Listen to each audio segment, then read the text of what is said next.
I even went ahead and re-downloaded Fatal Frame 4 because I'm going to go back and play the mission mode here soon. But yeah, this is the finale stream. Let's go. Yes. Okay.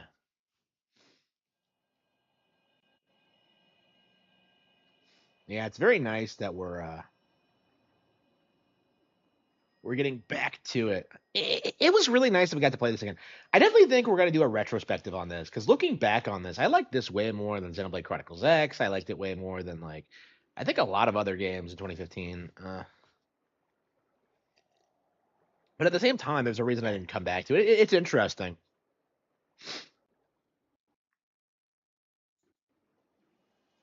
Yeah, it's weird that this came out like around the same time that Fatal, Devil's Third did. So we got like, an actual Itagaki game plus like something with Ayane in it. Oh, by the way, that's right. Shit, we still have to do the Ayane segments. Ugh. Okay, well, that's technically bonus content. So. Man, I honestly don't remember if I actually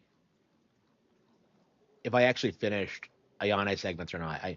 I want to say I did not. I mean, I guess I could check, but I don't remember it. It was weird because I think I played this around the same time I played Ninja Gaiden 3, so like all of a sudden like Ayane was in everything. So uh I don't know. I'm a big Ayane fan. I love the character. Shit.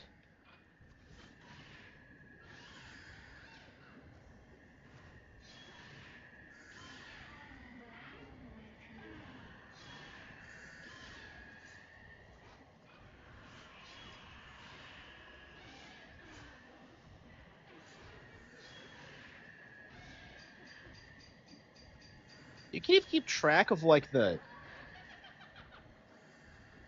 lens designs because of what each lens does because they're all so radical. Like they all kind of blend together because they all use kanji. So like, how are you supposed to tell them apart?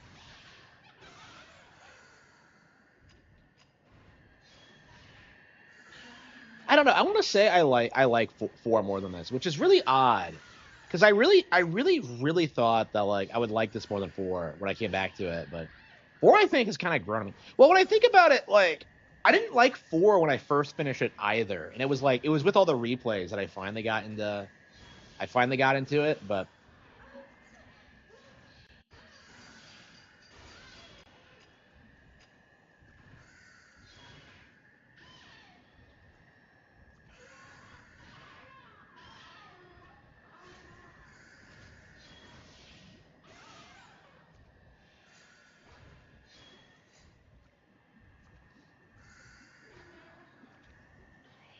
fatal glance. I don't get why she does this in combat. It's just weird to me. Okay, is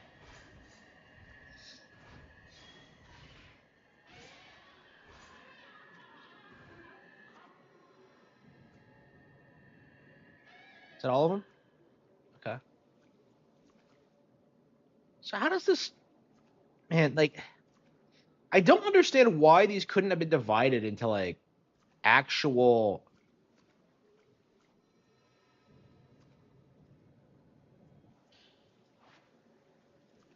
into actual chapters. Like I don't understand why you had to switch between characters again. Is brought again. Do you have any points? Like I'm curious how you play as Miyu because she doesn't have a camera. Like she just steals Yuri's. 17. Yeah, I think we're just gonna grind for a little bit. So you can't even like max out your camera before you beat it. Well, I mean, I guess you could if you just like played a bunch of old levels again, but I don't know why you would ever do that. I don't know. Maybe it's what they expect you to do. It's kind of weird how this is structured. Like I remember when like Dark Moon came out and everybody made a big deal about how like the mission structure ruins the experience. I disagree with that, but like in this game, I think it does actively harm it, and I've never seen anybody bring that up. That like the mission structure doesn't really make a whole lot of sense. Like I would rather it be like an open, like ended thing where you can wander around the mountain with three different characters and like proceed with their individual plot lines, and then all of them just end at a certain point. There you go. And then you like finish the game when you do like every single plot line. That's how I would have done it. Like I don't know. Like I'm not a fan of the whole like switching between characters thing during the game. Like you can't get invested in what's going on. And it raises all these questions about like the competency of the character. Like why did Yuri go to the lake the first time? Like the first time it was because she was possessed, but now she's going to like fight. Like I mean, was she gonna do it the first time? Like what has she learned since rescuing himself? Like I don't know.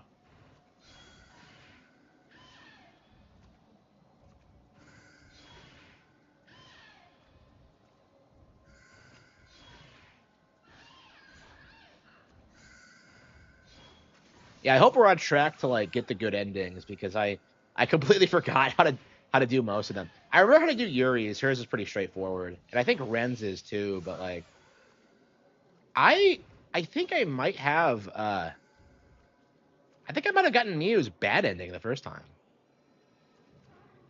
Because I remember her mom disappears, and I think that is the bad ending. I don't know.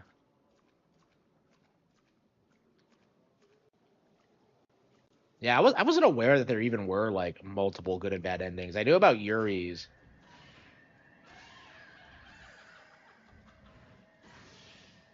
I don't know. That's always been like my favorite thing about horror games is just like the multiple endings.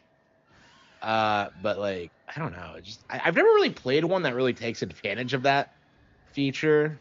I mean it's always been something I've been enthusiastic about, but I've never really played a game that had like lots of really cool different endings. Um, on Nintendo Switch, yeah, thank you. Yeah, I don't know. People are like making shit up at this point. It's crazy. It's pretty bad, and it's gonna implode in a big way. Like especially about Pokemon. Like I think Pokemon's on the verge of like just having this huge explosion in popularity, and there's not gonna be anything they can do about it. I think most people get the bad ending.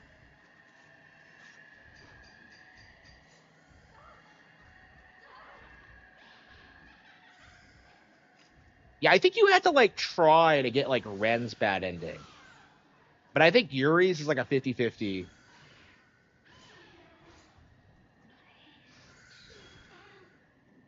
And then like I don't even know how to trigger Muse. So the hell is that? Why did she die? I didn't do anything.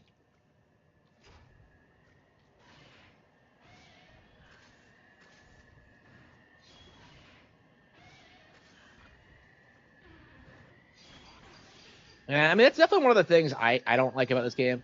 You see the same ghosts way too often because like you go to the same areas like over and over again, so you just see a lot of the same ones. I have to wonder. Like I'm told, I think that like there's a lot of optional ghosts, and like I must be like missing them, but I don't really see like the point in going out of your way to like 100% your ghost list. Like it just doesn't make any sense to me really. Yeah, look, yeah, 77%, and we're at the end. So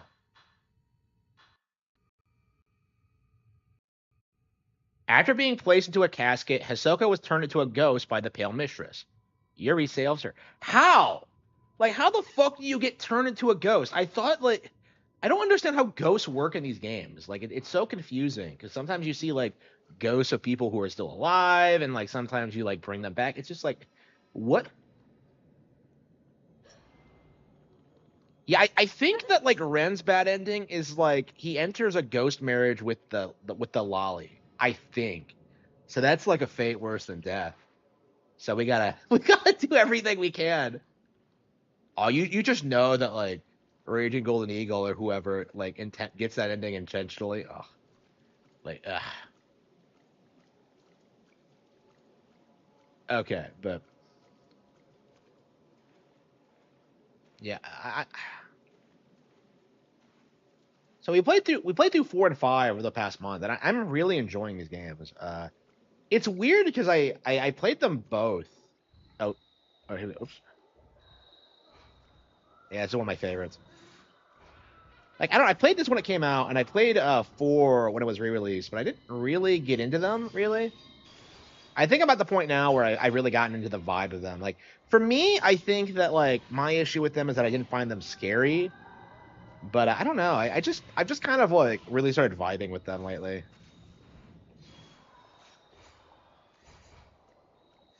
Like I don't know. Like do people actually find these games scary? Like I think 4 and 5 no one does.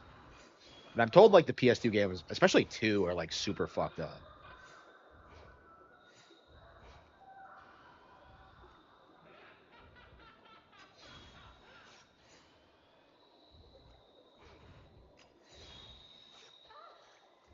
So like I said, like getting to this final chapter is obnoxious. I don't understand why you had to fight like literally every ghost like ever. It's just Resident Evil, yeah. Yeah, I think Resident Evil is the mainstream one. And then you have like Silent Hill, which is like the hipster one. And then you have this, which is like I guess it's the weeb horror game franchise because it's so like unapologetically like super Japanese. As opposed to like Silent Hill and Resident Evil, which like deliberately went out of their way to be super westernized in spite of being Japanese IPs. So like I don't know.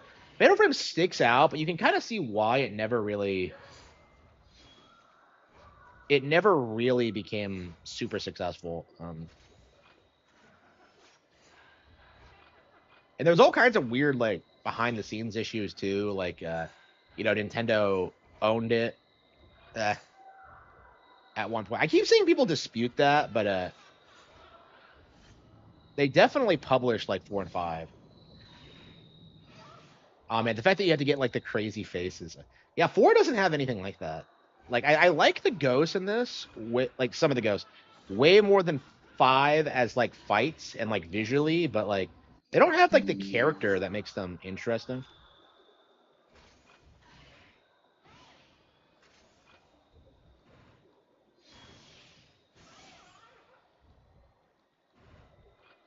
The scariest thing is a Silent Hill 2 remake because of how bad it is. I hated how people like hyped that shit up. It was obviously going to be garbage, and no, it's Silent Hill 2, man. I don't know. That's the problem with like hipster games is that like they eventually have this audience of people who don't really understand what makes them good, and it's just they're just in it for like the online community, and so like you get like weird misconceptions about what the game is supposed to be about. Like it's just it happened with Majora's Mask back in the day. I'm sure it still exists to a certain extent. Earthbound. Like it's a trend, honestly, and I don't know. I think it's starting to be something that's like people are noticing and making fun of, but like it was definitely really frustrating back in the day. Like seeing so many people like advocate for this idea that Majora's Mask was well shit. Majora's Mask was way better than like any other Zelda game. Like I don't know. I was a bit like it was really interesting kind of seeing like the shift because like if you grew up in the 2000s, like you Majora's Mask was like hated for a long time, and then it started becoming popular, and then we had started having the opposite problem where people started like shit talking, shit talking like other Zelda games to hype it up more. It's just yeah, I hate people like trying to pretend New Vegas is based. It's like I feel like that's the last time anybody was like able to pretend that about a AAA like Western game, but man, it takes forever to kill these fucking bitches.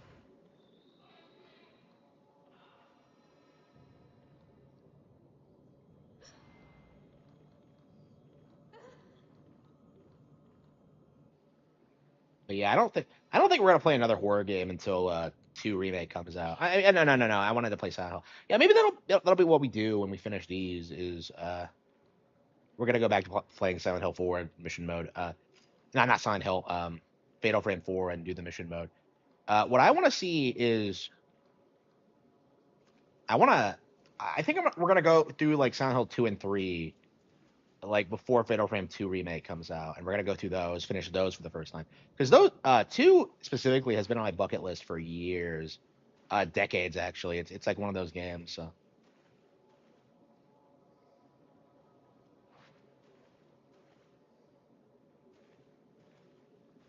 I don't know. This is a really interesting title because this is I believe the best horror game on Wii U. I can't think of any others. Um,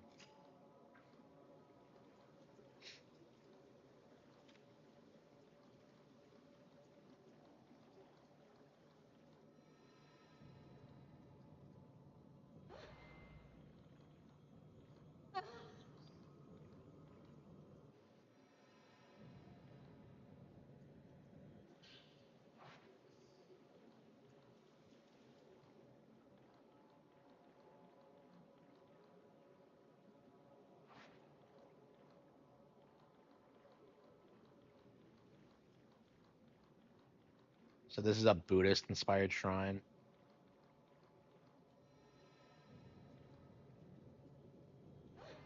I don't know much about Buddhism. I tend to know the stereotype about like liberal women like obsessing over Buddhism, but like I don't know anything about the actual practice. Oh, Tormented Souls, yeah. Tormented Souls was great. I really wish I had been able to finish it, but I never got around to it because it's so influenced by like Silent Hill that I kind of felt that I was kind of obligated to play Silent Hill 2 and 3 first. It's kind of my mindset playing it. I really liked it though. It was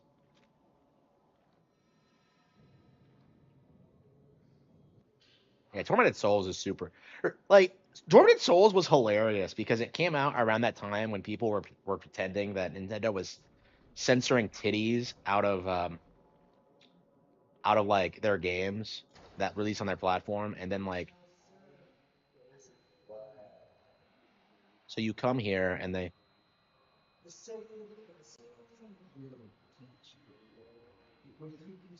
Tormented Souls comes out and you just have titties right like in the opening cutscene.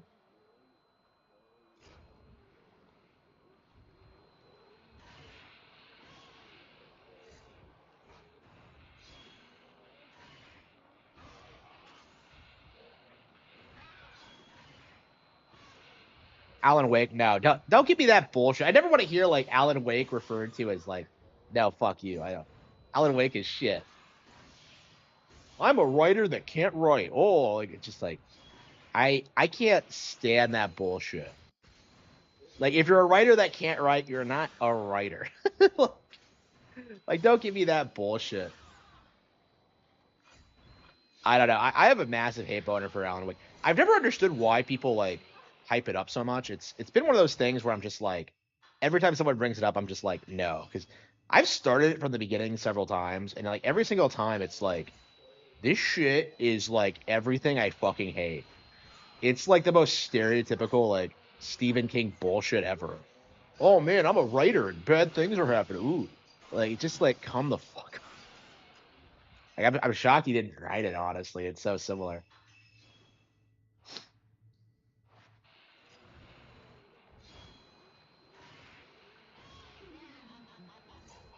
There's still like some ghosts we haven't got. Like I don't know, should we like complete the ghost list then? That might be something interesting to do in Fatal Frame 4 as well, is go back through it again and complete the ghost list.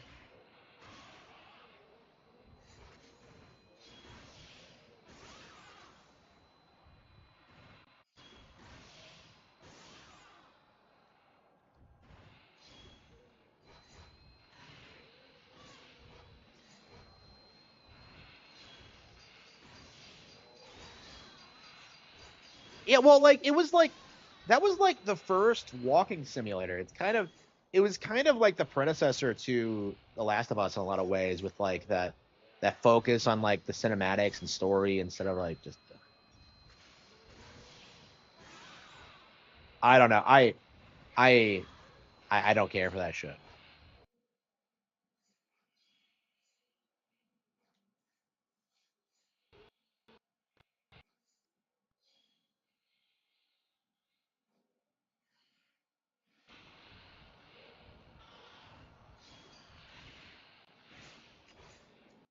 One of the few non-dude bro shooters. Okay.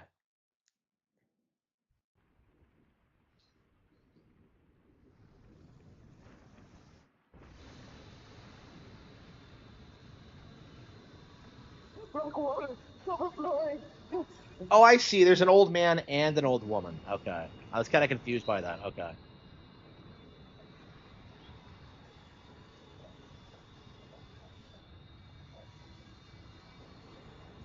I thought they were the same character. So the black water is overflowing. Yeah, yeah, yeah.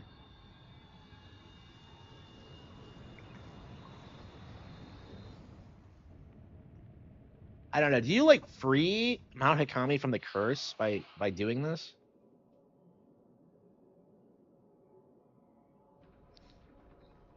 I don't know. Like I feel like these games don't do enough to like explain to you what's going on. I just like they're also vague and they don't make a whole lot of sense. And they're not super well written either. I don't know. Like they had all this time to like set.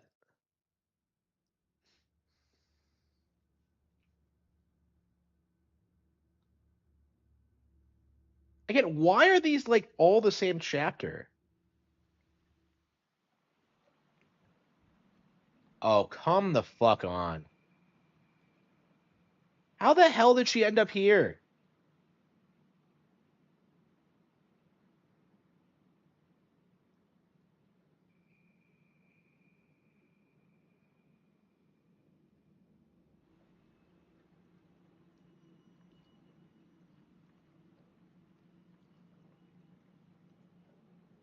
Yeah, I really genuinely don't know why Miyu was ever involved. Like she's just such a nothing burger of a character. Like, oh, my mom's missing, huh? Like it doesn't fit in with the plot at all. Okay.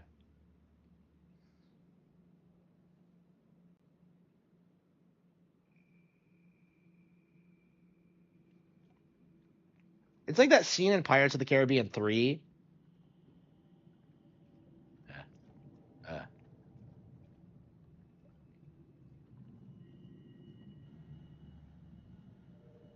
I honestly can't tell which girl is which based on the bridal outfit.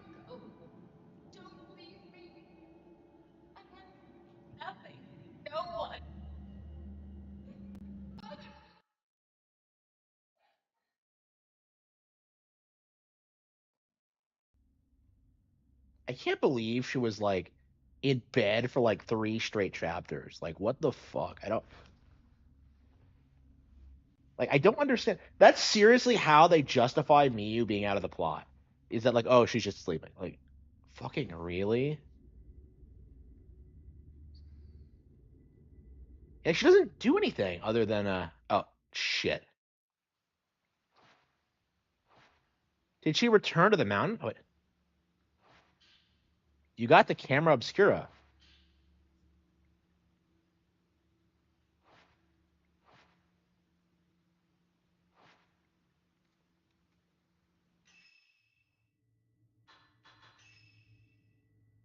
So she somehow has Yuri's camera. Somehow. Like what? That doesn't make any sense.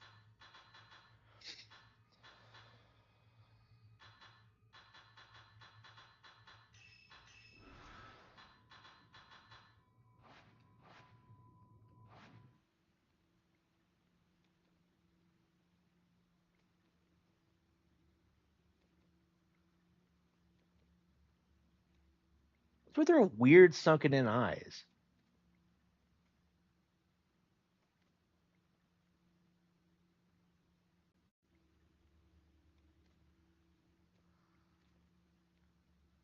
So like everyone's like fucking passed out. Like I don't. Yeah, I've never played Max Payne and I have no interest. Oh come on, she just walks out. You didn't even think to call out to her and stop. Just chase after her. She's not that. Are you serious? How am I ever gonna catch her? Like I don't know. You know where she's going.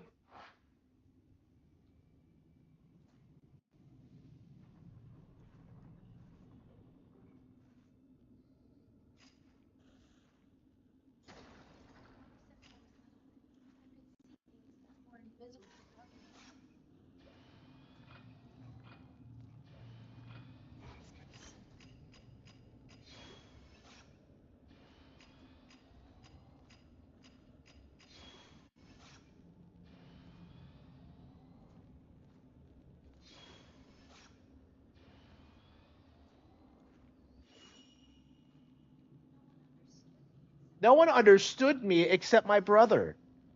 Yeah, I don't like where this is going. Yeah, except your the daughter.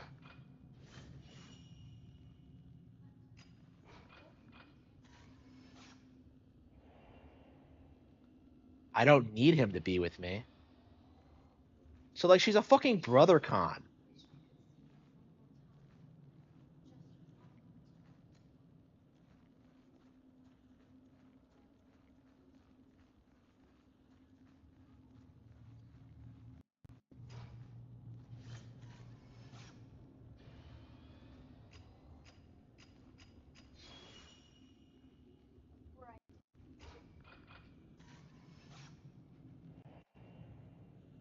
This might be a nightmare. That might explain why I have the camera, but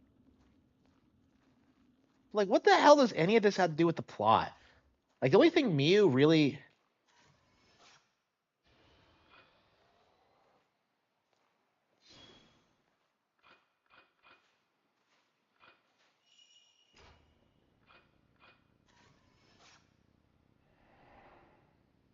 Yeah, the only thing Miu really contributes to the plot is that she saves Yuri that one time, but it's like you can easily cut that out. Like I'm very confused about like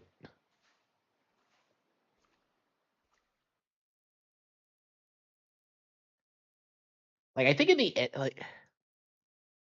like was she a ghost the entire time, the mom?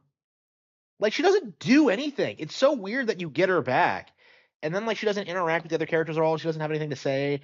It's like what's the point? Like it's something that shouldn't have happened. Like Yuri should be rescuing Hisoka and Miu should be rescuing Miku. That should be like the goal for both of them. And yet, This yep, is it.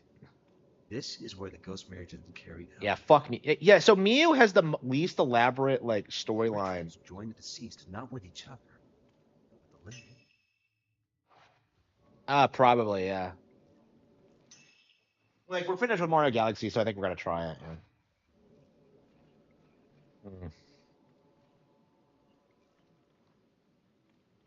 Is this the Wild House? Where the hell are we?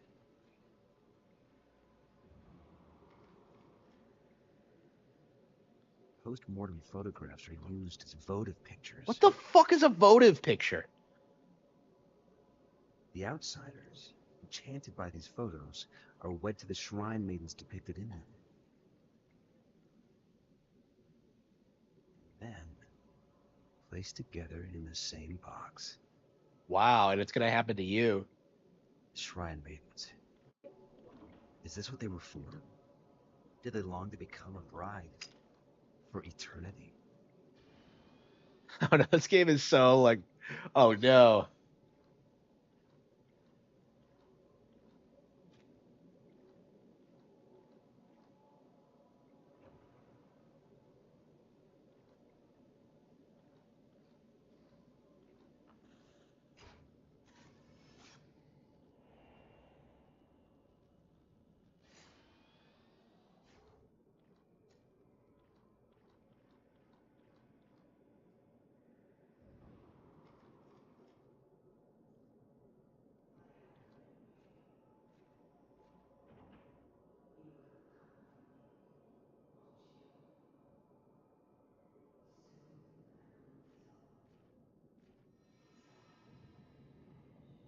Gee, why wasn't this here the last time I was here?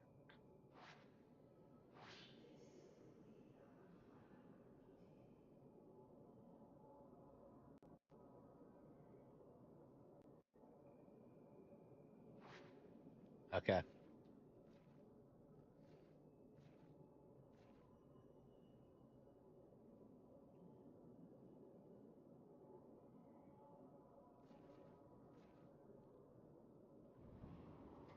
I'm a ghost.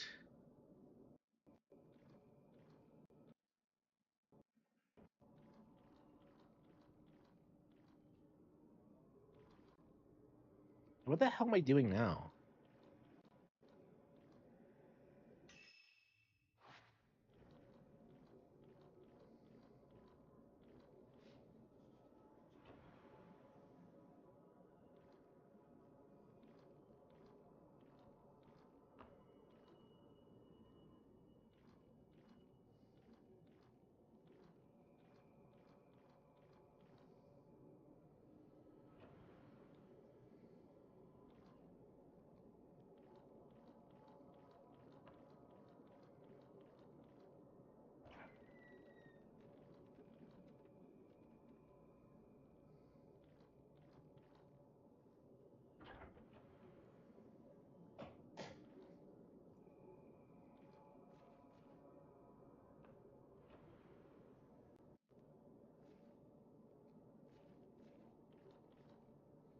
Yeah, I'll definitely be glad when we're through with this.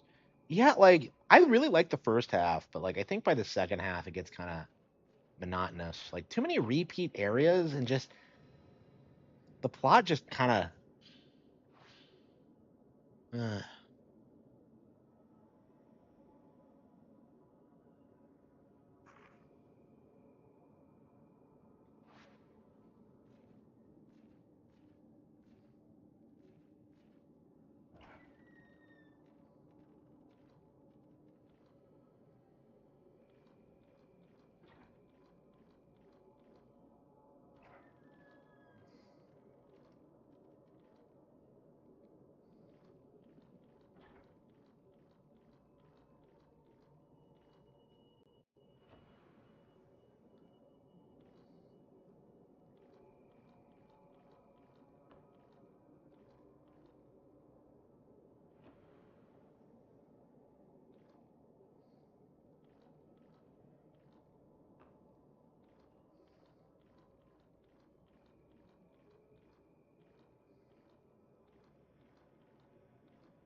Wait, two Kazuas? How does that make sense?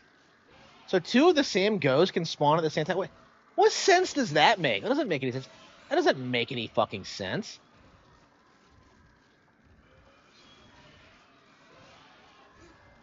Why are there two Kazuas?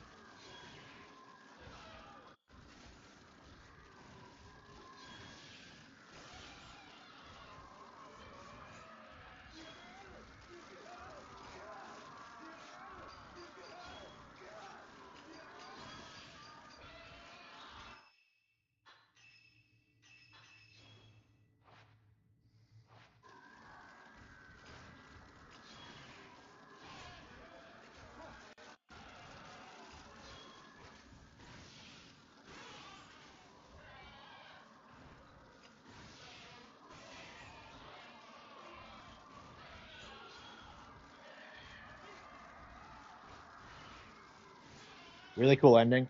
Yeah, I've heard it's really, really good. I haven't gotten to it myself. I have not been I have not been bum rushing through it. I've been taking my time with it. And honestly, I don't know. I think I've been really happy with my decision. Like that's definitely something I think a lot of other YouTubers do is they just tend to rush through games and you don't really get the chance to really learn everything about them. Like I've realized this with like Fatal Frame 4 is that like I really liked the game in the end, and like I had to do two whole playthroughs to appreciate it.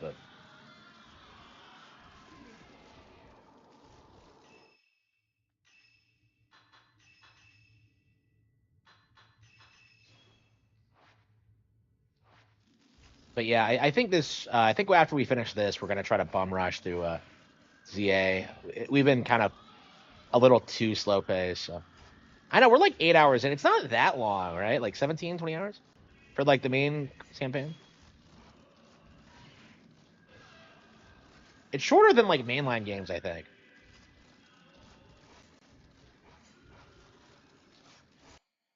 Beat it in 33. Not really. Yeah, I'm nowhere near that. Yeah, I'm gonna have to put my time into it.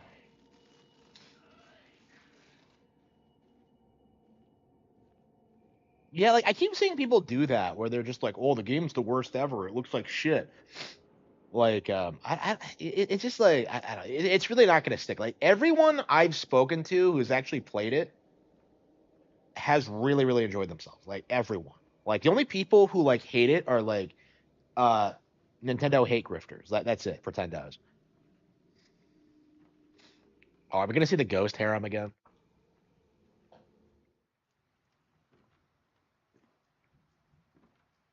Oh, it's this weird fuck.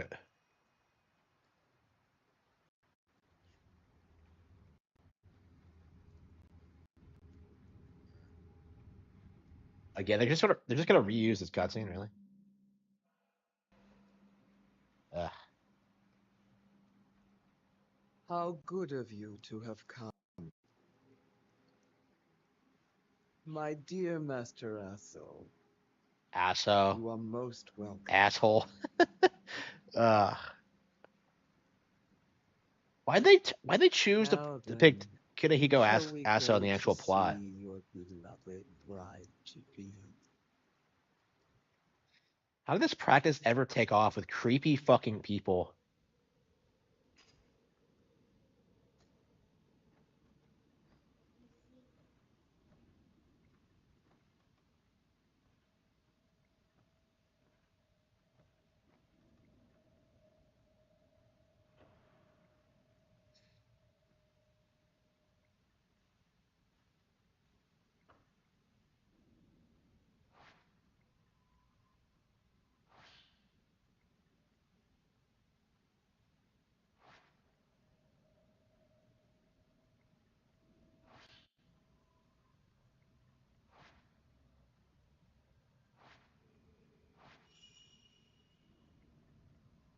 What's the good one? I think it's like Photo of a Bride, right? Like, yeah, imagine if choosing the lolly is the good ending. Frame 5 endings.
Yeah, he gets 4 endings. Wow, I had no idea.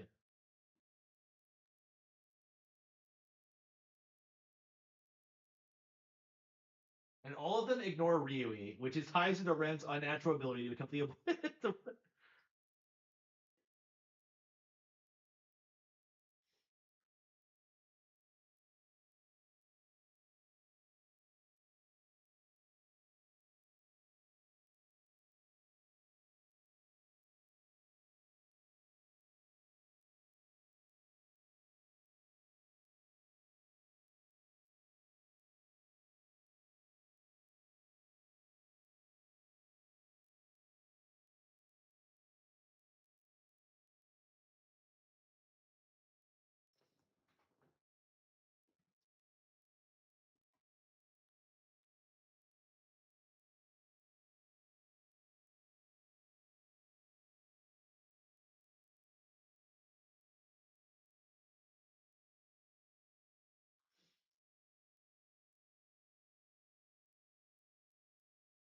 Okay. Yeah, I genuinely don't remember which one I chose. I think I just didn't give a fuck. People are getting sick all the. Yeah, they are. I have been noticing that. Yeah, it does feel like that entire industry is going to collapse in the next year or so.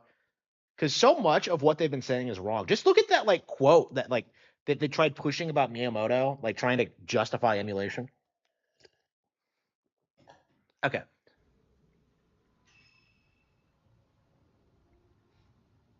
Yeah, fuck the little girl. Uh,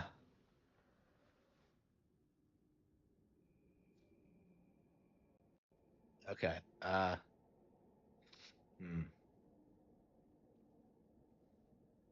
So Ren has 4 different endings. I don't. You're here at last.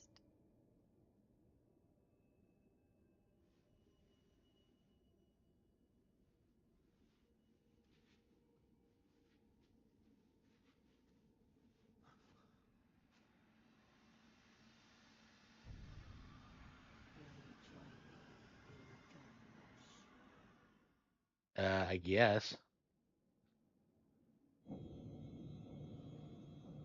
So this fucker just yeah, I don't remember what I did.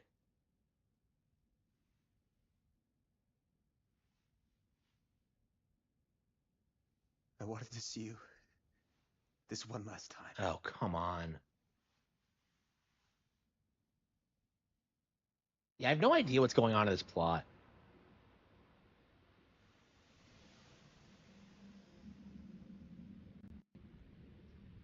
Hmm. So what's the deal with the little white-haired girl though? Like they don't build up the Maiden of Blackwater at all. Like the primary antagonist. Like I have no idea who she is. Like what her deal is. Like we know more about the little girl. Like it's just like ugh. Okay. I thought we wouldn't get the chance. You came here to finish it, didn't you? Finish what? Yes, to end it together with you.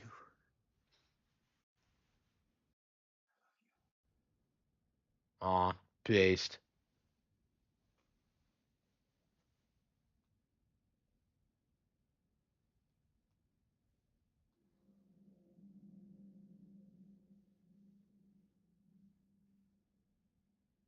I know.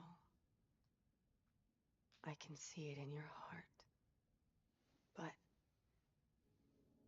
I wanted to hear you say it. I wanted to live with you. Aw. That was all I wanted.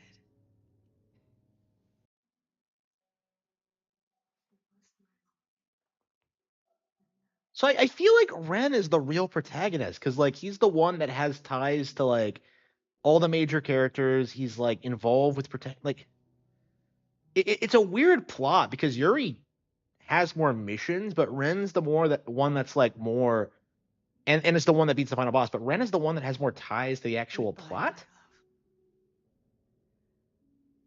Goodbye. Because like the entire plot is about the ghost marriage thing.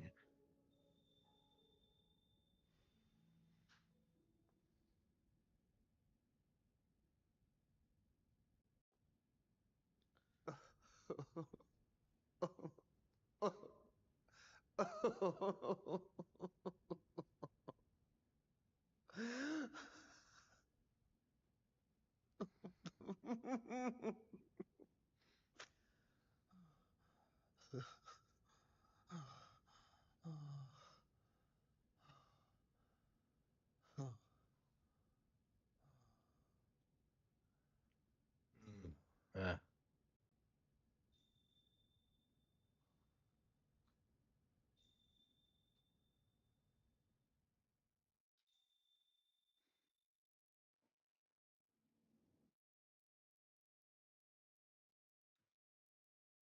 I don't. I really genuinely don't remember what ending I got. I imagine I got that or the one where you take a photo of her. Like I don't think I fucked with the bundle of white hair at all with those endings.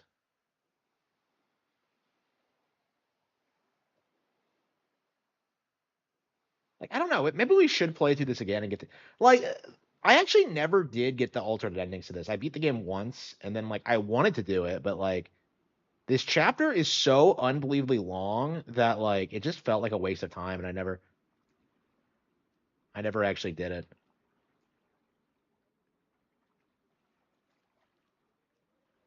Ugh. All I wanted was to save my brother, Oh no, to just bring him back. my uncle, you mean? Yeah, your uncle. Or maybe I really wanted to return to the past,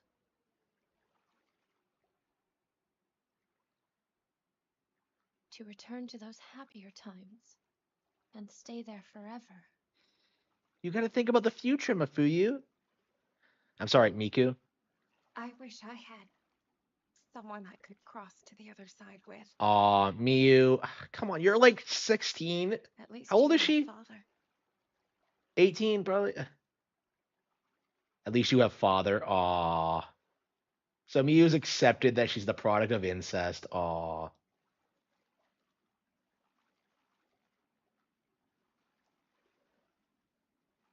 I don't have anyone. I'm alone. What are you talking about? You became best friends with Yuri. I hated you for the longest time, but now What is with this bullshit where like they all pretend they're completely alone when like they're surrounded by fucking people? It's weird.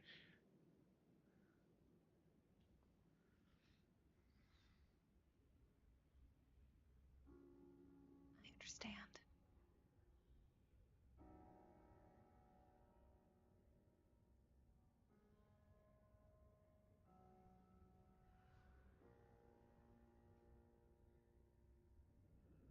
I don't know. The cutscenes are really well directed and gorgeous. I would say like better than fours. Just Like when they're don't doing go, like please. when they're doing this shit with like I won't. I'm not going anywhere. aw.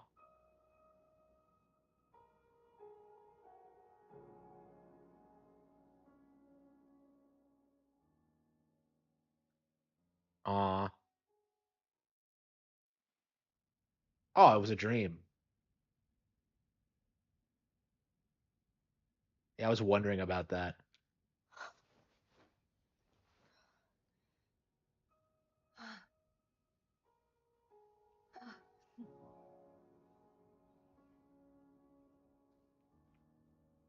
Yeah, I'm very curious about the bad endings. So I think if we do play through the game again, I think we are gonna try to get them.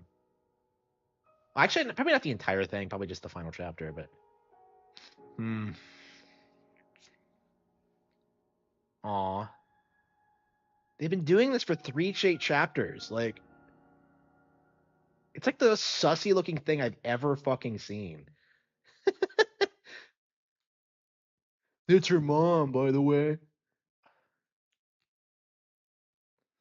Like, so Miku's in this game and she like does nothing, she says nothing, she doesn't interact with any of the characters other than Miu. It's weird. It's like it's setting up like maybe they're setting it up for the other ending where like I think the other ending she was a ghost the entire time or some bullshit. But that doesn't make any sense because Ren knows she exists. So uh,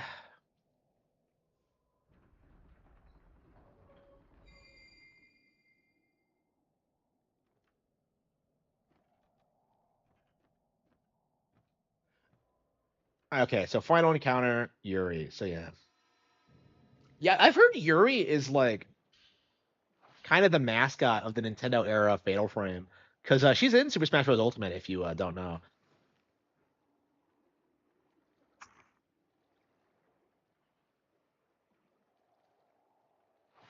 yeah, she's an assist trophy.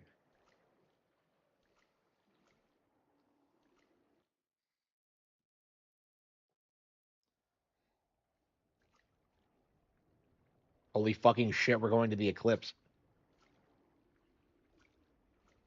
I don't know. I like this game. I always have. I don't know. Maybe it's like four, well, where like you don't really start to appreciate the plot and the story and the characters until you replay it. I don't know. I just kind of. I think it's just too vague for me, where they don't spell out like all the characters and their motivations, all that. Like Shigarika, like she's a way more important character than I ever realized. The white-haired girl, but like she just kind of vanishes after a certain point, and you see her in the background of a lot of scenes, like she's there, but it's like I don't know her significance, and I've played through this twice, so it's just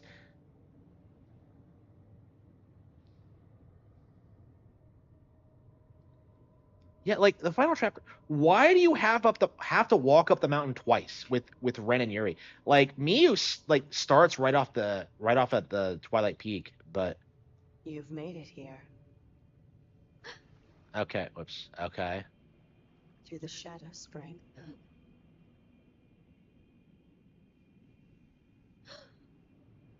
There's no need to be scared.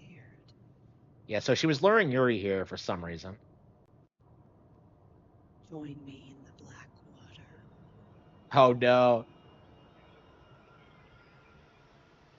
Hurry while I last. Before the Black Water overflows once more. So like, why does she need Yuri to replace her? So this is like legit ripping off Dark Souls, I think. I believe.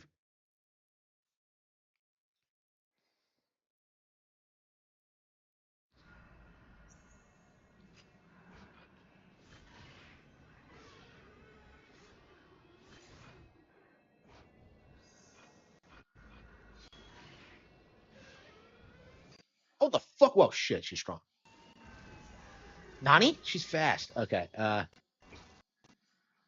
don't remember anything about the fight itself. I remember how to like trigger the good ending. It's pretty easy to remember because like the battlefield shifts between two distinct areas, and for the good ending you want to be above water, and for the bad one you want to be underwater.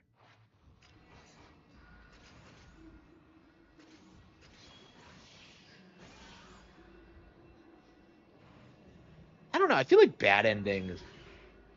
a bad ending makes more sense considering the plot, but I've always gone for the good endings. There's no reason not to. Like I want a happy ending for Yuri.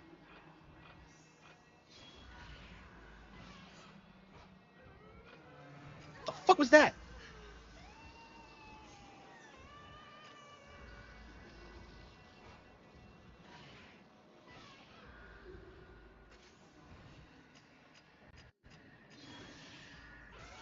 Yeah, I don't get why you can damage her now, because when you first see her, you can't.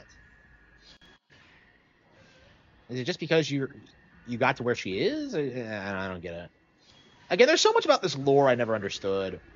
Like, I never liked her as an antagonist. I like Sakuya a lot more, I think. I don't know. Sakuya, I kind of understand.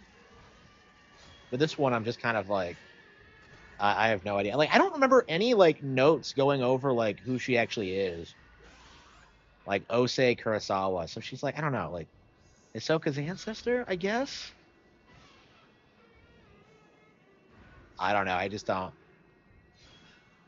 don't get it. Like I don't think the games are well written enough to like do a deep dive into the lore. Well, I don't know. I said that about 4 as well, but then when I got into it, like I really started enjoying it. So maybe that's just you had to put a little bit more work into knowing the history and like I don't know the practice. I don't know.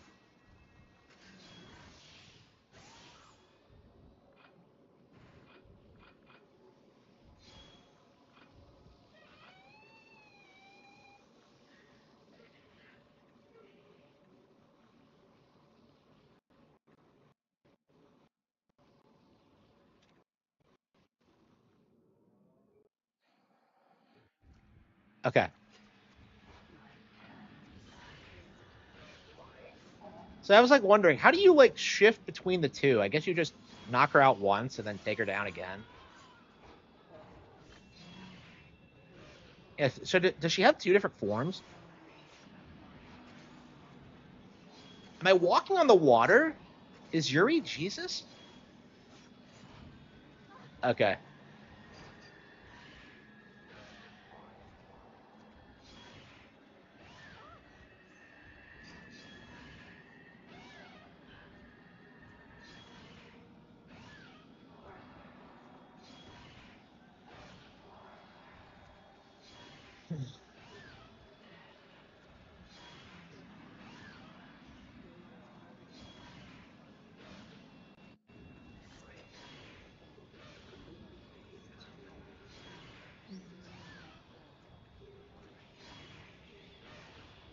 Uh,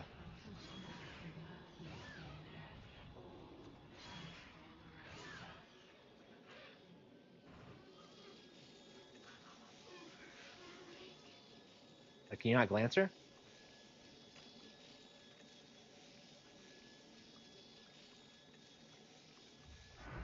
I guess she just has multiple different forms. Yeah, it wasn't letting me glance her.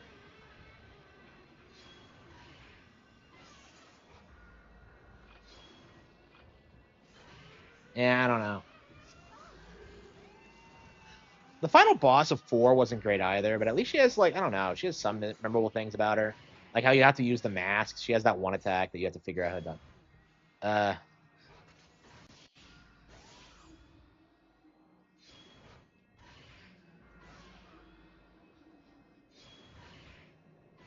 Yeah, I don't know. I think I like four better. I really do. That's kind of surprising because I really thought this one was better, but I don't know. It's weird. It's like it's better mechanically, but like that doesn't necessarily mean lead to a better experience. It's like the game looks better and it's like it has like way more content, but it just doesn't feel as satisfying to finish, I think.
Yeah, we're not glancing that bitch.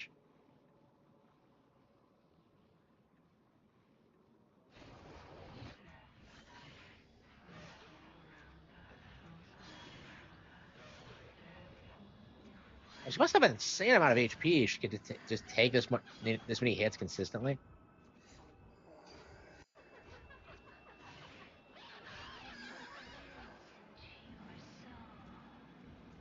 Yeah. My soul says I want to fucking kill you and get the good ending. Okay. Thank you. Wait a minute. You didn't need to read my soul for that though.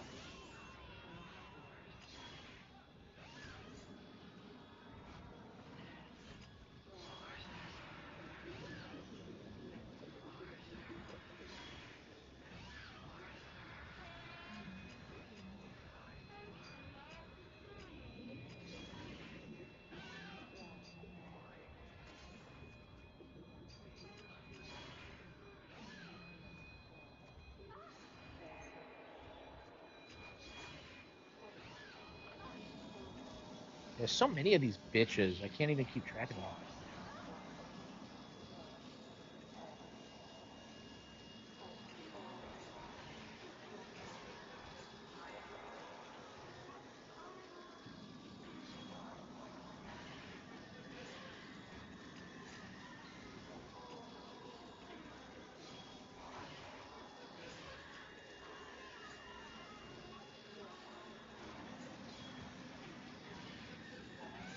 What the hell is this attack?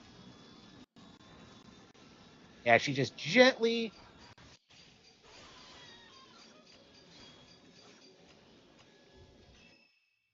She just gently grabs hold of me and shoves me away. Okay.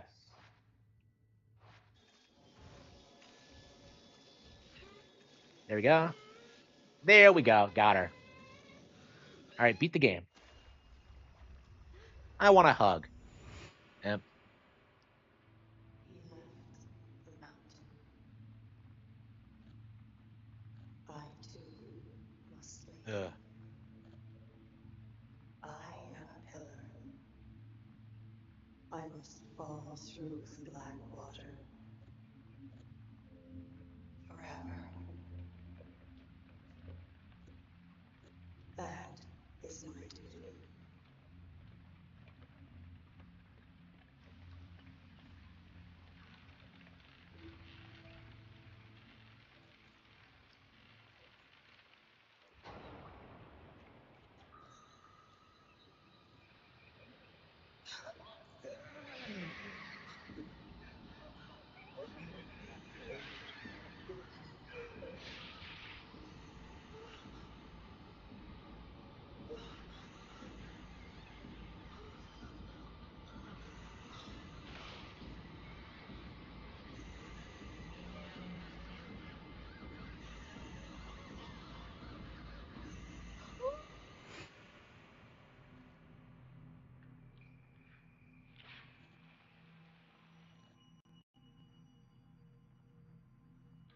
Ugh.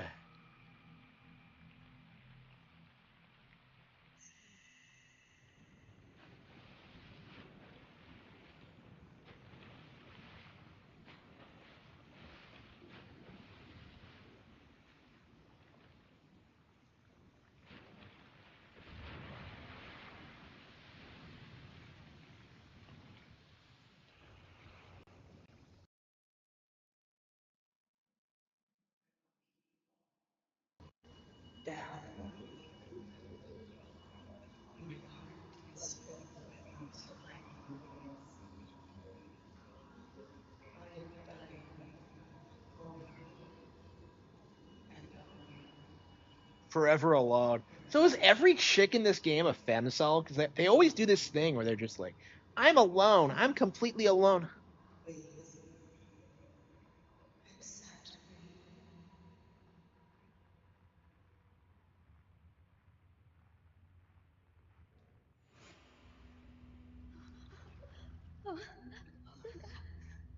Didn't Ren already do this? Like, what is with like giving this chick a hug?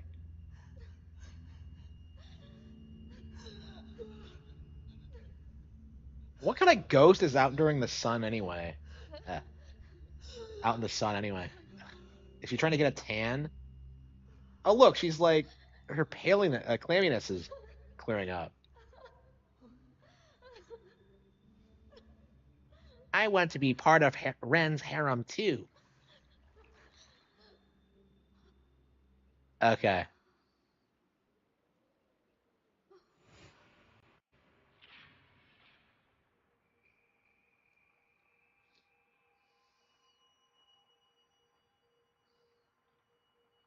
Yeah, Kunahigo Aso took the photo.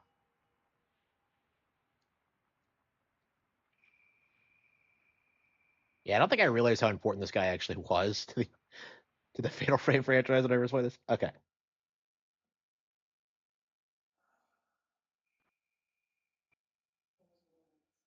Too powerful for me. Aw. They were a curse. I did not want to die with him. Aw. I wanted to live with him. Aw. I feel as though the curse has finally been lifted. And so, I shall go alone. Aw. Everyone else is I'll paired let off, the and she's dark completely current alone. take me. The eternal take me. And then darkness took me. Your glance has saved my soul. I leave my last thoughts with you. Wow. Okay. Will she come back as like Ose Kurosawa the White? And then darkness took me. I am so glad it was you. Aw.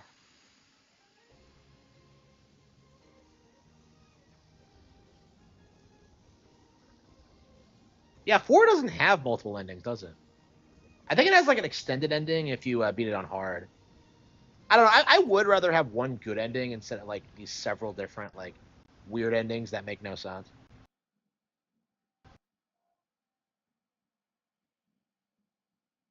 What's with all the J-pop ending sequences? That's just kind of weird.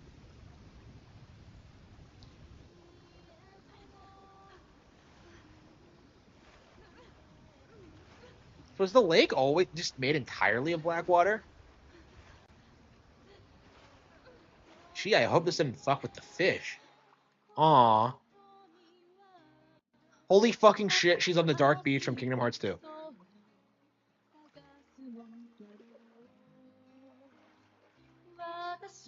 I swear that beach is the most iconic location in all of video games.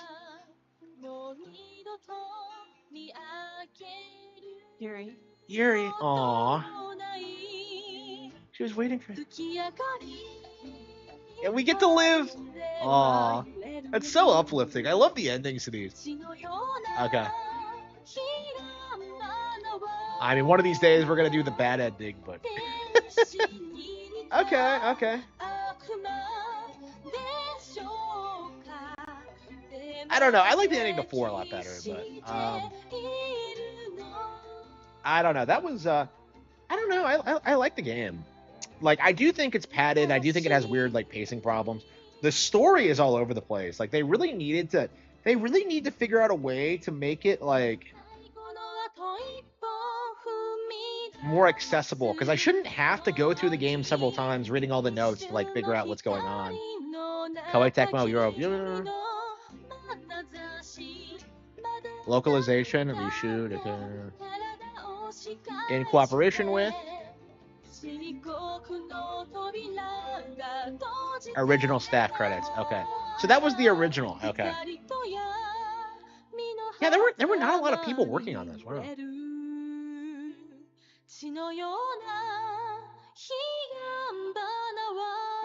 I mean, even the mid-Japanese game is far better than like the best of the Western. And that's kind of my mindset on this, is that I don't think it's a great game, but I still enjoy playing it, always have.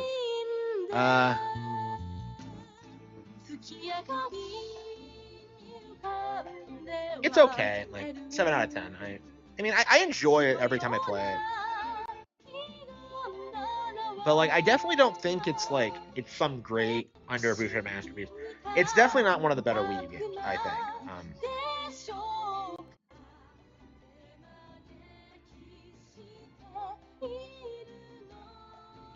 Who are these names?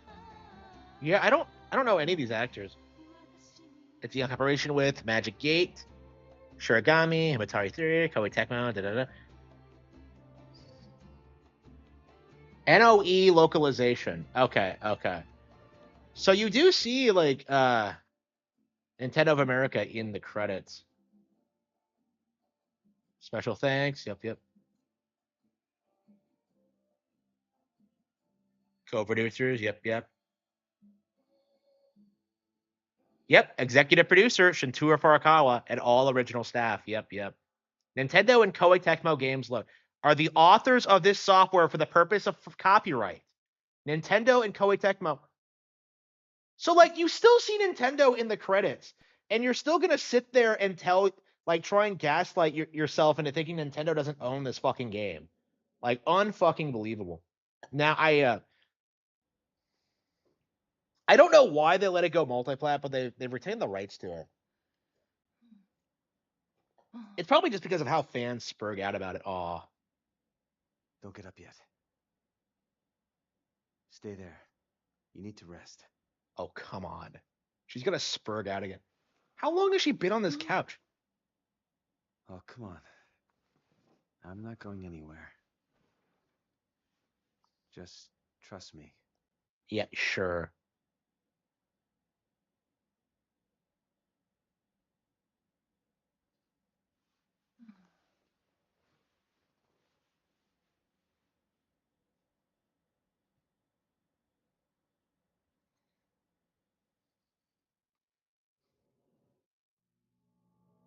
Last drop B. Okay.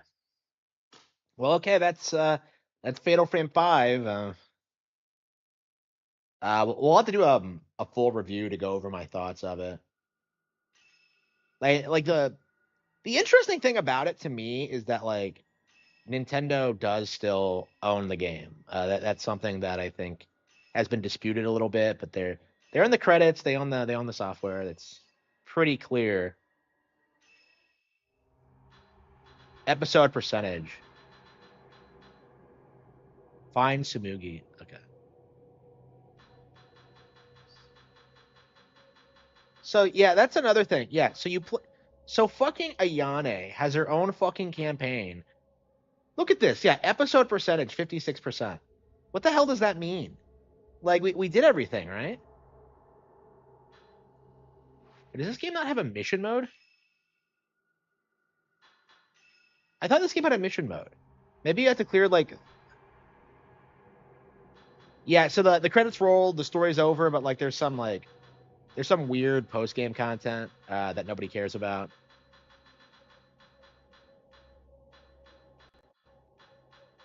So yeah, Ayane. So yeah, we still have like the Ayane content. There's more campaigns to do. I know, right? I honestly don't remember if I ever actually did the Ayane content. So I don't think we're gonna do it tonight. Um, man, this is like, man, these games keep going. I remember we beat Galaxy 2 last night, and it's like, oh well, now we have to do the.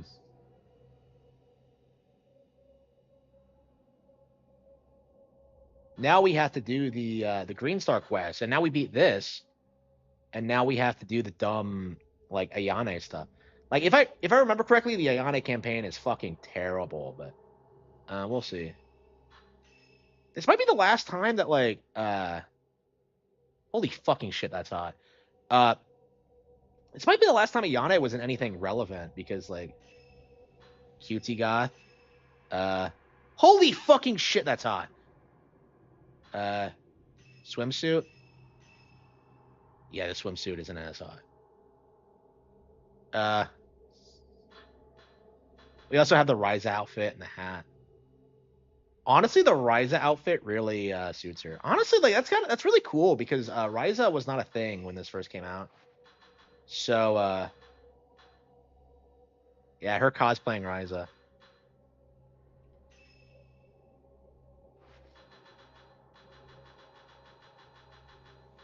Yeah, I think we're at to go through the game again and unlock all the costumes. For now, I am a fan of this dress. Okay, Ren Hojo. Let's see, kimono. I don't know how you unlock all these fucking outfits.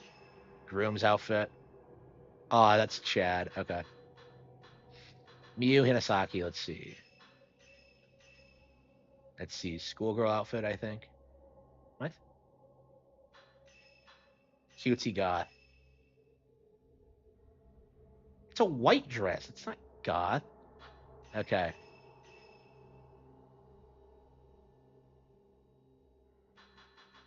Hmm.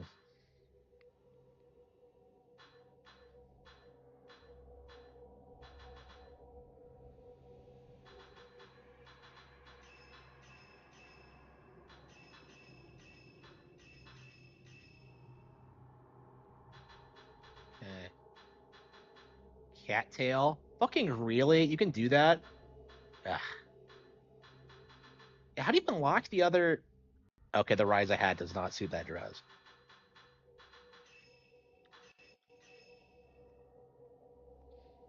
Okay. Okay. Okay, so there's normal and nightmare difficulty. Okay. What are the unlockables for this? I'm very curious if there. I think for now we're gonna go back to Fatal Frame 4 and like do the mission mode in that.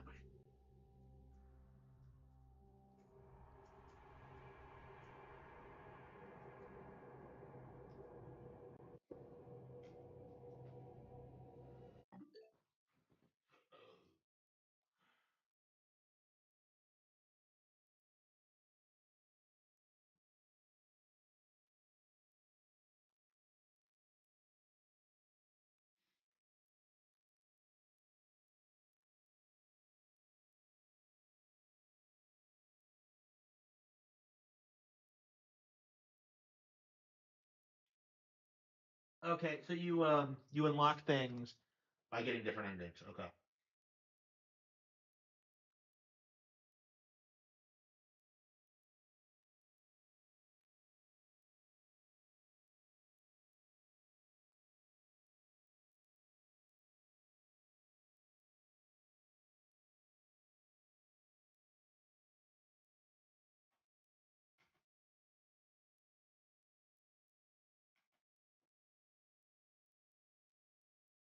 Hmm. White kimono, triathlon outfit, swimsuit. Yeah, see eight, all eight possible endings. Okay. Punk ensemble.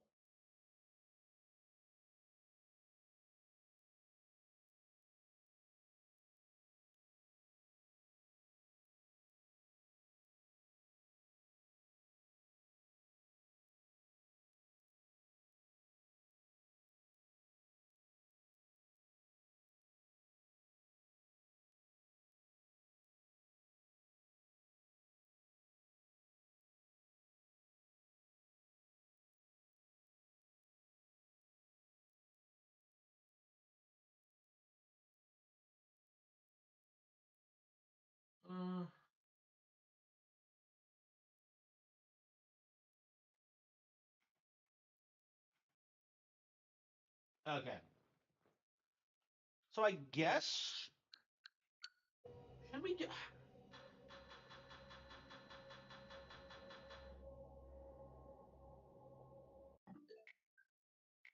Yeah, I think for now we're gonna take a break from this, and we'll probably come back to it. And I don't get like the other endings. Probably just not like anytime soon. But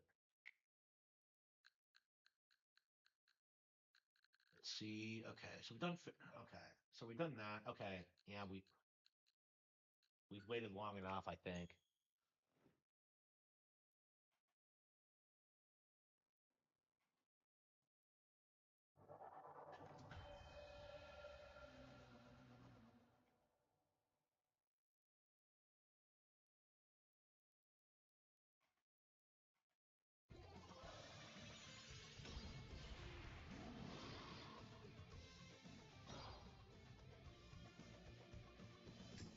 Okay.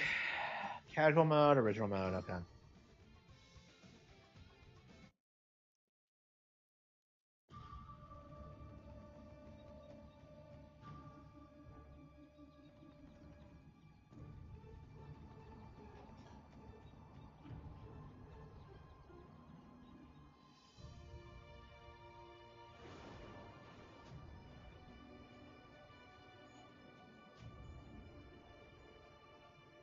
Uh,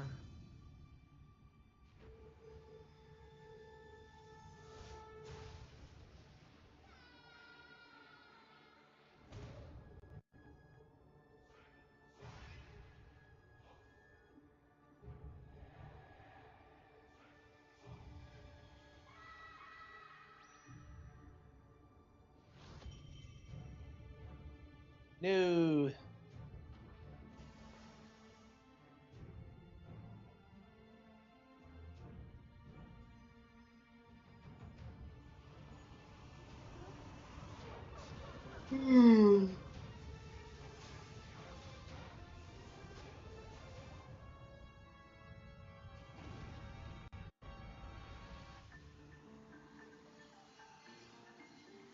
Uh,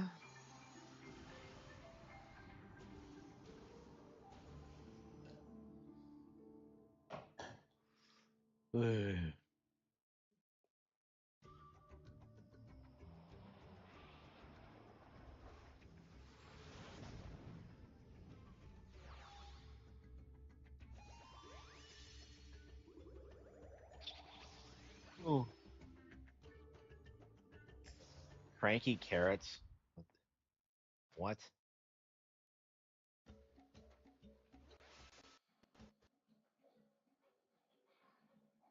Okay, so it's like Crash Bandicoot.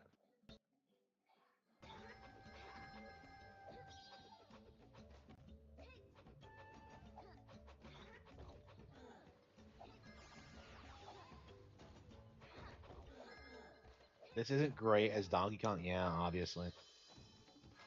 I mean, that's how like people tried to sell it to me. Is that like, oh, it's just as good as Donkey Kong? Like,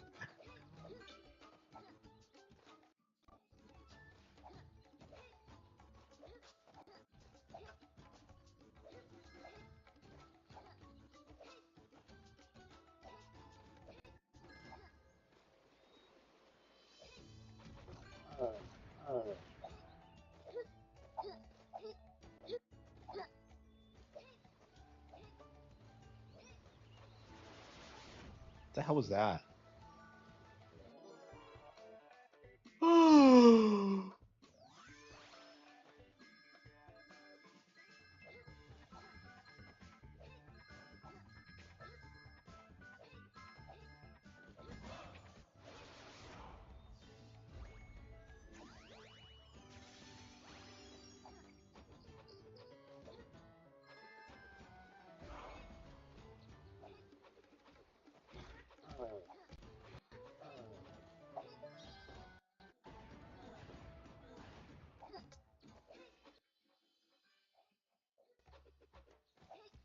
Yeah, like it straight up rips off Donkey Kong Country with the letters and just oh yeah, and the jumping physics. Yeah, so it's straight up just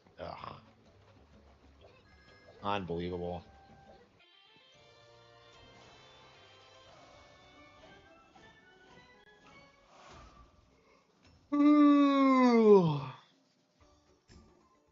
Is Donkey Kong gonna get a sequel? It just got a new game.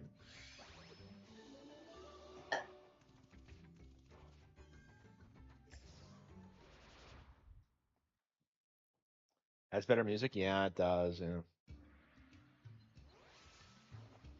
I mean, this is why I don't really buy indie platformers. Is that like none of them are as good as like actual Nintendo made platformers. So it's like, why even bother? I'd rather play like New Super Mario Bros. Or like.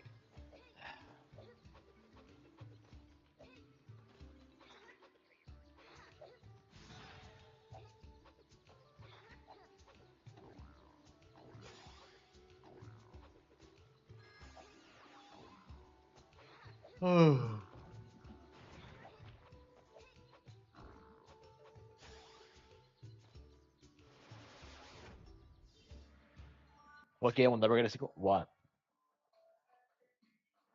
Jack and Daxter, 100%, 100%.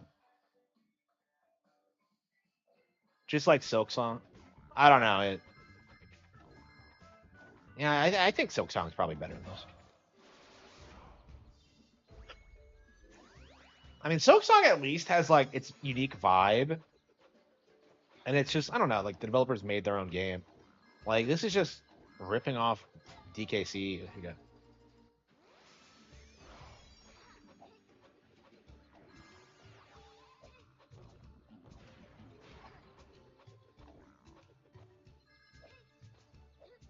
Oh.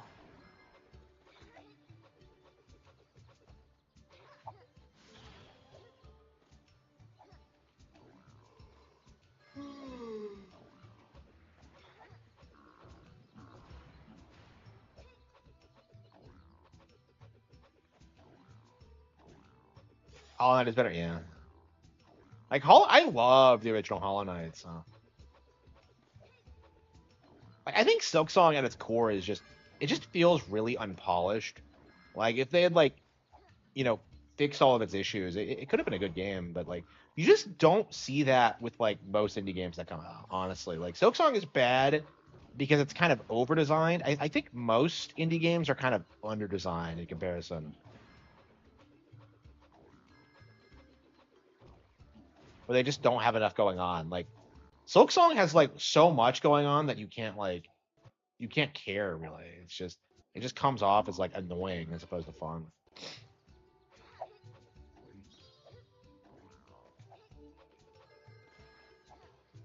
Haze and the Wild Masks.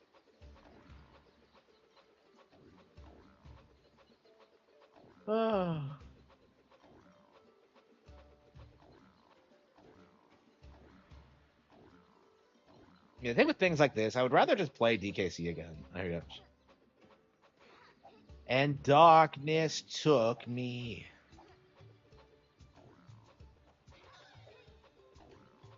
Oh.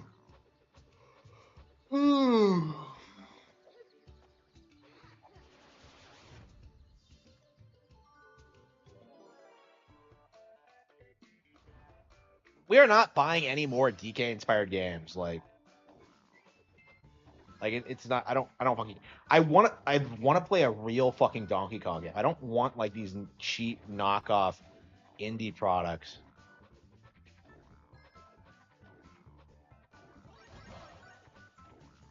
Yeah, this is case.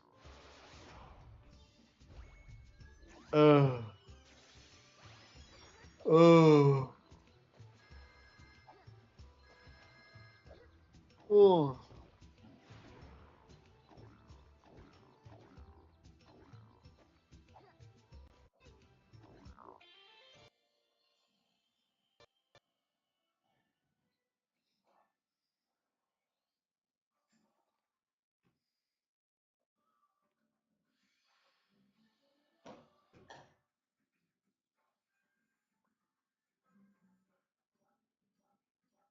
Wait, what?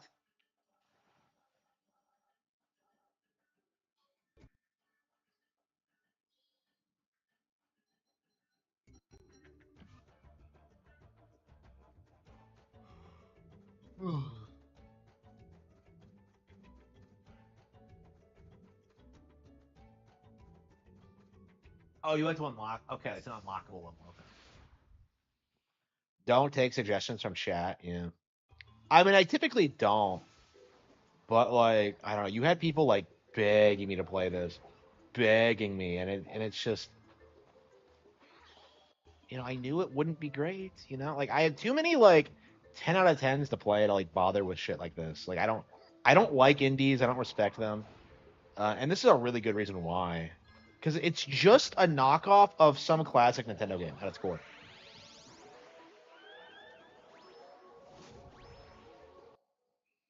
Okay. So yeah, instead of animal buddies, you have masks. Okay, that's totally different. Yeah, that's not the same thing as DKC2 at all. Like, I don't understand why these people can't come up with their own ideas.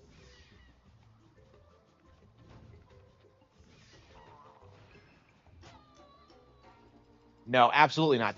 Don't give me that bullshit. That is not true. I've played Hollow Knight. Like I can tell you that it's not as good as Metroid. Like like anybody who says that is just delusional. Like there are no indie games that are better than it. Like we were talking about this like last night. Like Mario World is still better than the best indie games. Like that's just the reality of it. Like Nintendo is so like indie scenes cannot make games as innovative and fun as Nintendo. Like it's just not possible. Yep, scramble. Yep, just like the case of do. Yep.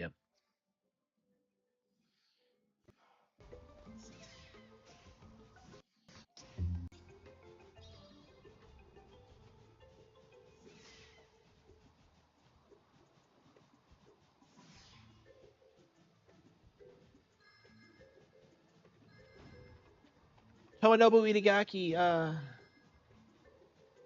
the indie version of GTA. I actually really like Retro City Rampage. Not so much the sequel. Like I remember playing Hawaii Shakedown and just being really let down by it. But like I think Retro City Rampage, it was actually that was interesting because of like, oh yeah, like what if GTA came out on the NES? Like I feel like that was an interesting concept and they kind of nailed it. Well, the guy who made it nailed it. But like, the sequel was just so underwhelming. Like I never even finished it. I was kind of shocked at how bad it was. And like maybe Retro City Rampage wasn't that good to begin with. I remember it just kind of ended and I was kind of put off by it. Undertale is better? No, fuck you. Undertale can't even like Undertale is so irrelevant that like nobody today even knows what it is. Like outside of the online gaming community, it has no momentum at all. Outside of its niche audience that just won't shut the fuck up about it. Like I'm very curious about how the Undertale thing is gonna die because like it's already not talked about, and another decade of this, I just don't see it continuing. Like all of like the people that Toby Fox has tried networking with are gonna be dead or retired in the next decade. So especially a toy, like without a toy, I don't think he'll have like the same kind of.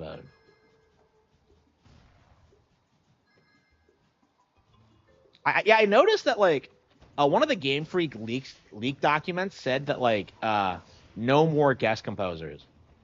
And like what you have to understand is that like Toby Fox was a guest composer. So like what that means specifically is that like no more Toby Fox. So like that's definitely something that I don't see a lot of people talking about. But like nobody cared about Toby Fox. That was supposed to be like some big draw to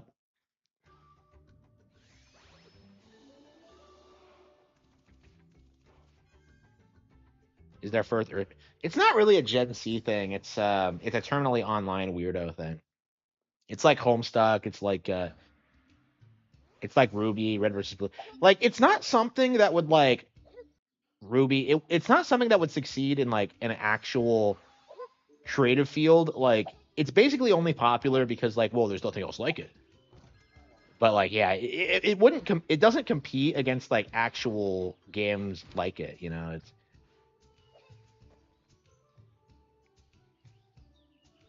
thousands of people. Wow, thousands of people. Wow.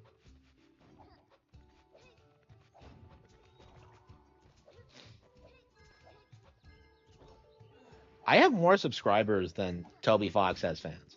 Like, let's be real. Like, Fox is just a nothing burger.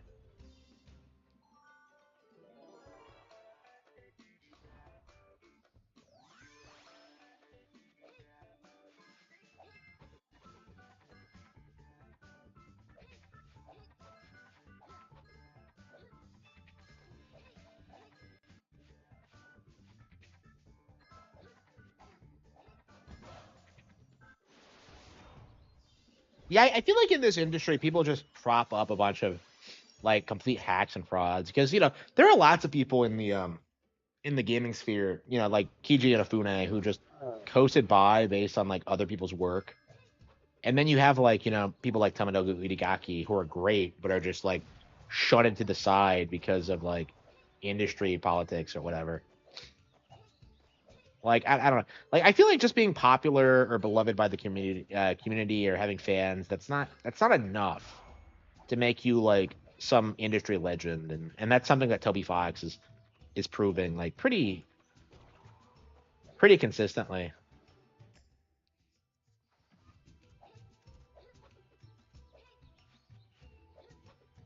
Yeah, I've actually it's really interesting because my brand is probably better constructed than Toby Fox's is because Toby Fox his was entirely built off the Homestuck audience, the Tumblr crowd, Like Undertale isn't really a video game. It's just a vehicle to like push weird bullshit into the gaming space. So like the Golden Age is actually, good work that people actually read and enjoy. Okay, let's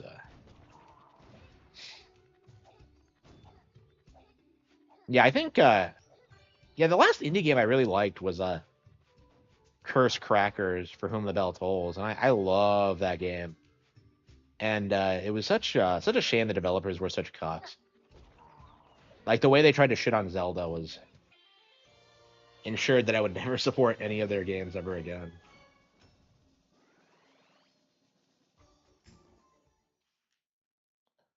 Ninja Gaiden 4 failing? Did it? I don't know. I think it was deserved. Going by like some of the clips I've seen, it seems like very basic. Like they keep doing this thing where they're just like, "Oh man, like the game is hardcore, it's great." And I'm just like, "Okay, well, did you get Itagaki back?" Of course they didn't. So like, no, I was actually very optimistic towards Ninja Gaiden 4, but like seeing how the game looks, like and like seeing what people are saying about it, like just like with Ninja Gaiden Black 2, it's like Ninja Gaiden. Is it Ninja Gaiden 2 Black or Black 2? I actually have no idea.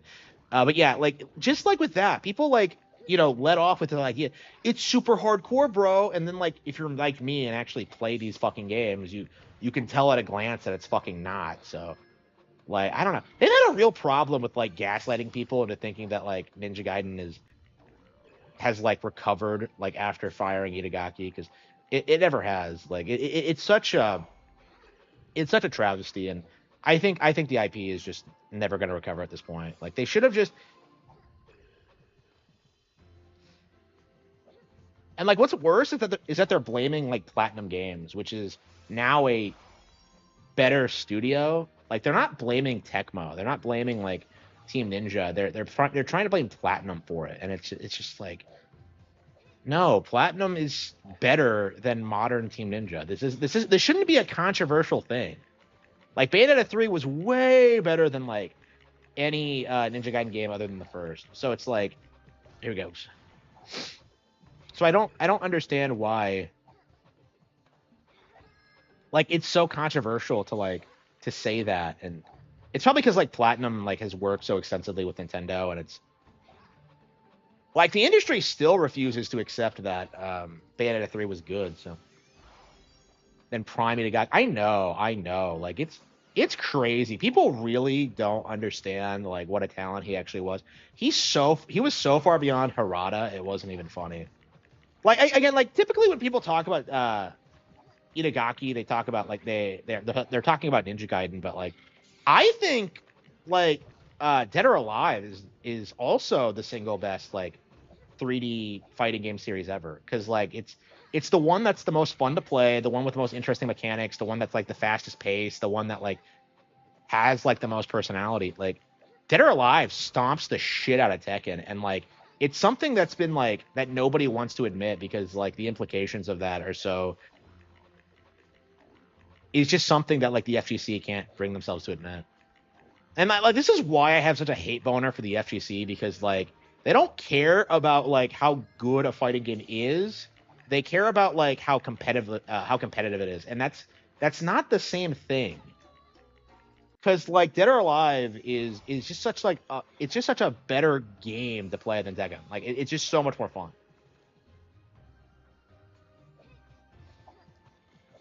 Like you never get tired of like smacking people around in that game. It's just so satisfying. But yeah, like the weird thing about Tekken is that like about Dead or Alive, it's always been this thing where like people act like it's a Gooner franchise. Even now, you kind of have people saying that like that's primarily what people know it for. But no, it's a way better 3D fighting game series than anything else on the market.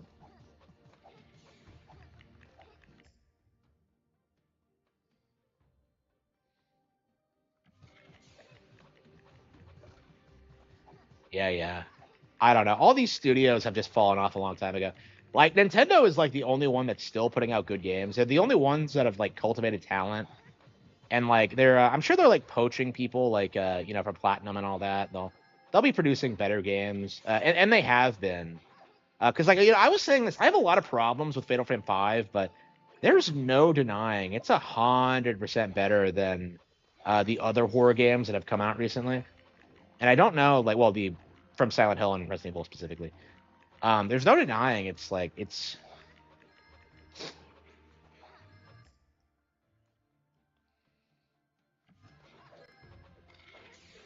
But yeah, I was very rattled by Itagaki's death. I really thought that like um I don't know I'd get to meet him. That was actually a goal of mine, and like it just didn't happen. Like again with that with like Awada, I've been really depressed honestly because of that. Because like the things that really matter to me, like just feel like they're just never gonna happen. Honestly, like I wanted them to save the gaming community. It didn't happen. I wanted to like destroy the state of Israel. That's not gonna happen. Well, I mean, other people are gonna do it for me. Like I get that's kind of my mindset when it comes to like my life goals and like what I want to accomplish. Like someone else just does it first, and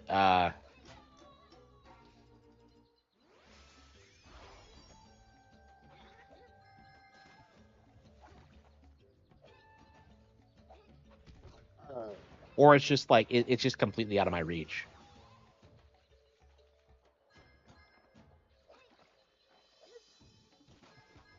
So yeah, I'll never get to meet Itagaki. Like it meant Devil's Third meant so much to me when I first played it, and like it was such a huge like you know like influential story of how he got that shit made after like getting fucked over like several times. Um, I don't know. It's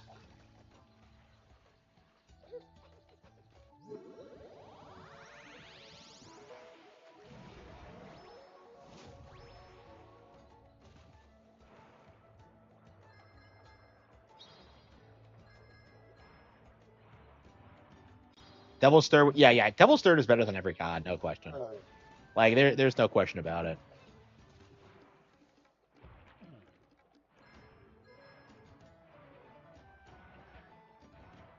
Yeah, crazy to think Devil's Third was like. Yeah, like I really should like. I think I'm gonna do the Fatal Frame 5 video, and then I think I'm gonna do a Devil's Third video. I think we're gonna pop in the Wii U and do a tribute stream to Itagaki for it. I haven't finished it in a while, so I play it pretty regularly. It's just I don't tend to play through the whole thing. I tend to like doing segments of it.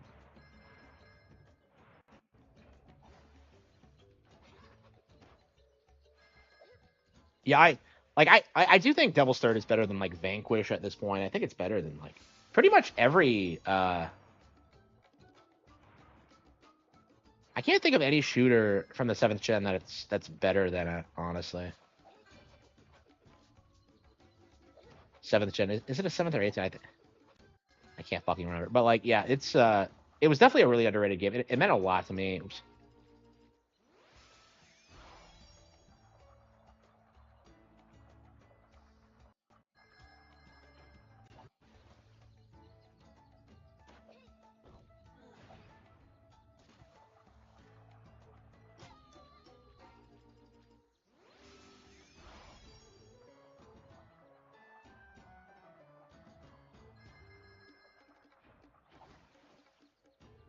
You're always in my mind.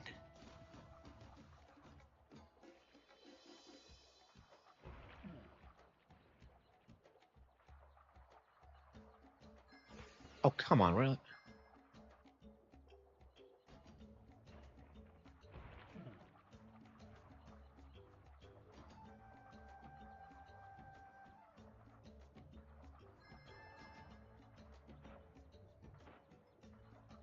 So you have to slow down sometimes to get past these.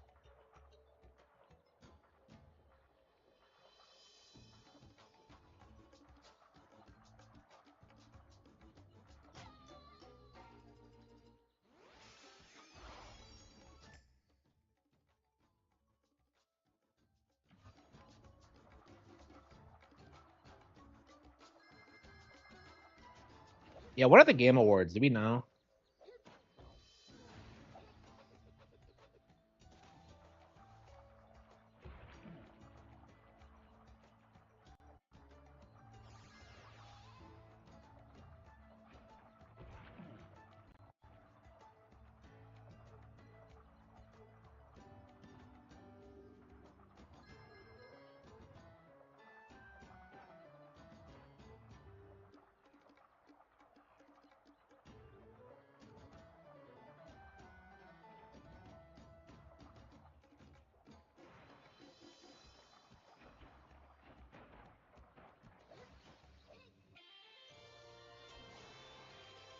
Pokemon Legends profiles? Yeah, the Pokemon Company tends to be pretty strict about that kind of thing. Like, you actually don't really see like a lot of Pokemon stuff with Nintendo characters. I think the only official ad ever made with Pokemon next to Mario is the original Smash Bros. One, where they're all beating the shit out of each other. Okay.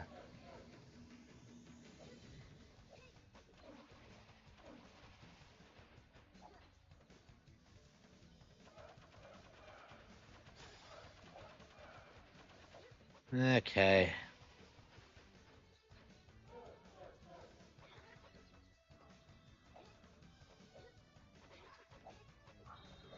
The hell is this bullshit?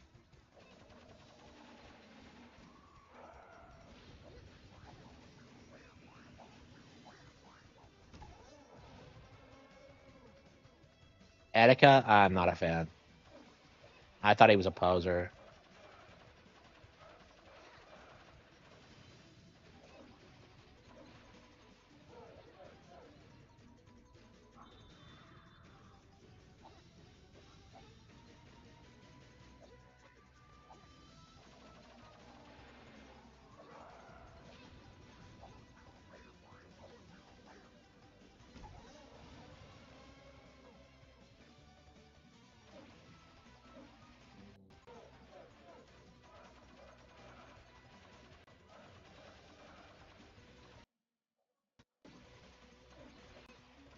Okay.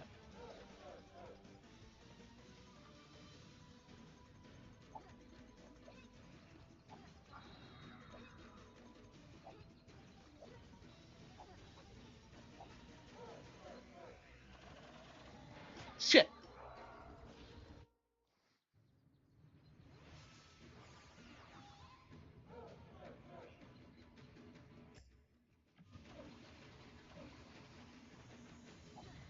Oh, when did Etika die? I don't remember if I was actively streaming then. Uh, I don't know. He was like insane. He was like obviously insane for a long time, and that's actually a reason why I didn't like him was that like it felt like watching him is like was like enabling mental illness basically. Like I had a big problem with it. Like I knew something was wrong with him, but like,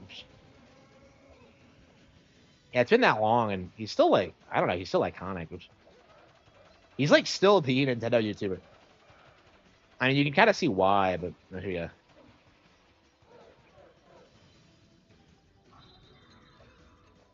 I don't know. I don't like how he like faked being excited for everything. It just that just drove me nuts.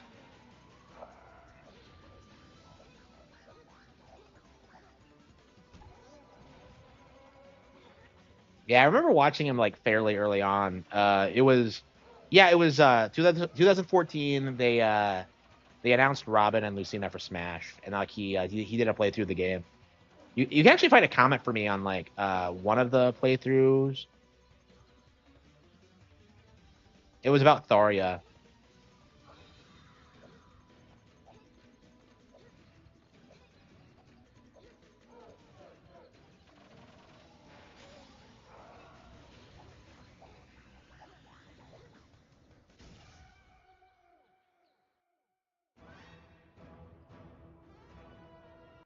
Becoming an e-celeb was probably.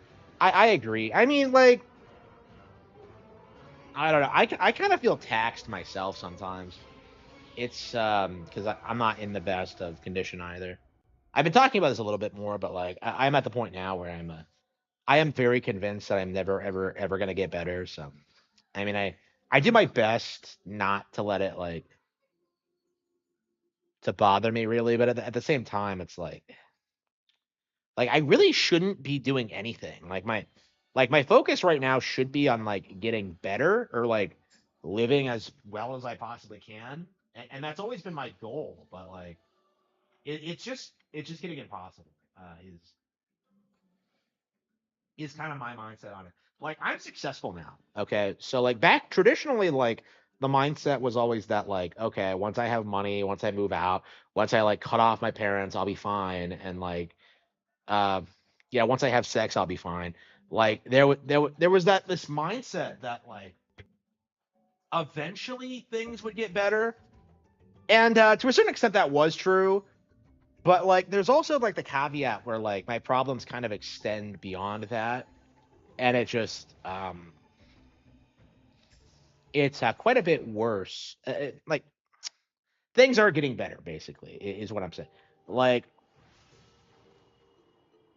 if I didn't have like genuine problems, I never would have like struggled as much as I did.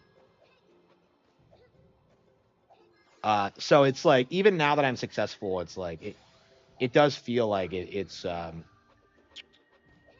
never ever going to get better, and it's very frustrating, and I'm kind of disappointed by it. But like again, I've been saying this for like the longest time. Like I very desperately needed help and nobody even considered giving it to me, and that's something that like I'm very bitter about.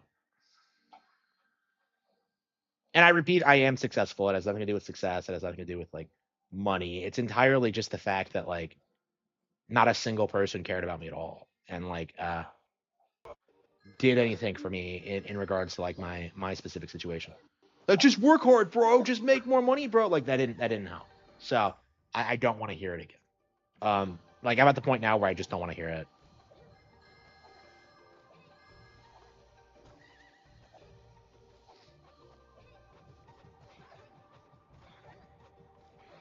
So no, yeah, I mean, I guess like YouTube just attracts people with mental illnesses. Because Boogie's kind of like that, Ethan Ralph's kind of like that. Like everyone kind of has those problems, and I think it takes different forms. Because like I do feel like my specific issue is very different from everyone else. That's always been my thing. Is that like I've never known anybody who has the same issue I do. And like honestly, I think my issue is like far more severe than anyone else's. But at the same time, like I've gone to great lengths to hide it to the point where most people don't even know what the issue is. Um, your fans care about you, Harman. Yeah, yeah, I'm very thankful. I'm very thankful. I don't know. It's I mean, that's definitely been an improvement. That was like the major thing for me that like really helped me get through this like really dark period was like in type like just coming home every week and streaming and like having an audience and getting to know everybody, and it's been great. I definitely feel like way more connected with other people than I used to because of this. But at the same time, it's like it's not a real genuine connection. You know, it's like I've always been very critical of the parasocial relationship thing, and I try not to engage with people online or think they're my friends or anything.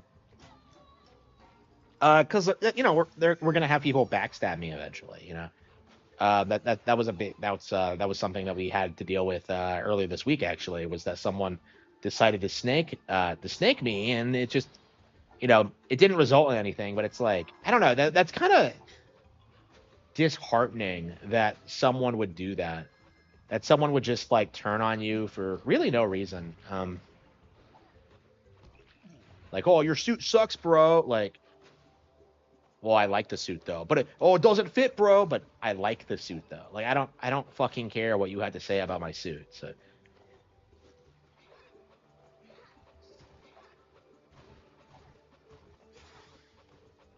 here we go. So yeah, like that's kind of like that's always been the goal, like the real goal, like becoming successful and moving and like doing all this stuff. It was always to like get to that point where I would like uh have that sense of community and like actually have people that care about me and all that stuff. And it never really happened. I've never, I don't feel as if anyone cares about me at all. Like, and this past couple of months, especially, I've kind of realized just how much that like everyone is determined to fuck me over. Um, so it's definitely been like a very frustrating thing. Like getting no support from anybody about like what's happened. Um, like no help, no guidance, no practical advice. It's just yeah, it's been completely worthless. Like everybody has just done nothing for me when I've done nothing but succeed for 5 years. Like this was like really nothing but a setback, honestly, because oh man, I got fired from my job. Oh no, what am I gonna do? I guess I'm gonna have to stream more and make more money on YouTube. Like wow, yeah, what a terrible thing. Oh no, what am I gonna do?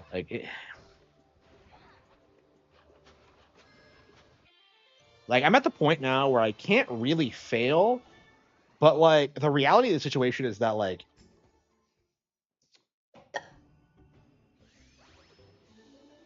everybody is so is so hateful and spiteful that like they'll they'll do whatever it takes to like even like mildly inconvenience me. It's very frustrating. Okay. I don't know. It's definitely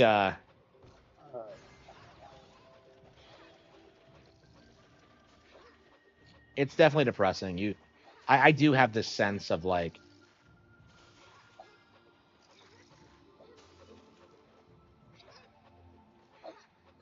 that most people don't really work at all. They don't really care about other people, that they're just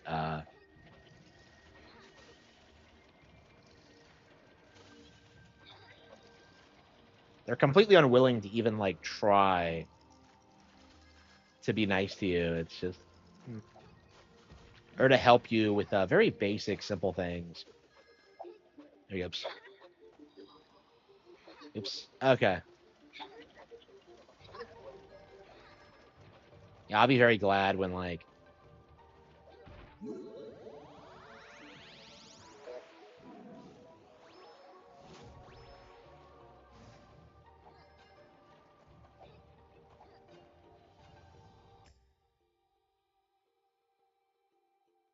don't hide behind a persona. I mean, I don't, because that's always been like the thing is that like I've always been very active in like going out and like meeting people. Like I never wanted to be like Medicare. I never have been. Um, but like the simple reality is that there's just nothing in the area. Like every time I go out, it's just like fucking drug addicted weirdos, like causing problems for everyone else. Like nobody wants to talk to you, nobody wants to know you. It's like there's no there's no room to like there's no sense of community or like advancing your skill set or anything. Like nobody will do anything for you. Um, because like, oh, why don't you have it figured out already, bro? It's because nobody did anything for me when I was younger. It's just like, and again, it's other people.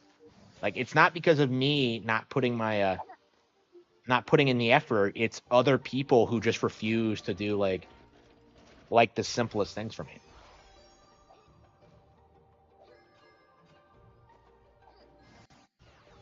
Okay.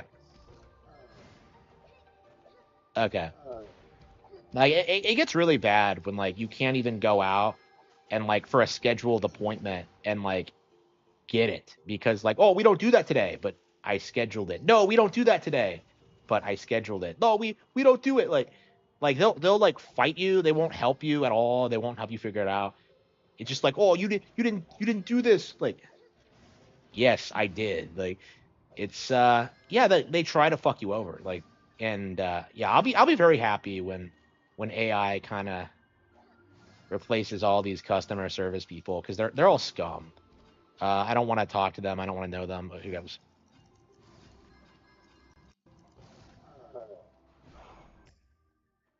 It's okay. Yeah.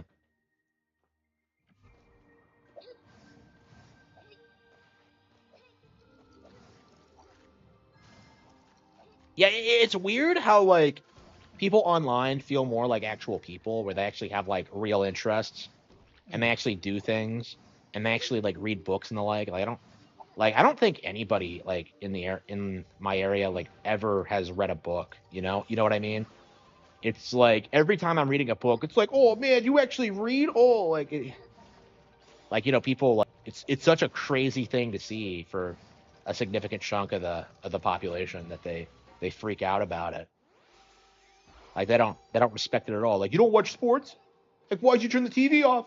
Like it's just what are you talking about? Like no, I don't watch TV because I'm not a retard. Okay, ultra normies, yeah. Like there's just nothing out there. Like everything cool is like in very hyper specific areas. Like I don't want to interact with normies ever. They're just too out of touch and have no idea. Like because like we went through this in the 2000s where like people started like screaming about anime and about how much they hated it. Like oh man, anime, oh, and then like now it's like huge and like the same people are like pretending to be fans even though they don't know the slightest thing about it. It's very frustrating.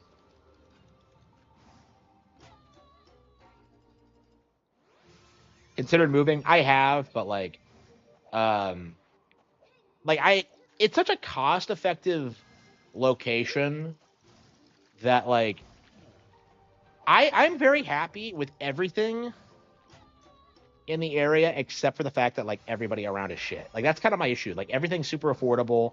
I own the house. It's reasonably close to like everywhere I want to go. It's like I don't have an issue with like where I live. Like I actually really like it. People make fun of the house, but it's really really nice. Um but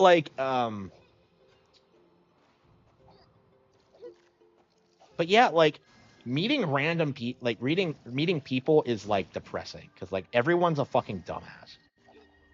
Like everybody is just they don't really do anything besides like drink, do drugs, and like maybe watch sports. It's really depressing.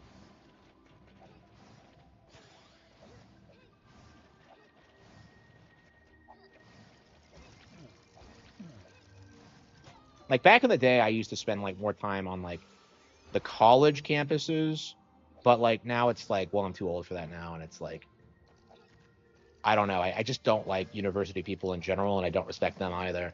So it's like I don't know. I just feel very disconnected from like everyone. Like there's just no one around. Is just the issue. Like it shouldn't be that hard to find people that like share my interests and want to like do stuff, but like no, like there's just no one around at all. Oops.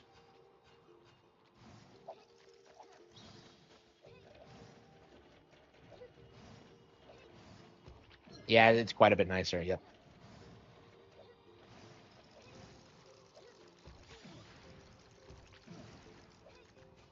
The hell was that?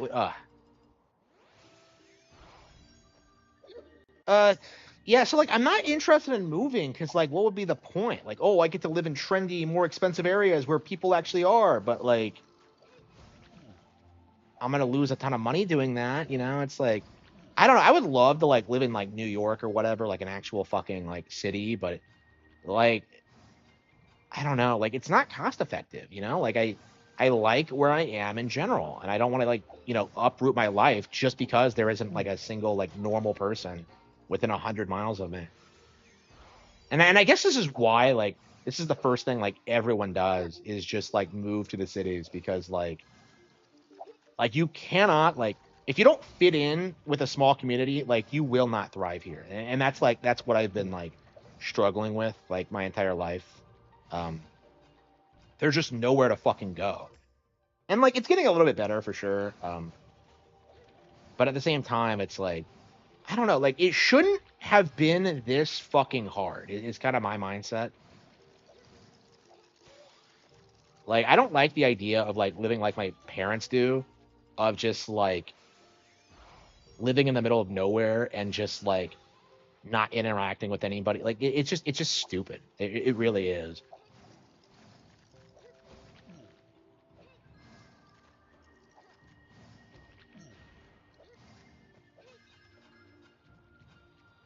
Here we go.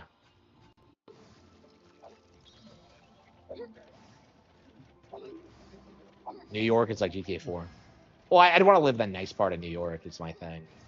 Like I mean I think that's my issue is that like it's like a class thing. It's not really a location thing. Like I think if you have like a high enough income, you can like just kind of live anywhere and just have a great time and just interact with like actual human beings. But like my problem is that like I came from the worst possible scenario like situation and like I have money now, but I've spent like the past 20 years like no, I'm not quite 20. Like past 15 years or so just like endlessly working for it. So I don't really relate to normal people because like normal people don't fucking work. They just kind of show up, do like the bare minimum, and then like just go home and like party. And that's probably how you should do it because like if they need more work done, they can just hire more people.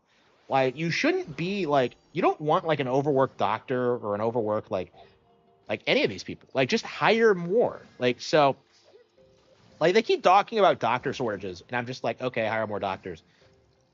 Like it's like that's all they had to fucking do is just like get more people on board, and like they just won't do it. Uh,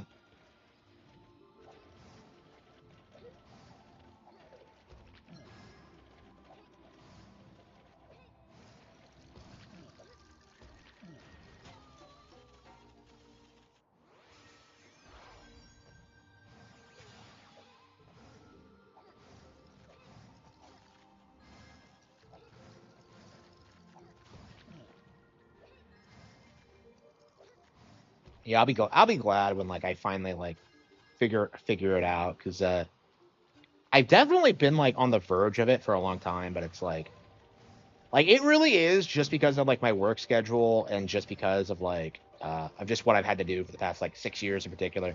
Because I pretty much had it figured out like at 24, and like that's around when I should have gotten married and I should have like oops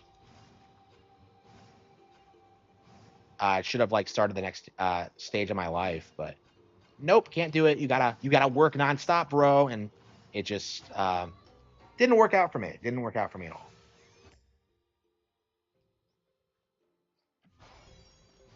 Hasn't Trump like cleaned up DC though? Like within like a day? I guess that's what I keep hearing is that like he cleaned it up.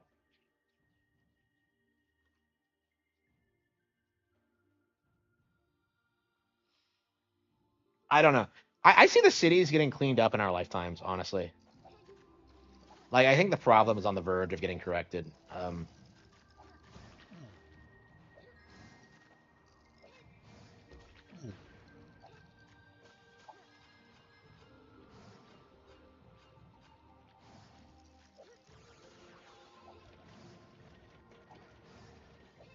I don't know. It's weird how like like I saw on Twitter today that someone is like waiting in line for like to get Metroid Prime 4 at midnight at the Nintendo World Store, and I'm just like, That's what everyone else is doing. Everyone else is like, just doing nothing but like waiting for like the next major gaming release, while I'm like constantly stressed out about like my next job. I'm stressed out about the books. I'm stressed out about the channel. I'm stressed out about like having to like, I don't know, like everything that's happened. Um, and it's been like that forever. Like I don't understand why everybody else gets to fuck around nonstop while I'm like miserable and like alone. It's just like, oops, here we go. Oops, here we go. Oops.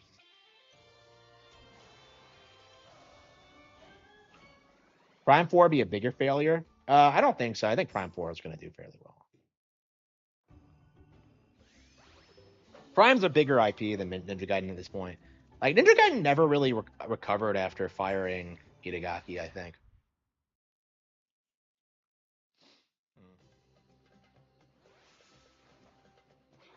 Uh,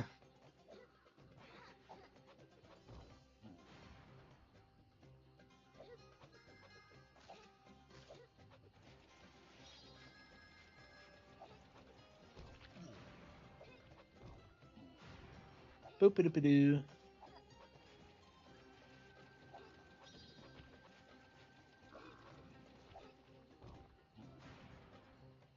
I think so because like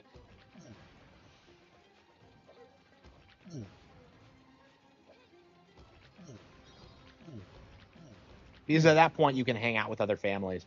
Like the issue now is that like I'm too old to be like fucking around. And I would much rather just be like staying at home and just like having a settled life at this age. So that's kind of my mindset. Like it's not about sex, it's about like having a stable like family life and like and all that. Like the fact of the matter is I've had to put that off for years because of like my situation, and it's just like it's it's just completely pointless. And um oops, it was very very very unnecessary. Oops.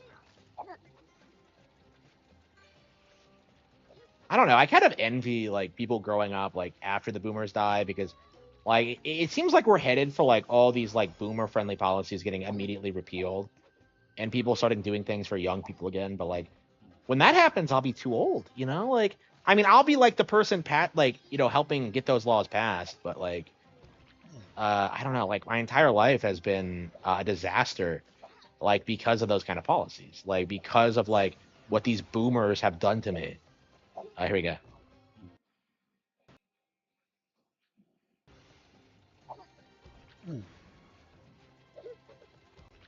Here we go.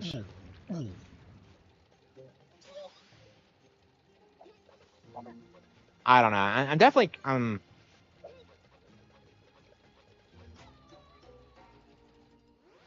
I don't know.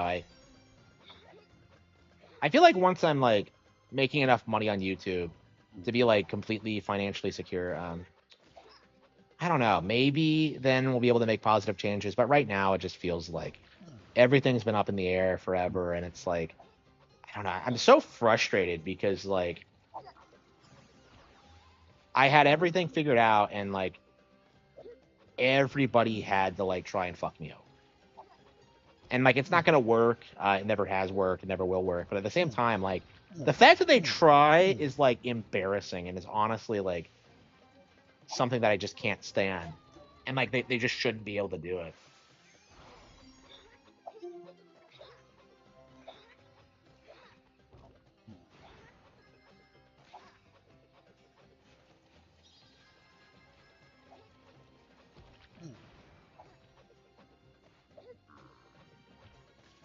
Thrice, yeah.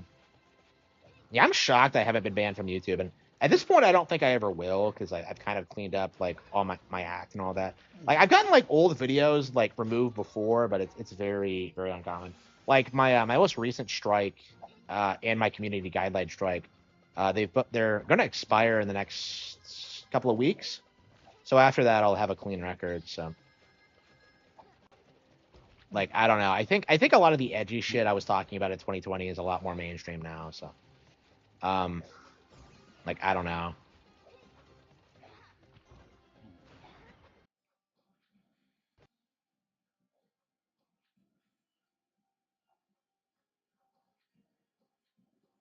And like what I'm seeing a lot more of is that like people are like shitting on like women more.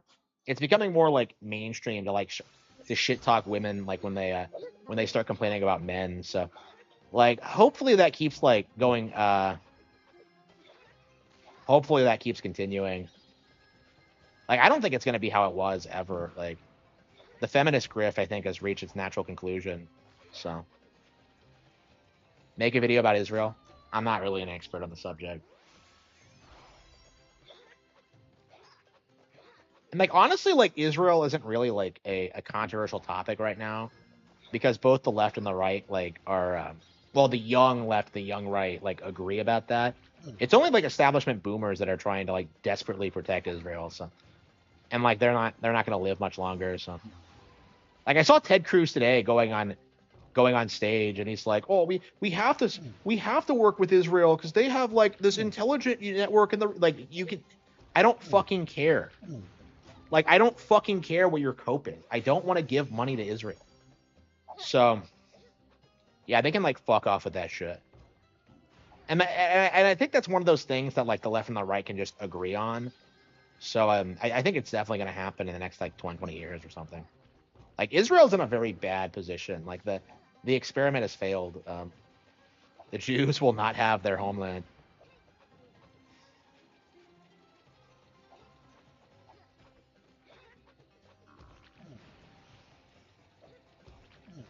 Like I think the main thing right now is that we kind of have to like. I think we should severely limit the power of like American politicians. Like, why the fuck is Ted Cruz like been around as long as he has? Like, I don't want to fuck. Like, he should have been like voted out instantly. He started chilling for Israel. You know what I mean? Like, that's kind of my mindset is that we really need to start like kicking these people out immediately when they start pulling their bullshit. Like Majority Taylor Greene, like the instant she started shilling for like immigrants and construction, she should have been like kicked out. You know, like it's something that like we need to have more power over.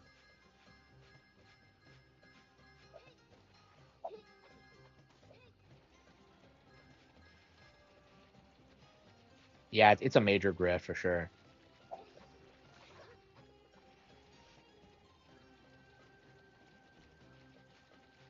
Why did she hold it with her ears? Whatever.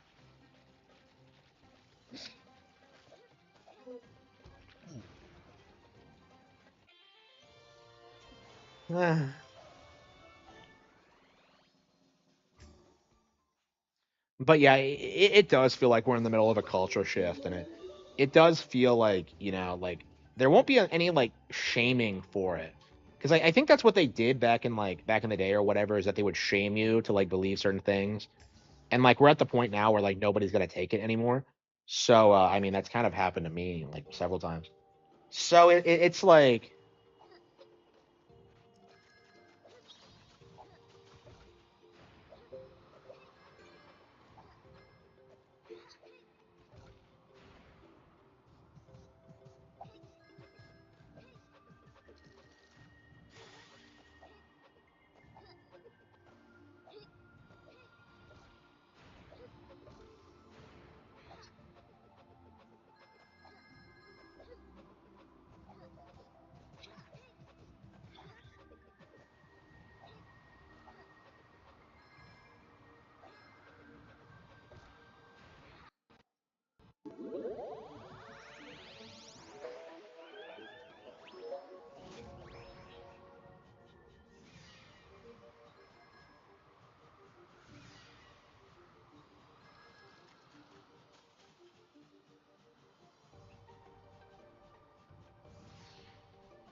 yeah, right now I feel like the main goal is to kind of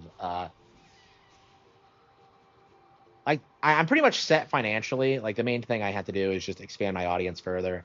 So I'm pretty much set on that front. So I think the main thing is just kind of like establishing like a real community of like, you know, like actual fucking human beings. I think that's like going to be the goal, is just kind of figuring out like how to connect with like other people, like in this age of like where everyone else is just a fucking retard.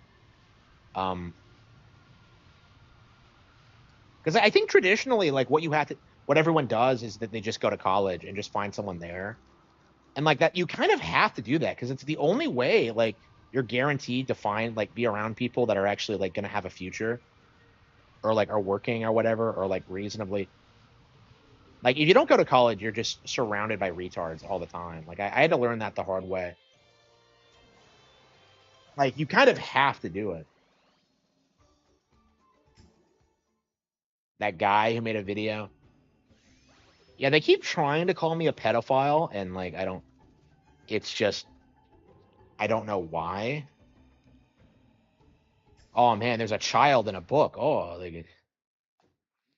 like I don't get it. Conventions. There's no conventions near me. Like I wanted to go. I mean, well, like the thing about conventions is that like I really desperately wanted to go to one near me. Like there was one, but like every single fucking time, oops, I'm working that day. So like I don't know. I could probably go to one now, but it's uh, I don't know. I want to be more financially secure before I go, honestly. That's kind of my mindset about it.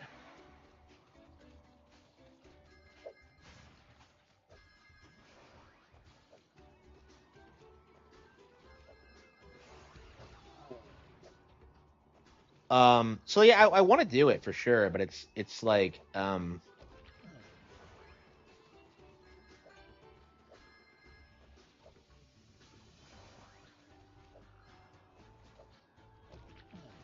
mean right now I'm like trying to get my subs up. It's just one of these days.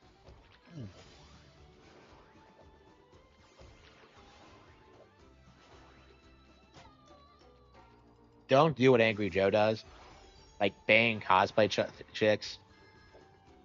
Yeah, what does he like, what does he do? Like he bangs like every ethot he can like get his hands on, right? Is that correct? And they do it to like promote their channels. Well, I've I I had this theory a while back, and I want to run it by you guys. Do you does he like fuck other chicks with other Joe at conventions?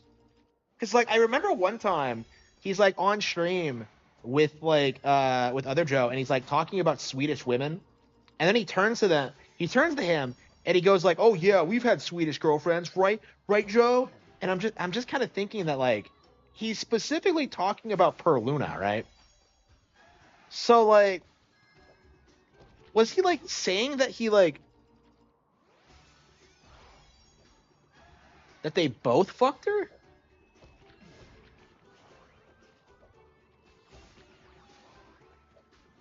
Like I don't know, I just thought that was like weird to me. I mean, like Per Luna is like the biggest hoe I think I've ever seen in my life. Like Angry Joe gets with like some of the biggest whores I've ever seen. I don't even know where you find these people, honestly. Like I tend to like good girls, so it's weird like seeing like what like you know Nat what like thoughts are doing.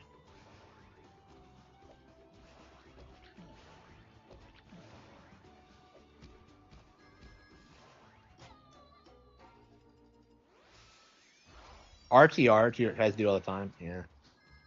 Yeah, that's weird. That's weird to me. I don't know. Like, I want like a committed relationship, because I actually like want a family and all that. Um, and that's my problem is I don't find anybody that I want to have kids with. So it's like, here we go. Oops.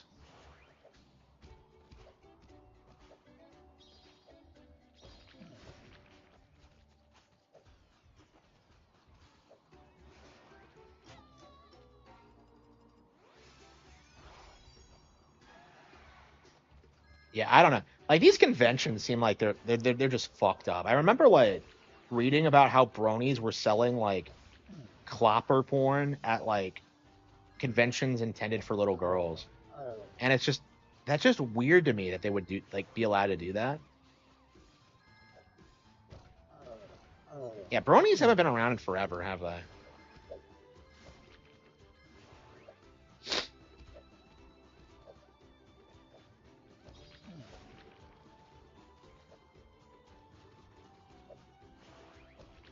I'm a brony. Okay. Yeah, they were so annoying back in the day, but now it's like, like I can't remember the last time I've even like seen one.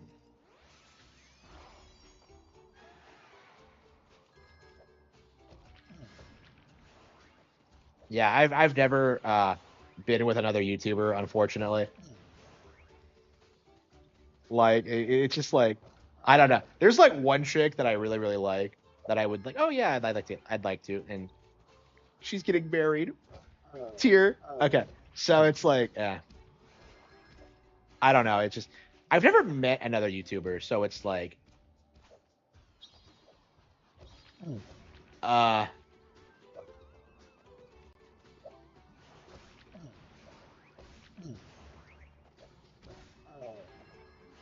shit. So yeah, I don't know. I'm told that like YouTubers like encourage each other not to get in relationships with other YouTubers, but like I don't know. Like I don't know. That's what like Texas and Tokyo did. Like when Texas and Tokyo like got pregnant, she like just ended the channel and she just stopped updating it because like she didn't want her kids to be on like on YouTube, and like that was something I really admired. It's so like it was so based compared to like what someone like Ricada does, where they just keep like the channel going indefinitely for no reason. Like I don't know, I still don't know if I've ever seen anybody else who's done that. Like I don't know, I kind of feel the same way that like I would shut the channel down, and that's always been the goal is just like uh succeeding in the writing career and then like phasing out like the YouTube stuff because I don't want people knowing too much about my personal life.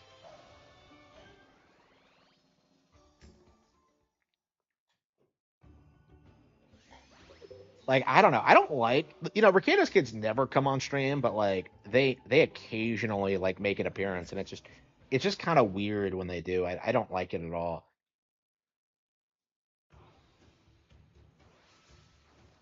Like especially because they're abused. It's really odd. Like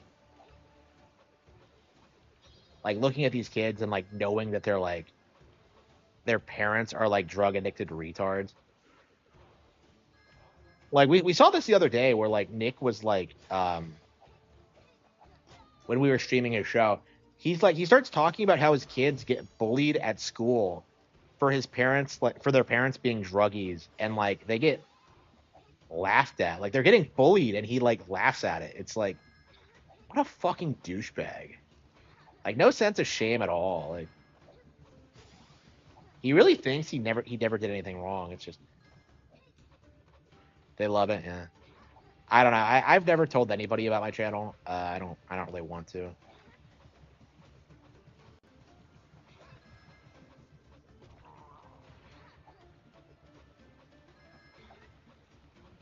Yeah, like Hank Green, like the author was in like I think he was in the area like a couple of days ago, or maybe it's like I don't know, next couple of I don't know. Like and I was kind of worried that like if I ran into him, he would like recognize me or try and talk to me or something, and I'm just kind of like, ugh, I don't want to talk to fucking Hank Green. Hey Harman, I love your books. Thanks, I hate yours, you piece of shit. I don't know. That was definitely kind of something I was kind of concerned about. Like I was like, if someone is like takes a photo of him and I'm in the background, someone's gonna notice that.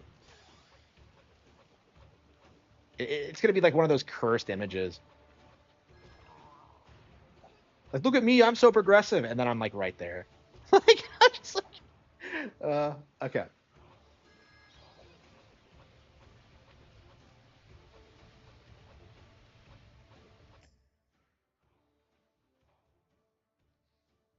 Okay, oops.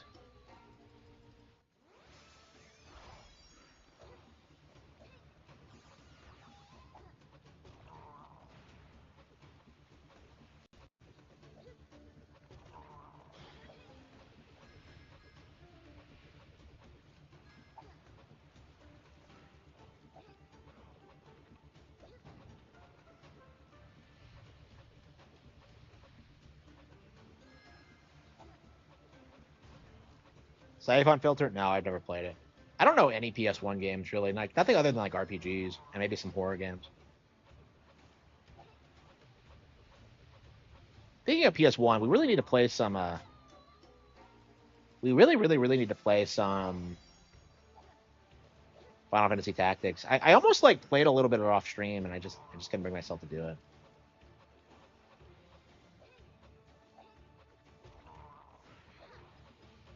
Yeah, there's nobody around. I've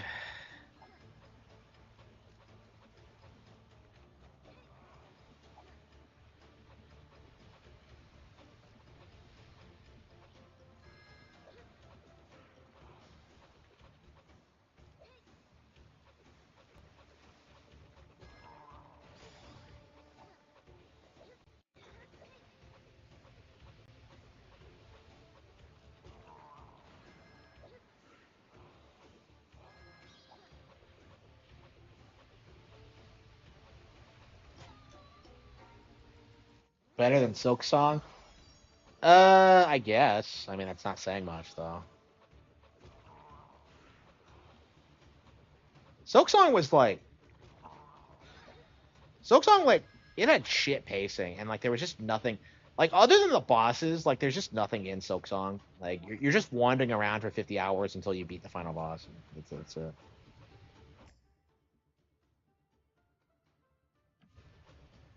Better than Persona 5? Yeah, it's better than Persona 5. Like what isn't better than Persona 5? I'm just like I don't. I'm glad that like I finally finished Persona 5, so I can like openly talk about how shit it is, because like for years people like hyped it up as some like goated RPG, and it's just some slop. Like, oh man, you can bang your teacher. Like, so like I never understood the whole teacher thing.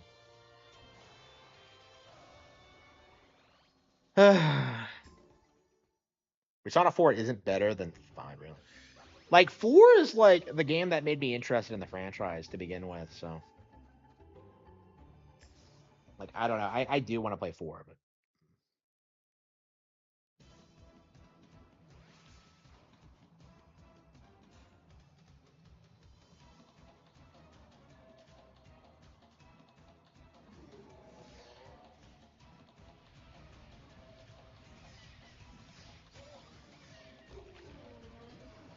okay. How long is the game? How many worlds does it have?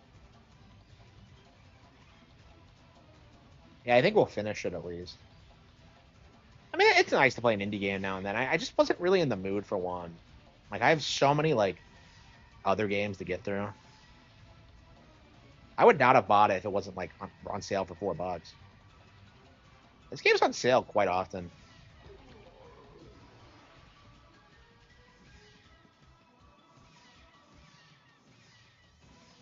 Yeah, Fire Emblem has such better waifus than Persona. It's not even funny.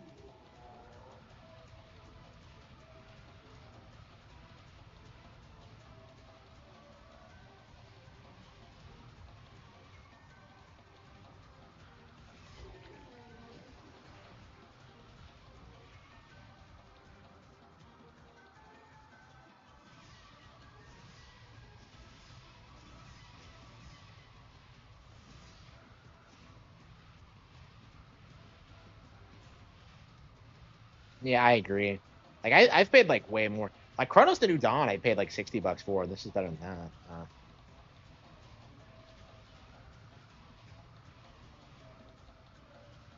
Not a fan of how the bosses work, though. Oh, just dodge these things forever, like, until you can hit it. Like, really? I've never played a game that, like, where the boss fights have you dodging attacks, like, endlessly. That's just fucking stupid.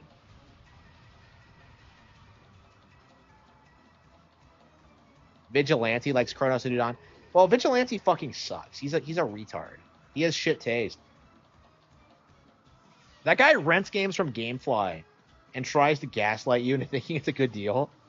Like, why the fuck would I ever take him seriously? Cuphead is well, like I don't like Cuphead either. Like, Cuphead, like that's why I don't like Cuphead is that like the boss fights don't feel like they don't feel satisfying to me. Like, I am not a Cuphead fan. I never actually did finish the DLC actually. I keep like trying to come back to it, but it's like I don't know. I never even like replayed the base game, so I guess I'm just not the audience for it.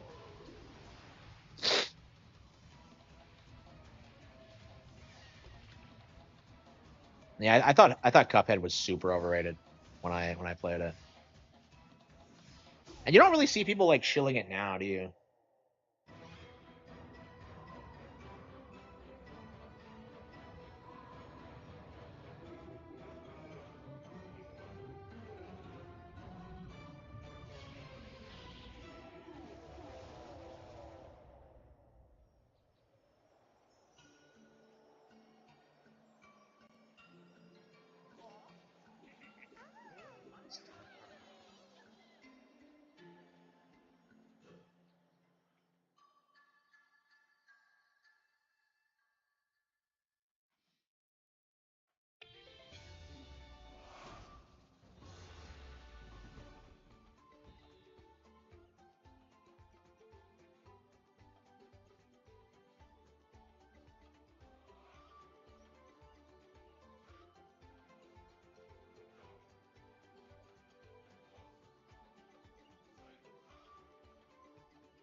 Team Cherry gets acquired by PlayStation.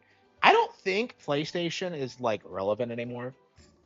Like if they acquire Team Cherry, they would just make it multiplat.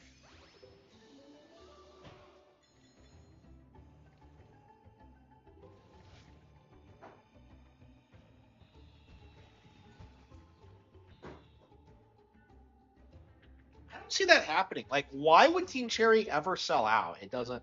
That doesn't make any sense to me. Okay. Frozen Mountains. Climb the mountain. Toxic Tide. Okay, I think that's enough for today. I'm sure it auto saves. So. Hmm. Does Final Frame 5 really not have a mission mode?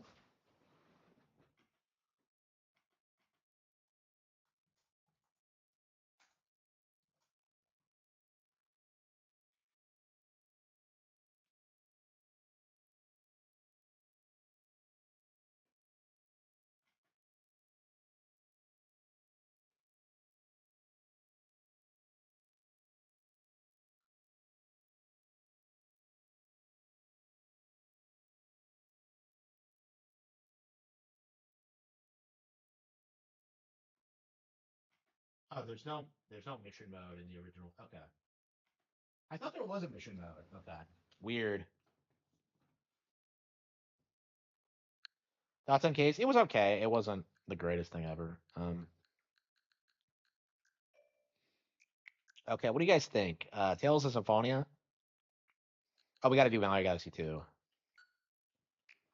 We got to do Legend ZA too. Yeah, what were we do? This is why I wanted to finish Tales before Pokemon came out. Like that was the goal, and we just couldn't do it. Like unbelievable.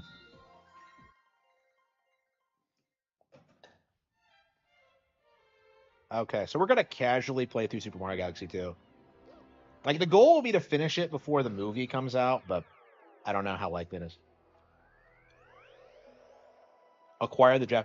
Yeah, wasn't there like a rumor a while back that they were gonna like buy Capcom or something, and that they would like. This was back when people were pretending that like Capcom was in like a Renaissance period. I'm glad that's over, by the way. That was really obnoxious. Like, oh, Capcom's better now than they were in the '80s. Like, shut the fuck up. I, I'm sure like Max Dude still tries to tell people that, but like, who the fuck cares what Max Dude thinks? I'll be very glad when Max Dude is done because like I mean I was already bitching about his takes regarding Dead or Alive, so like I'm very unhappy. Like I'm very unhappy with him.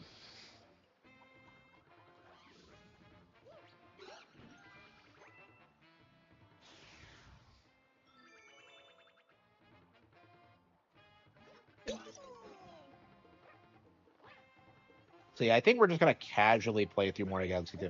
So that's the weird thing about the Green Stars. Either you like figure it out like immediately because it's so obvious, or or you're gonna make some weird like fuck up mistake and like not be able to find it forever. There's like no in between. And like usually I think you can find them pretty quickly. Because these levels aren't super elaborate, so but yeah, there's a reason like I don't really care for this. I mean, I did it the first time and I enjoyed it. It's one of those things you'll do once and then like never again. There's no reason to really. Like I don't know. I think it's one of the major flaws of the game actually. It's just padding. It is, and it's quite a bit better than like most examples of padding that I can think of. But at the same time, it's like I don't know. It's still padding. Live stream, yes, 100%. Oh, that's tomorrow, isn't it? I completely forgot. Holy fucking shit! When is that happening? I took a nap today. I don't know if I'll be able to get to bed. When's it happening? Nine? Shit. Okay. I might have to just stay up all night and then just like do it during this stream. I don't know. Shit. I don't know if I'll be able to get up on time. Fuck. I completely forgot. I spaced it. Man, there've been so many Nintendo Directs lately, and so many of them have been bad. Like I don't even get like I'm not even that excited for the Air Riders Direct. I made a video bitching about like RGT85's take on it. Like he was spurging out about like how like oh like I can't believe that like oh wait did I actually upload that video? Yeah, I uploaded it, but I didn't post it. Yeah. Um yeah, RGT85 was complaining about it. Like, oh, why are they doing Kirby? Why do they have a Nintendo Direct for this one game? Hey, genius. They can drop Nintendo Directs whenever they want. So they can talk about whatever game they fucking want. I don't get this mindset. It's that like, oh, why are they making this Nintendo Direct about this game when they could make it about another game instead? Like, nobody fucking cares.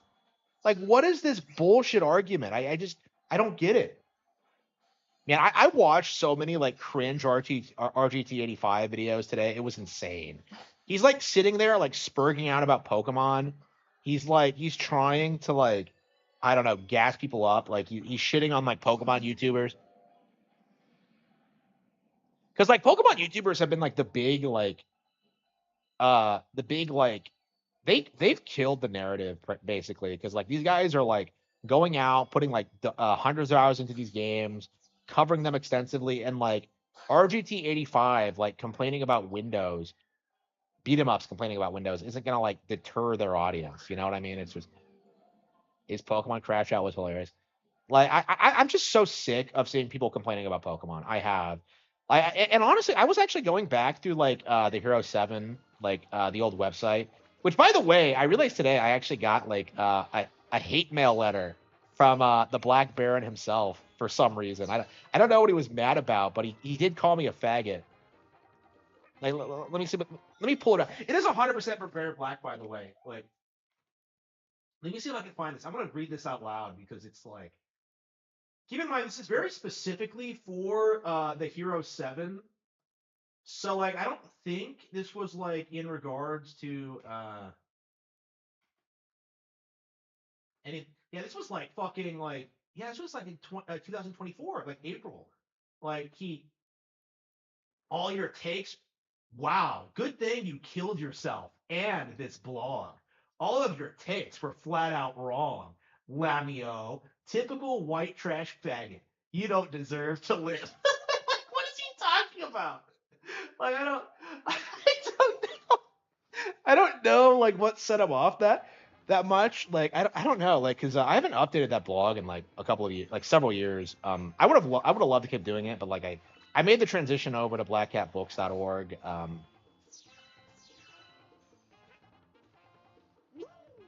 It's like So like so yeah, the reason I think what I think happened is that like he saw one of like the parody articles on it and like thought it was like serious because like I like if you go on the front page of that blog you'll see one like called Resident Evil 4 is pro-Trump propaganda, and it's all about how like Resident Evil is racist now and how like it used to be a feminist franchise and how like 4 was like some like major like anti-Mexican thing.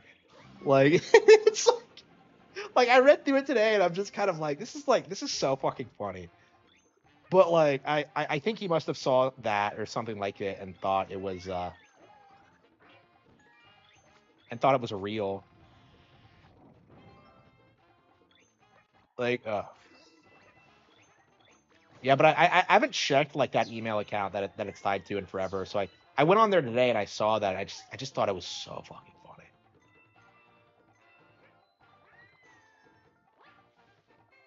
funny.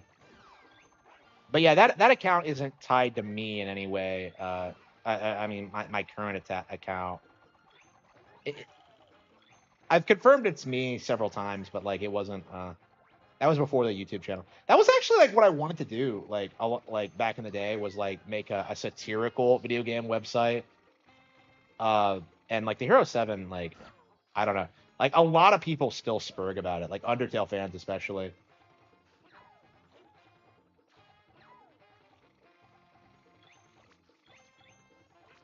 Like I don't know. I wish I was able to stick with it, but I just didn't have time. If I had, I probably would have been able to monetize it, but I don't know. I'd love to bring it back, but it's just one of those things where it just doesn't feel practical.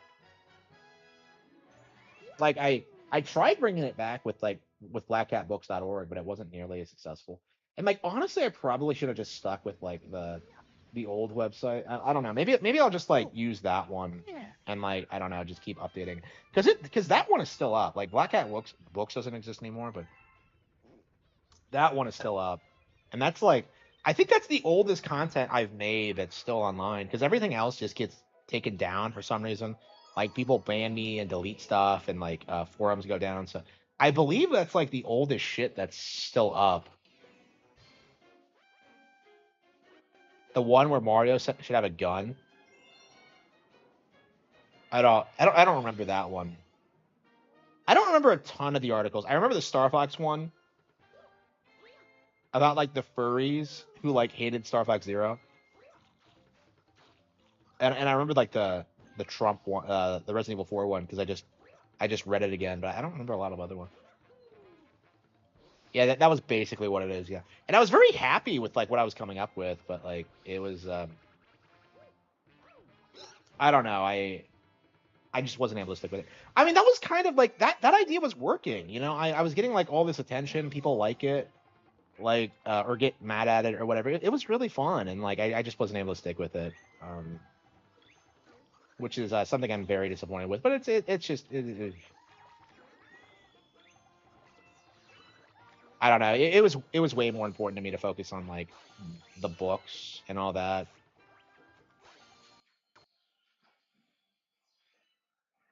Like I actually like generated some here we go. I actually generated some AI an AI voiceover for that article. So I think I'm gonna like put it over some Resident Evil 4 gameplay and like make it a video out of it. So we'll see if that pans out or not. Top 10 most progressive games or whatever. Did I do that? I don't remember that. I think I made a YouTube video like that. Man, I don't remember like some of the shit I do. I remember my actual takes, but I don't seem to remember like the parody takes.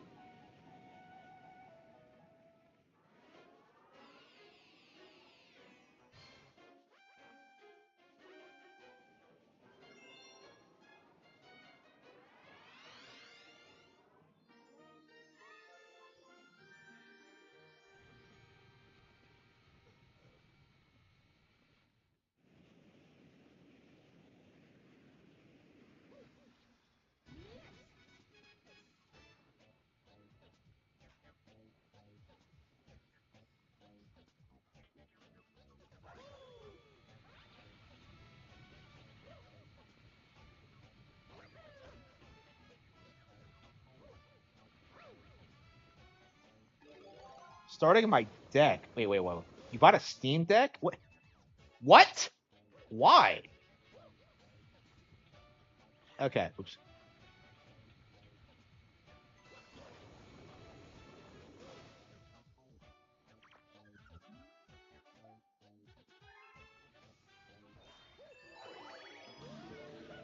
Yeah, so we got Yoshi Star pretty quickly. So like I don't know, like the star like it goes a lot quicker than I think you would expect.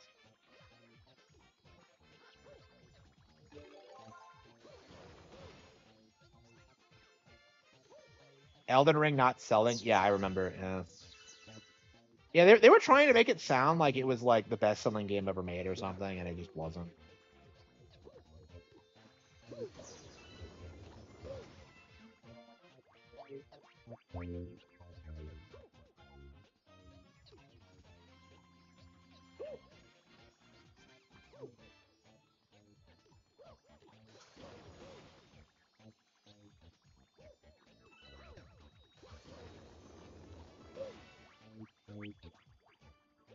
You can't drop this fucking thing, can you?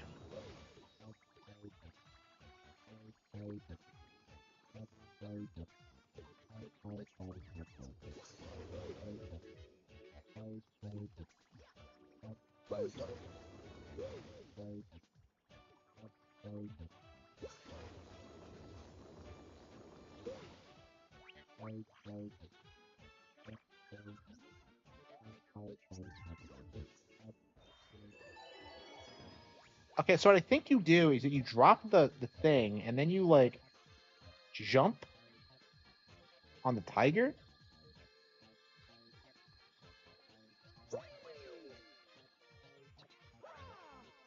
The hell is this? Okay.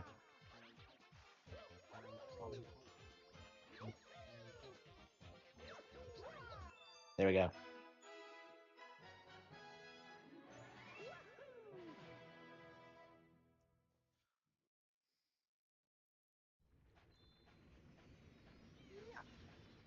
Gotta go to Cracker Barrel that way. But that's a woke company now. You can't go there. Like it's woke. It's run by a woman. Like it's just like it's gonna be. We gotta boycott Cracker Barrel. Like, ugh.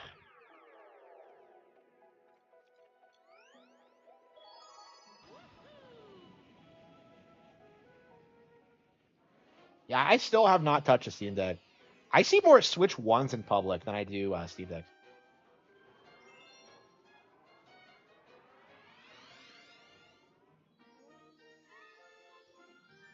Oh yeah.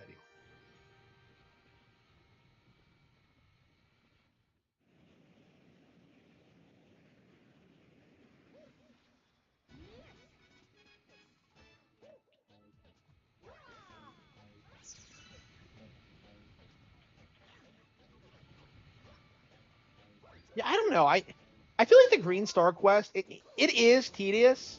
Like it does feel like padding, but it is really fun. Like every time I play it, you're just kind of like this is a really clever way to extend the game. They might not actually exist. Yeah.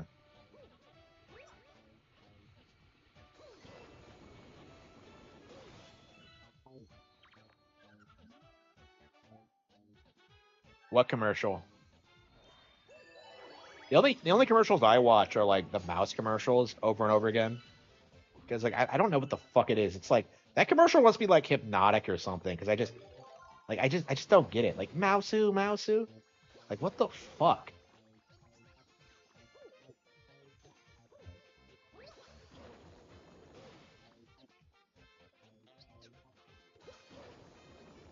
Harman reacting to videos.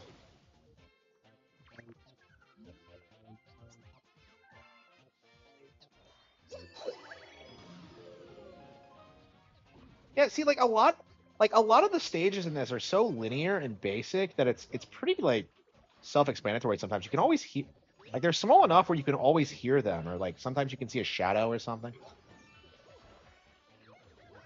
Wait, how the hell do you jump up that high? Wait, do you have to jump on the Goomba? Valve half bakes everything. Yeah, Valve sucks. Like I don't. Why do people pretend Valve is the industry good guy? Like that just pisses me off. Like I mean, I don't see the narrative like lasting after Gabe dies because like Gabe really feels as if he has like a cult of personality right now.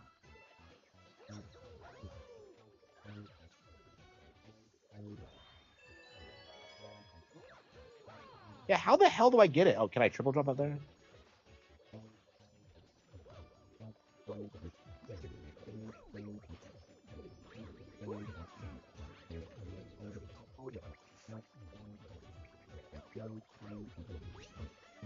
Yeah, you triple jump. Okay. Yeah, didn't even make Half-Life. He doesn't make anything. What does he do? He bought a yacht company.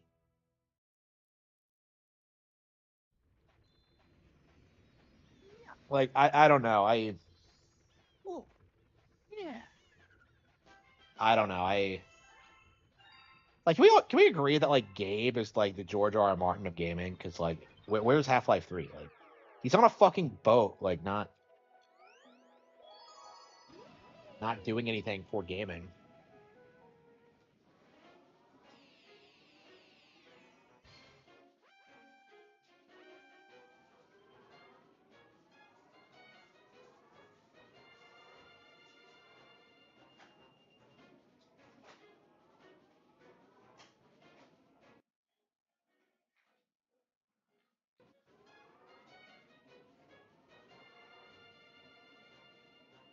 Why did it spin up? Like, why does it do that? Oh, well, I guess it didn't turn off properly. Okay. Oh shit, no.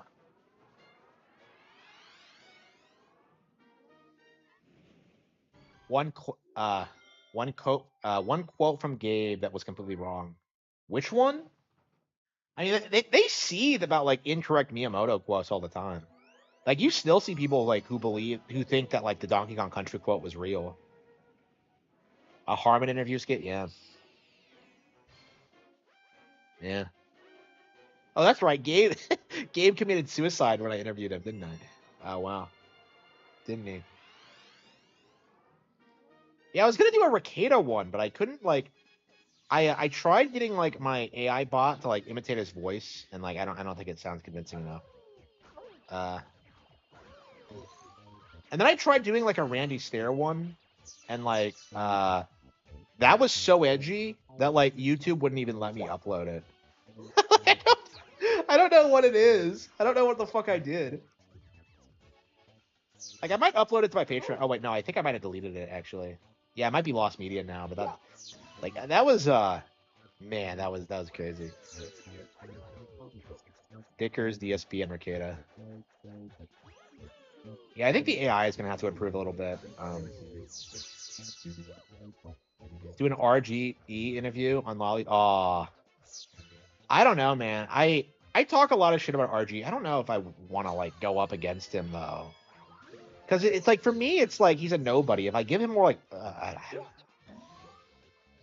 I really need to stop like talking about him. I think because he's completely irrelevant. Like nothing he says is true. But like at the same time, like he's like the closest thing I have to like the niche gamer comment section. Because like that's kind of like the appeal for him for me is that like his takes are like basically niche gamers takes from like 2015 basically about how like censorship needs to be like banned or whatever, and it's just it's all retarded. It's all just a giant cope because he's a pedophile and doesn't want his like child porn to be taken away from him. um yeah, I'm glad more people are like speaking out against the porn thing because that was a big problem in the 2015 period, and I think up until Ricada, like people like tried to pass off like porn as being free speech, and that's something we need to like pretty clearly define. Like, no, porn is not free speech. RGE is the new flamenco. Uh, I don't know anything about flamenco. Like whenever we talk about like Ralph's sidekicks, we're always talking about Gator specifically. So it's weird that like flamenco exists and like no one talks about. Yeah, like didn't like yeah. Kino Casino tried going after him, and then like they failed to prove like that they were talking like they were going after him for his weird porn, right? Like what was the allegation that like he was into lolly or something? Well, I don't even think that's a secret. These people like used to openly brag about that shit.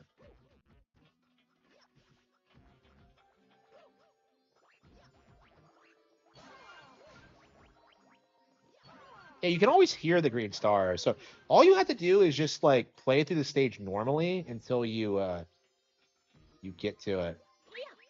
Yeah, and a lot of them are fairly early on, so you'll beat it quicker than like you did for the regular stars.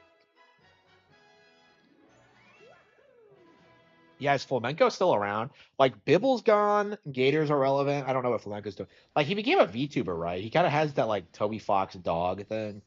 Oh, yeah. Like I don't know. I haven't heard from Flamenco in forever. I've never interacted with him. I don't really have an opinion on him. Gator, I do hate. Ralph, I do hate. Not so much Flamenco and Bibble though.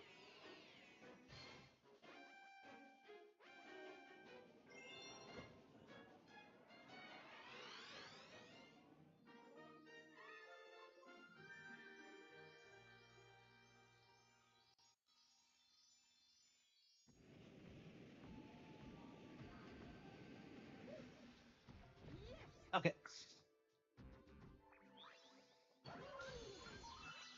Ralph is unironically still more relevant. Yeah, I have no idea what Ralph is doing. I haven't like followed Ralph at all since like the porn video incident. So for me, it's been over since then. So I don't talk about him. I don't cover him at all.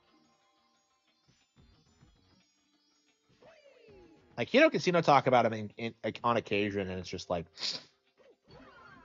I don't know. It sounds dire. Like he can't come back to the U.S. I think like his newest horror just aborted his child. Actually, I don't know. I haven't seen Ralph in forever, and I do not intend to again. Like yeah, that's right. He was at the Ricada hearing, right? When it was like like he was going after Aaron. PvP destroyed Ralph A logging. I mean, I think I don't know. I'm just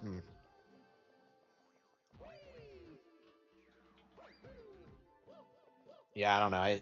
Like making fun of Ralph just feels like beating a dead horse. I don't even like making fun of Ricada, truth be told, because like it just feels so completely irrelevant.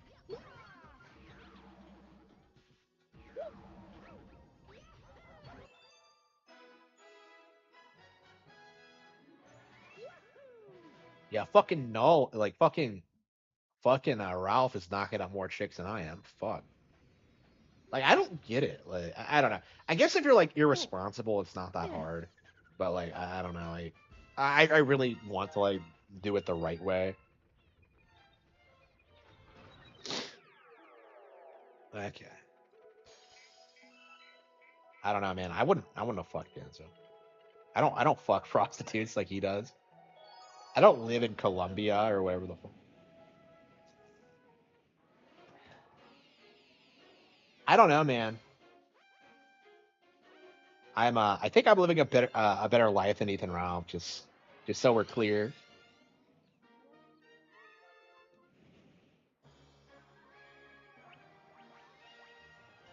DSP wants to be like Arlo. What do you mean? Like a Nintendo hate channel or like what do you mean?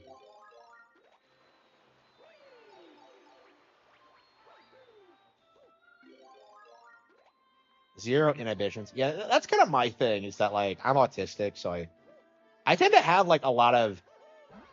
I don't like talking to people like at all, really. So it was very difficult for me to get started on doing that. So yeah, I tend to have a lot of natural inhibitions to for that.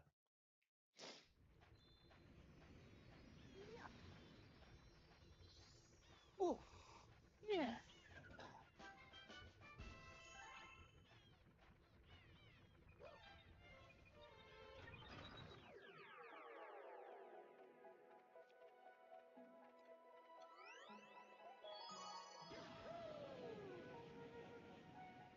Oh yeah, yeah. I have been diagnosed as autistic, by the way, because I think that was like kind of up in the air because I was initially diagnosed with Asperger's syndrome, but that apparently does not exist anymore. So I'm just autistic now. Um, so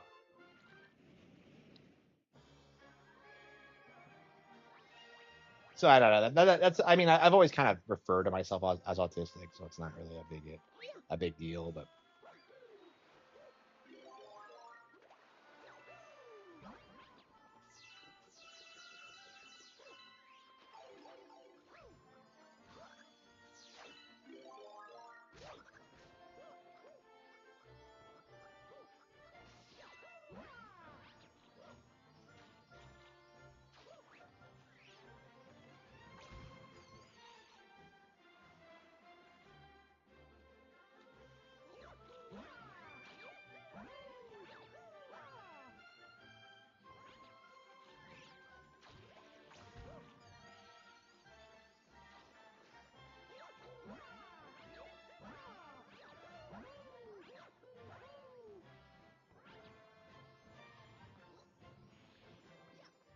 I can't stand how you can't go into like first person like whenever. It's so annoying.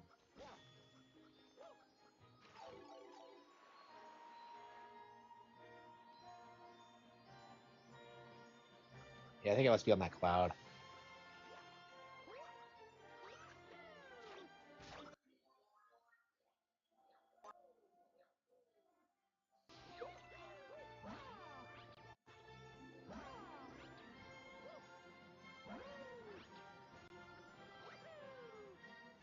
What the hell was it? I didn't.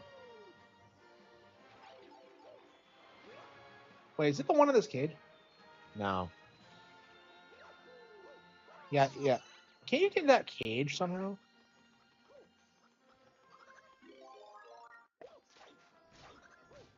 Yeah, I just love how you walk on clouds when you're Cloudmore. It's so sick.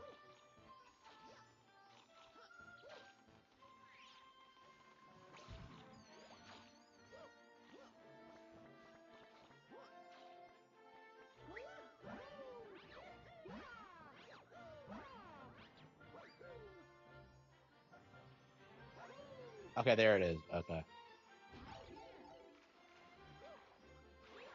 I think it is. Yeah, if you're interested, definitely check that one out. I don't know. Four is. I think I like four better, but like I don't know. Five, I think is probably a pretty good entry point. Expedition fans. I don't think Expedition fans enjoy anything.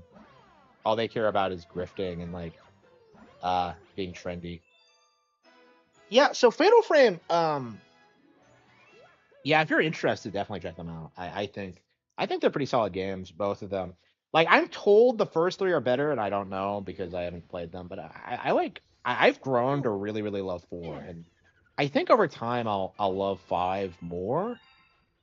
I think right now I just kind of got to get used to it because, and I kind of felt that way about four too. When I finished it the first time, I felt like I didn't really like it that much, and then when I did the second playthrough, I kind of warmed up to it a bit. So that might be the same way with Fatal Frame Five. I don't know, but I have finished that one twice now, and I mean my last playthrough was a decade ago, so I don't feel like my opinion has really changed. That it's not great, but it's it has plenty of things I like about it. Like I think it's worth a playthrough. As a suit of it does, yeah. I might do like I might do a video about that actually because like I think like people don't really think of like Fatal Frame 4 as being a Suda 51 game, but it does have a lot of that personality. I'm kind of surprised. I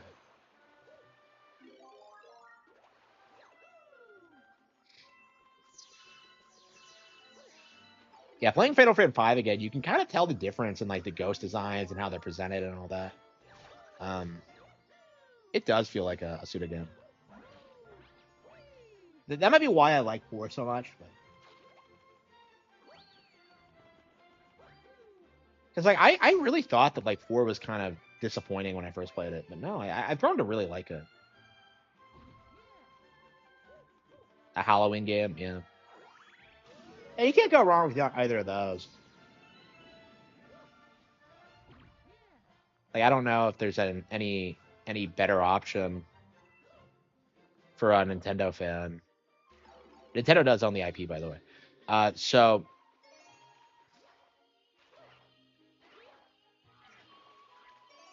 yeah, I definitely recommend them both. And we're getting 2 remake next year, so that's something to look forward to as well. Like I'm very curious about how good that's gonna be because 2 is like considered the best in the franchise and a straight up like all time goated horror game, but I don't know if like a remake would botch that. Like I don't know, I'm kind of apprehensive about playing a remake, especially because it's been remade once already. So like I'm kind of confused about that. Um, but yeah, like hopefully they're gearing up for a new one. It's kind of my mindset, and hopefully it's like a straight up Nintendo exclusive. I don't want them to like fuck around with these PlayStation and Xbox versions again. Like it's weird seeing like Nintendo in the credits for a game that's technically multi-plat. So for a game that's multi-plat, so it's like, so yeah, hope like if they make 6 like really really good, that might be a big thing for the franchise.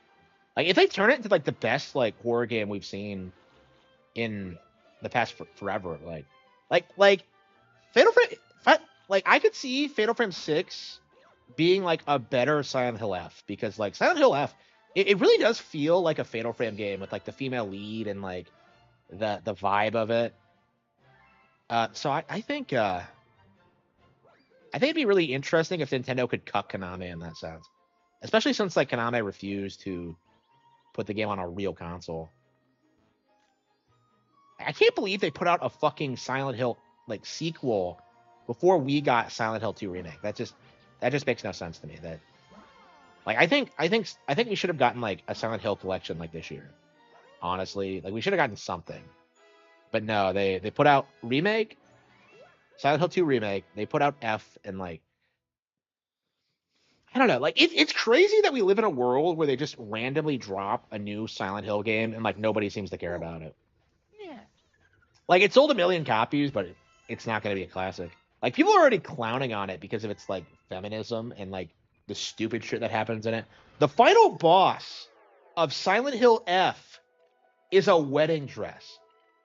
Like you can't get more like fucking like female empowerment than that. That is like the stupidest fucking thing I've ever heard in my life. Like I'm gonna have to like look it up on YouTube or something because I'm very curious. I'm actually very interested in actually playing the game. Like I genuinely like feel like I would get a kick out of playing that bullshit and talking about it. Uh, like I don't know, cause like people need to people need creators really need to stop demonizing marriage. Like it's fucking stupid. You're coping. Like you're not happy you're alone. Like that it's just because like they're never alone. They're surrounded by like other people that they do degenerate shit with. Is kind of like my opinion of like for like those kind of people is, and it's not just feminists too. I think RGE is like the male equivalent where he's like, oh, I don't need women. I can jack off the lolly. That's fucking stupid. Um.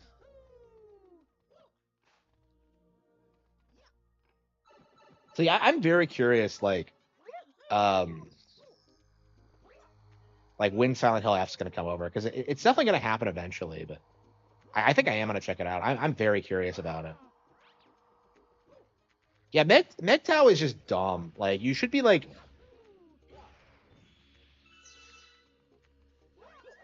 you need to be promoting marriages, and that does mean like, and families and stuff like that. Like you're not fixing the problem by being a fucking degenerate. Like I think it needs to be said more that like the lolly incels are basically just like the gooners are basically just male feminists. Because like, oh, I don't need women. I have porn. Like, what are you talking about, you fucking retard? I mean, that's definitely something like I've been thinking about a lot. Is just how essential it is to kind of promote like family values and all that. MGTOW is a base, absolutely.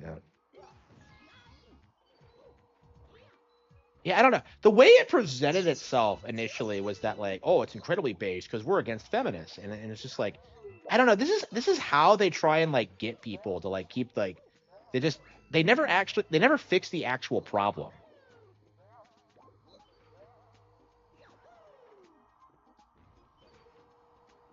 Like someone like Drexel will never ever acknowledge that he's the fucking problem in all of his relationships. Like, well, all like he groomed a 13-year-old, you know, like you're gonna call her a whore because of like you groomed her to be like it's like come the fuck on. It doesn't make any sense. Like like that's the reason chicks act like whores is because they think that's what people like dudes want, and then they're surprised when they realize the reality of the situation that like that's not true at all.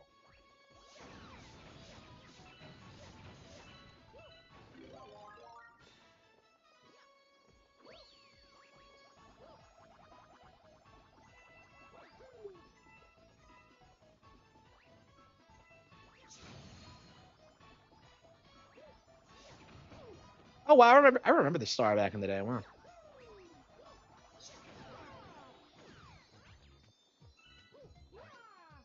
the hell? Wait, I can't get it.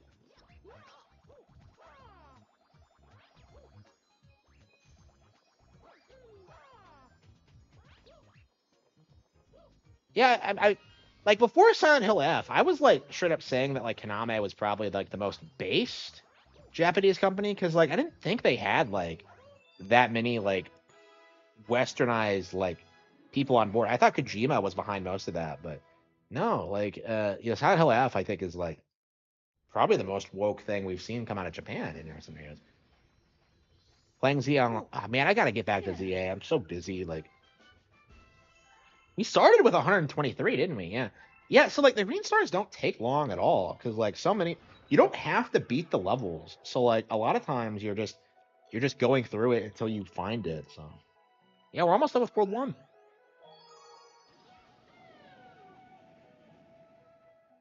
Yeah, I think we're gonna do ZA next. Kaname really hates nuclear war. Well, I think we all do. Well, like that was a Kojima thing. I mean, I imagine the Japanese have a problem with nuclear weapons in general, considering they've been nuked twice.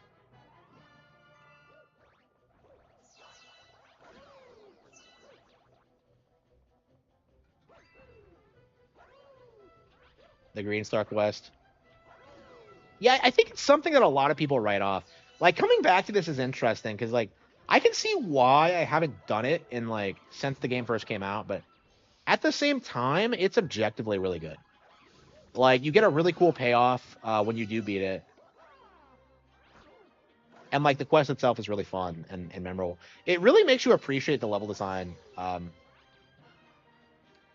Like I'm glad it's in the game. I definitely prefer like the new Super Mario Bros. System of just having like the star coins available from the start, but like this is definitely a nice twist on the formula.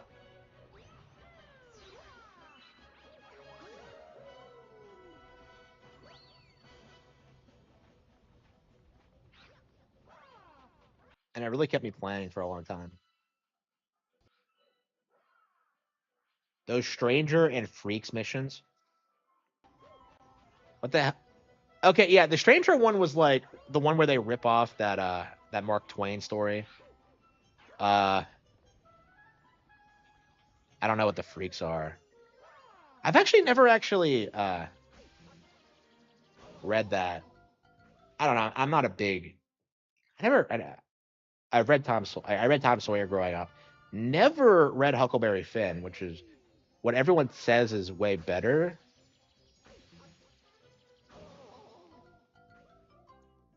So I don't know.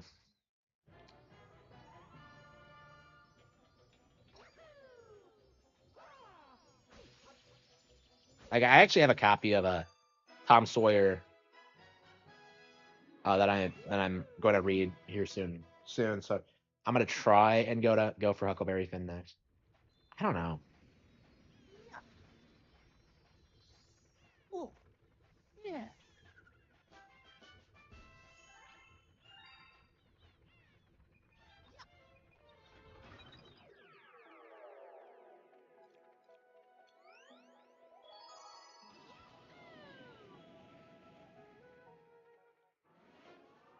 Yeah, so some of the stars are hidden in like the weirdest fucking locations.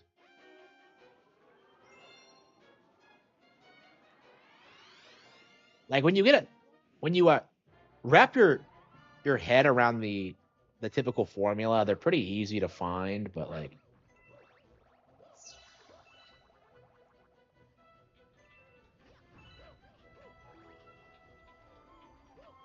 yeah, I hear it.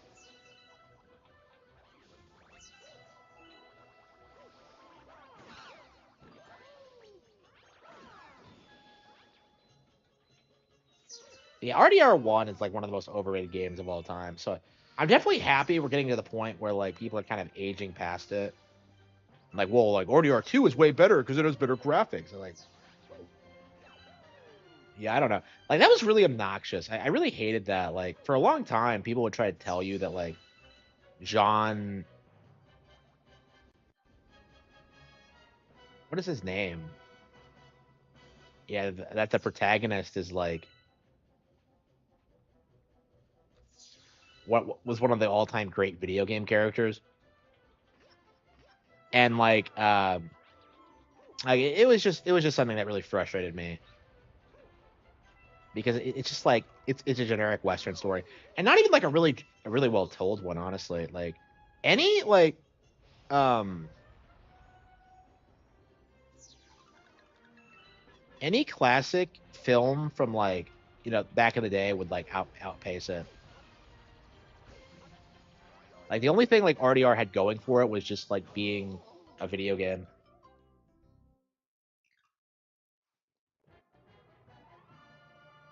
One of the best GTA characters. Yeah. Like Red Dead Redemption kind of kickstarted like the problem with modern Rockstar, where like they take themselves way too seriously. Like they really think that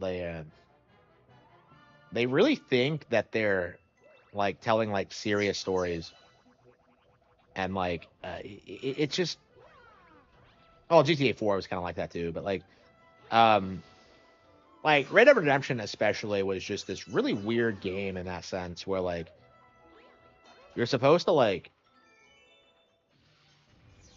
you're supposed to think it's just this really well told engaging story about redemption, and it's just not.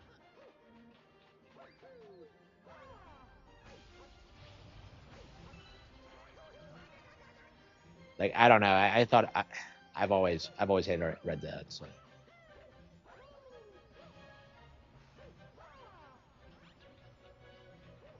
yeah, look at this. How would you ever figure this out if you weren't like actively looking for it?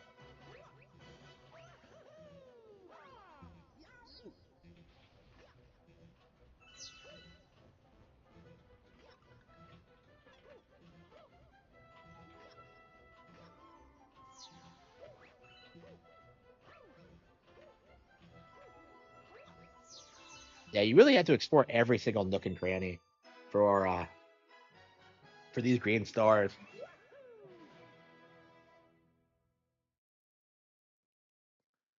Yeah, we've been playing for 3.5 hours. When is the Nintendo Direct? Is it 9 tomorrow? Oh, yeah.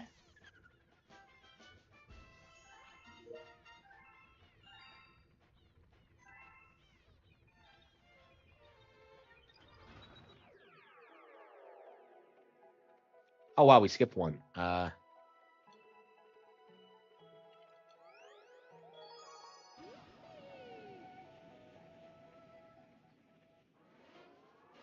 Yeah, I said we were gonna do one level a day, but now it looks like we're doing like entire worlds. He didn't finish the game because it sucked. Yeah, many such cases. Like I imagine most people have never finished RDR2. It's so shit. I don't think anybody like really defends it outside of like hardcore fanboys. Like I know Razor Fist defends it, and it's like, come on, it's one of like the most woke games ever produced. Like the whole like half black, half Indian guy was just. Ugh.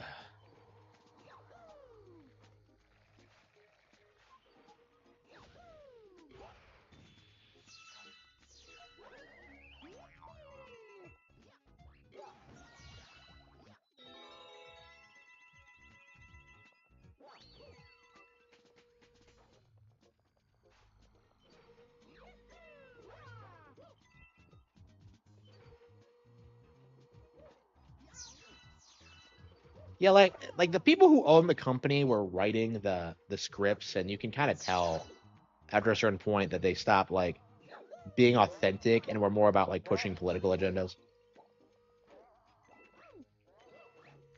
Like GTA 4, like people love to say GTA 4 is based, but it's actually not.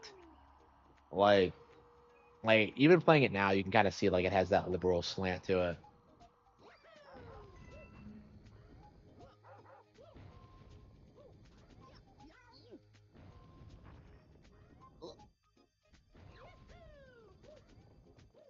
Nanny.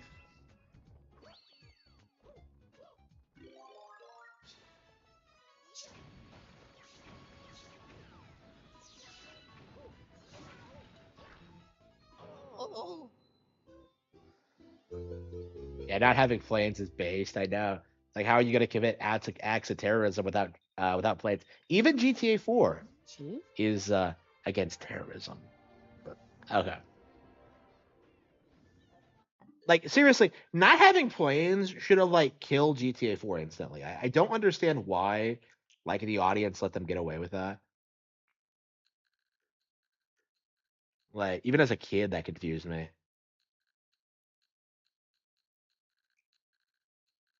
Okay,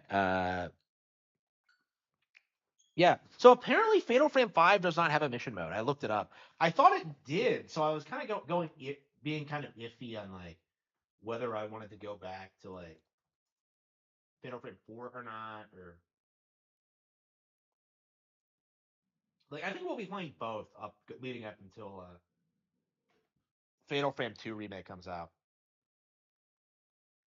Yeah, once we beat Fatal Frame 2, assuming I don't die before then, um, once we beat that, we'll have played most of the games in the series, so I'll be.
Yeah, I noticed that.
Okay.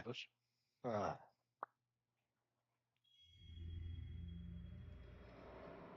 okay. I don't. Okay.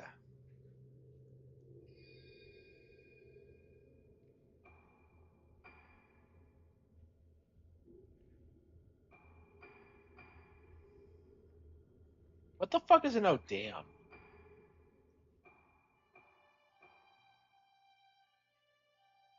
Oh, did I not save like the new shit I unlocked? Really? Except for I thought I bought the strapless dress. Okay.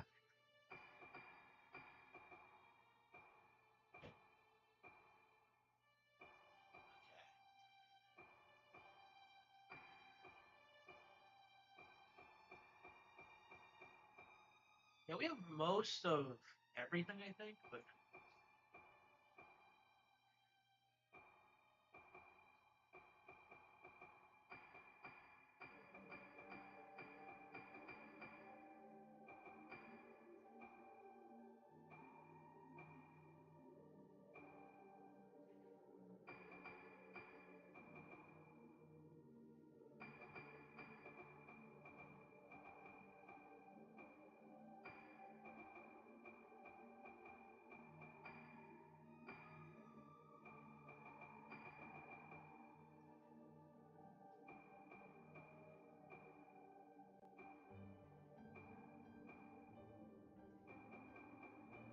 $37? Yeah, it is. Okay. So I'm still missing some of the costumes. I don't know.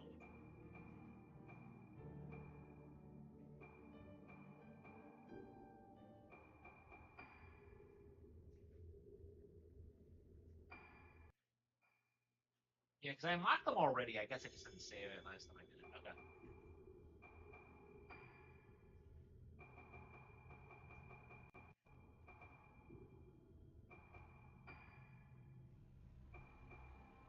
Oh, come on. Okay. So it doesn't save it when you do mission stuff? Because we did this one already.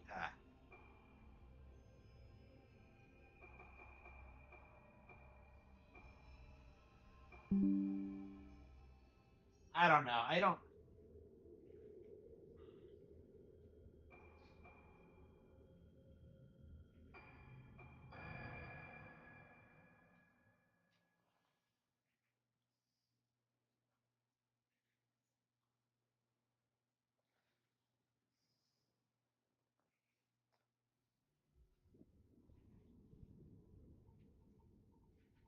Yeah, I think we're pretty much done with the game. There's some more things to unlock, but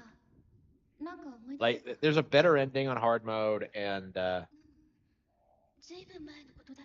we have a handful of like lenses and such to unlock.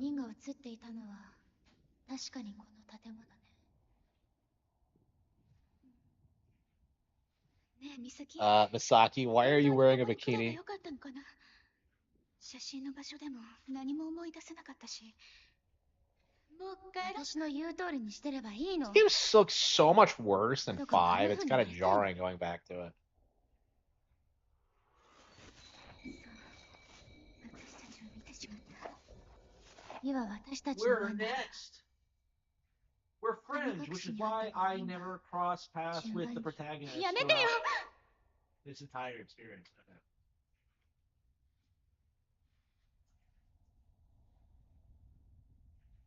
So because this stupid bitch wanders off, she leaves her friend to die. この感じ。 I'm remembering.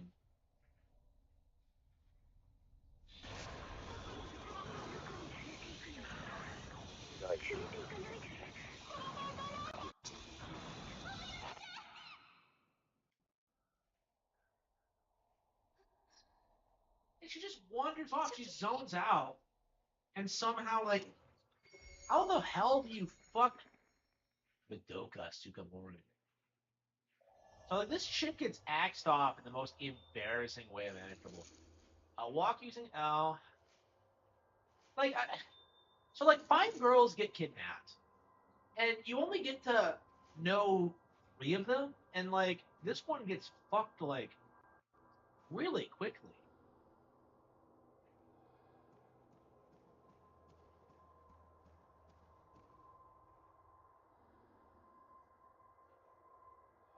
It doesn't look like anyone was here recently. She probably went upstairs. Like,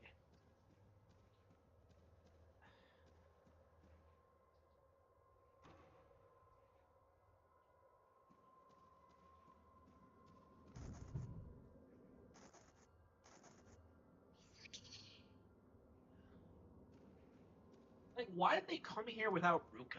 I don't get it.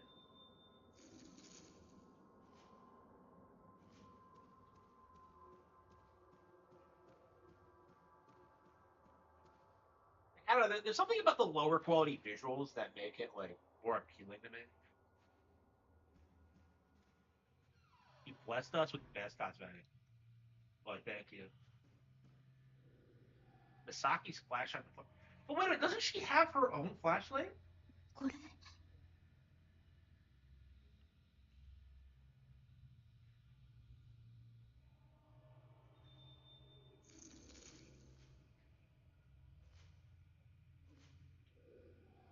It's not Misaki's. 美咲美咲 Yeah, all the girls in this game are hot as fuck.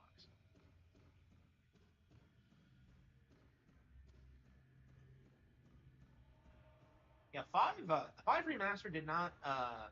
They didn't include the lingerie from the original Japanese release, did they? Back in the day, the narrative was that like Nintendo didn't allow it, but I think what actually happened was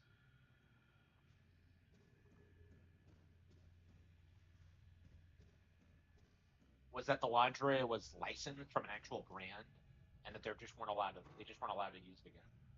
Like that's one of the weird things about these remasters is that um they remove a ton of costumes. Like the original version of this had like a Luigi one and a Zerasu Samus one. They are not available in this release for whatever reason. I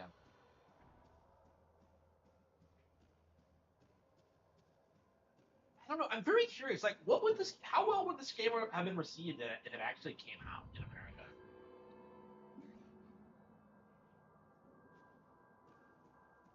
Yeah, I'm curious if they're gonna get the iPod back in Metal Gear Solid 4 because that was a thing.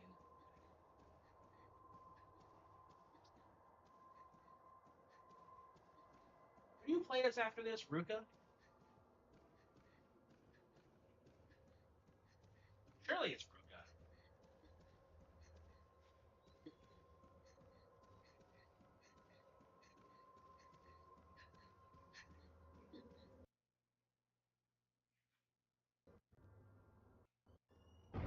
iPod doesn't even exist now. I know, right? They still have to pay a license fee to use it, probably. Because I remember reading an interview about that, about how like Kojima really wanted it in because it was such an influential piece of technology at the time.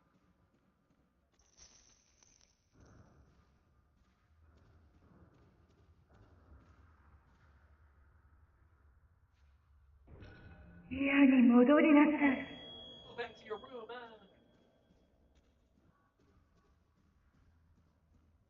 We're all already seeing this. So supposedly, like the other two girls weren't as spiritually gifted.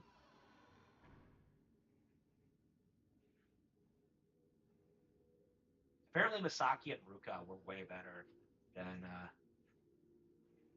I'm sorry, Misaki and Ruka were better than Madoka. So I guess that's why she died so quickly. It's that she doesn't have a very strong sixth sense. I don't know how this works.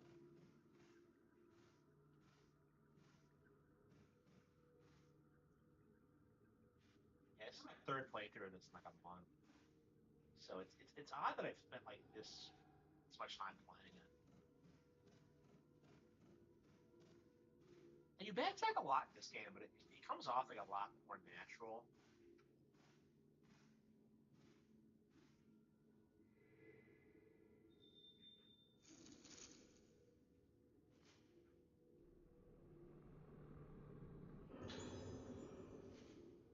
put the key to the museum on top of my desk.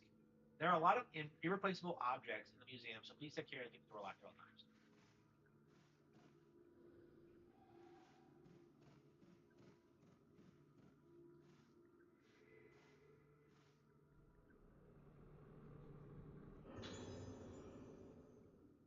No common sense at all. How did she walk into a locked room?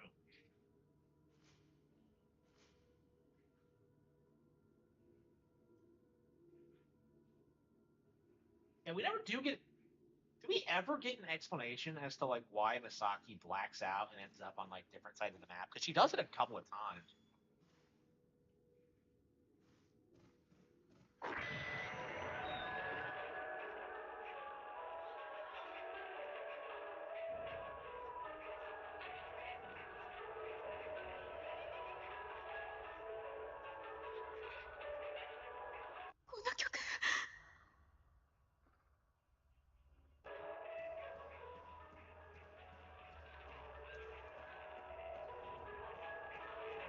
Does Doka have a swimsuit? I can't remember.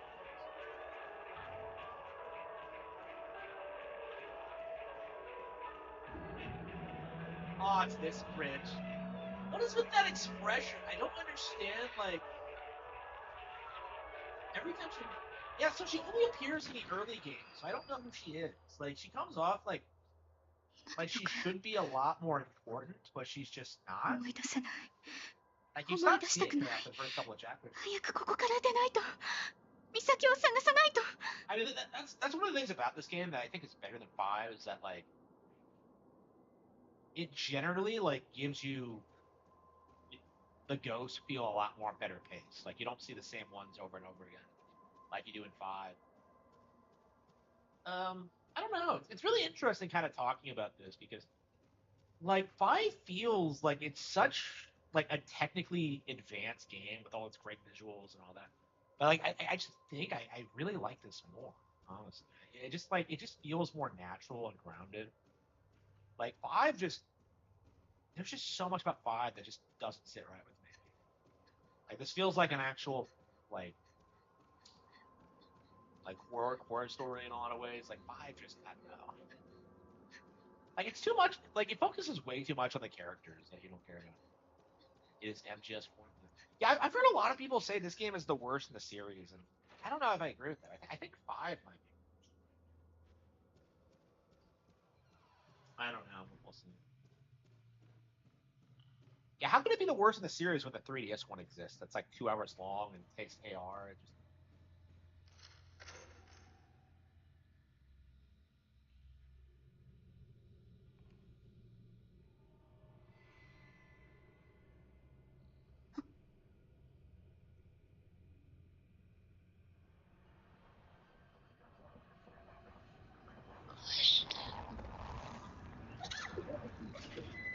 'He doesn't have a face. The whole concept of blossoming is just weird to me. So you're telling me that like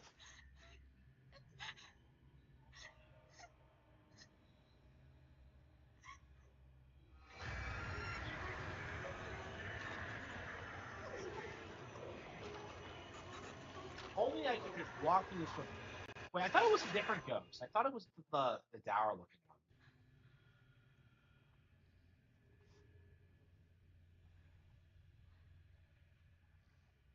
That's Kid Hugo Asso. He looks nothing like he does in 5.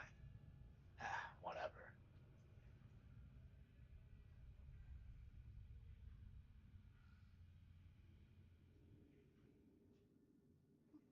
美咲。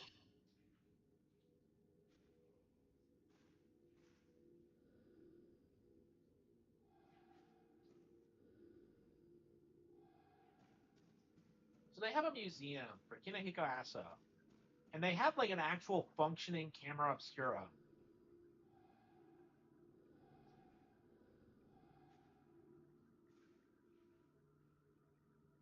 Are these all camera obscuras? I don't think so.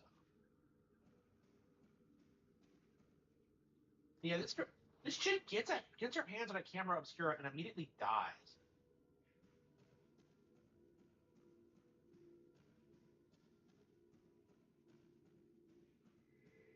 I don't understand how she gets axed off so quick.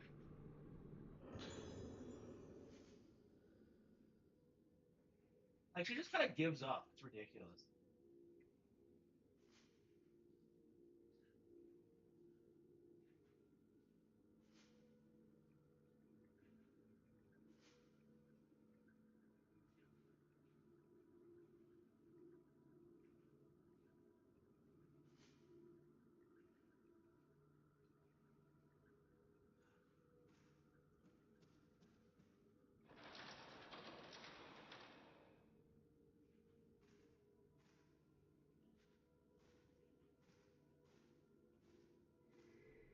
The ghosts sure were thoughtful and like allowing me to get the camera obscura before jumping at me.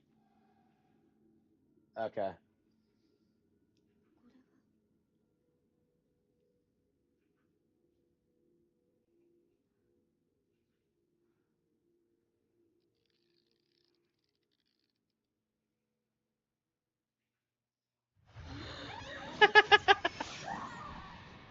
Really?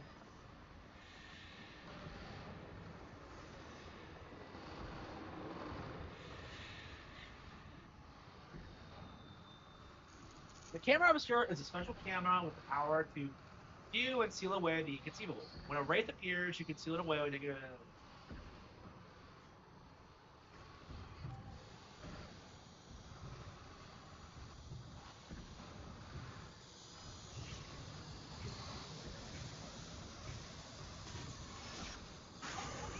at her, she was switch jacking back.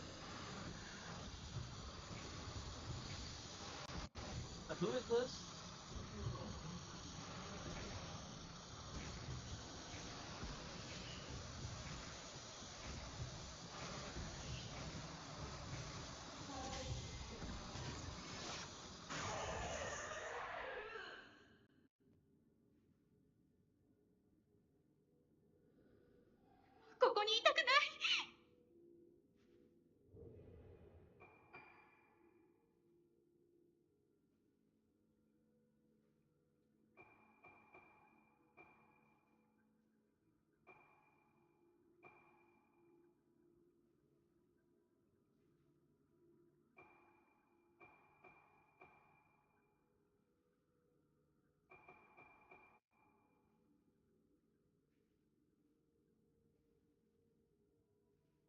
Okay.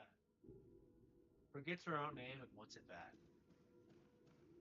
So look, she fought the first girl and she tries to leave the room, and she gets surrounded, and just gives up. Is that the same one? Did she just come back? Yeah, and then there's that trick again. Like,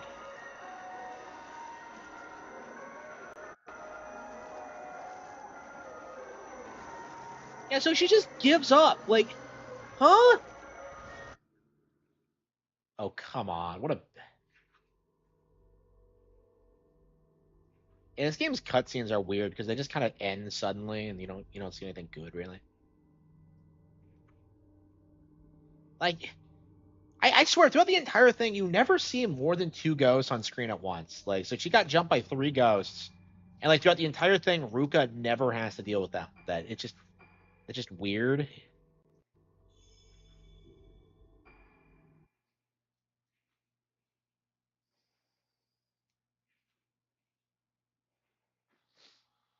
Yeah, surely you play as Ruka first.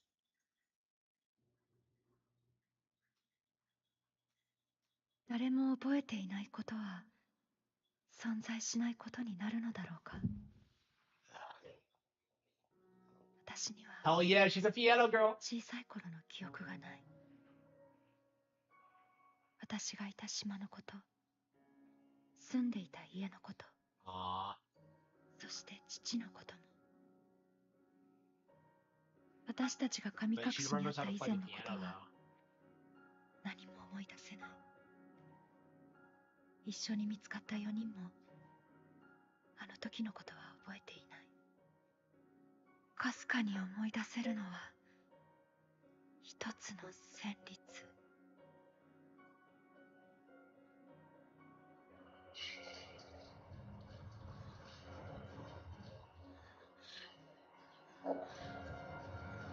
So is she actually a professional pianist? Like, what is this room? So she like goes back. She starts the game here, goes back to the island, and then comes right back like nothing happened. That is kind of odd. Like, い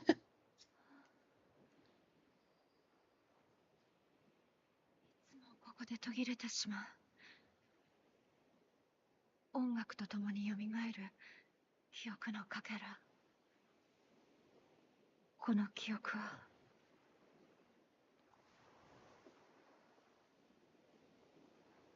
あれが老月と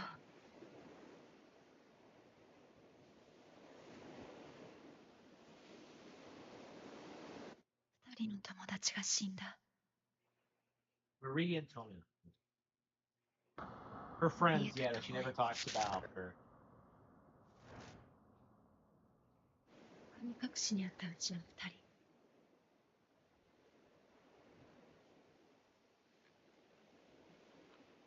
まどかは美咲と島に行くと私に告げ、戻ってない。あの島へは近寄らないで、ルカ。お母さん、知らない方がいいことがあるの。でも、私は確かめたい。あの時、何があったのか。そして、失った記憶の先に何があるのか。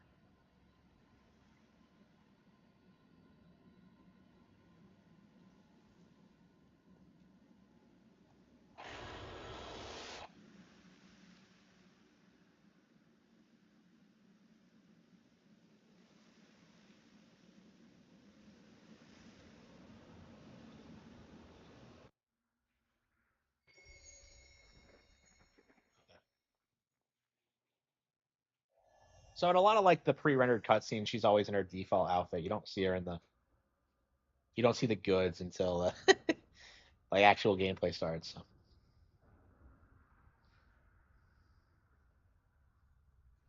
I don't understand why she's wearing that shitty top on over like.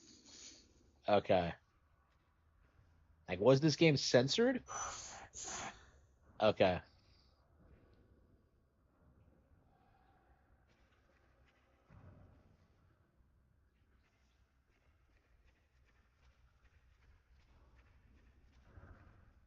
Like, I don't understand why Ruka thought it was a good idea to come here by herself. It's like,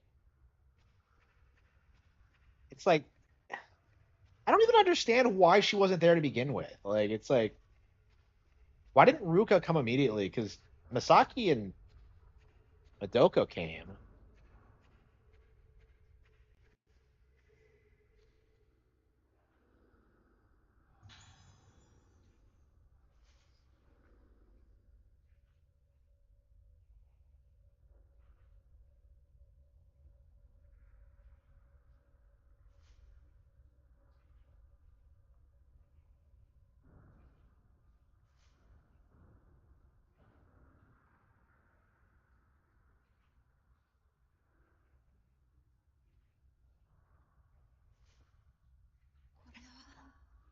They don't talk a lot about Ruka. Like, was she the odd one out? Was she the one they hated? Like the Fred who wasn't really Monica.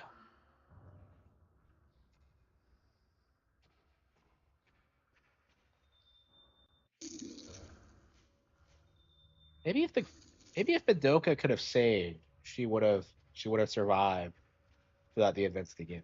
So like the other three girls get fucked, but Ruka and like I guess Masaki both survive. Which is odd. I wonder if we're gonna hear from them again in like a sequel. Because like I don't know that the games tend to have like family trees. I only just now picked up that like this chick Masaki is descended from Kunihiko Eso, and so is Ren from Five. So Madoka might be in this room. Yeah, walk in the same room where Madoka fucking died.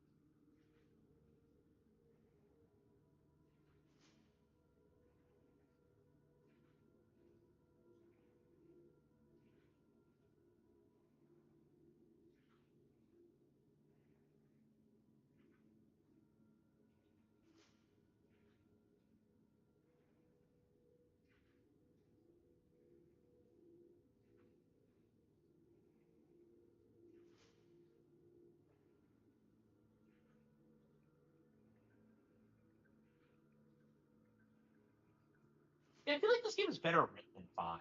I feel like the lore is like better explained and you can follow along with it better. Like there's so many signs in like the original where you're picking up a note and it's just from Ryui like simping about her like bitching about her boobs not being big enough for Ren. It's like come the fuck on.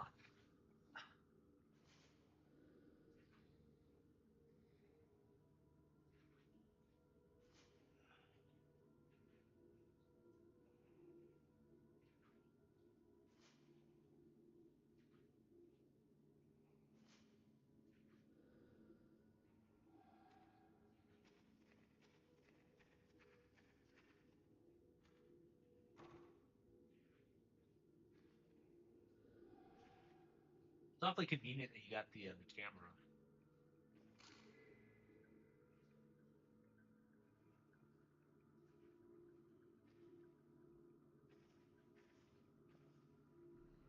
Yeah, Masaki has her own camera obscura, doesn't she?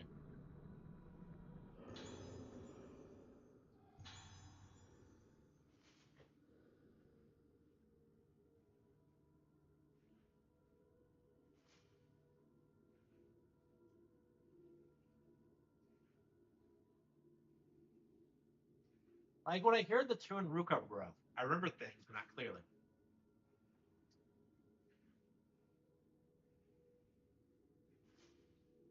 We should have waited for Ruka. Yeah, you probably should have. When Misaki does her disappearing act.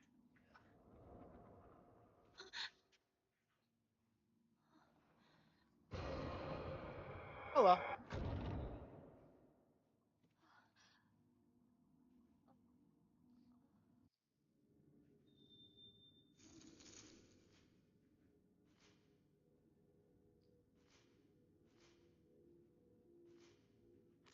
Yeah, I don't know. I really like the game. I'm really turning on it as just being like, a lot better than I initially thought.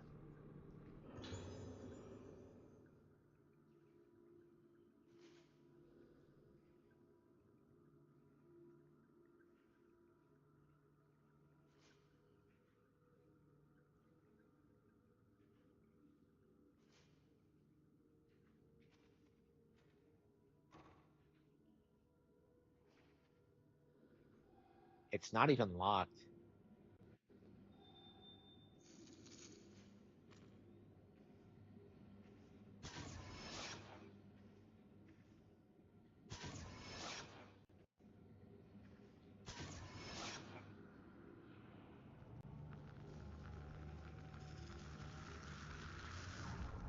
Yeah, I think I like this game more than 5 because like I feel myself more invested in the world and the characters. Like the more I think about 5, the more I kind of just hate most of the cast because like Miyu doesn't do anything, Ren is a waste of space, Ryui is like the load who can't stop simping, and then you have like Yuri, who's great but is so out of focus a lot of the time that like it's kind of odd, really.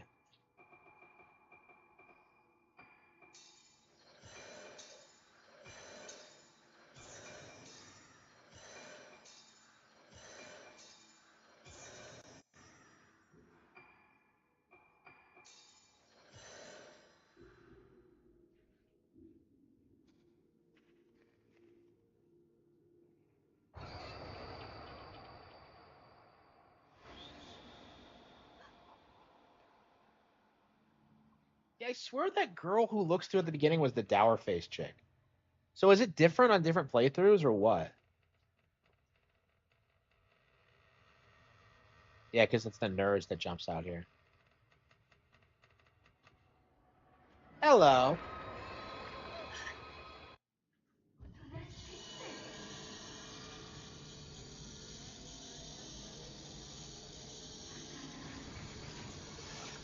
It's a good thing Ruka knows what this does.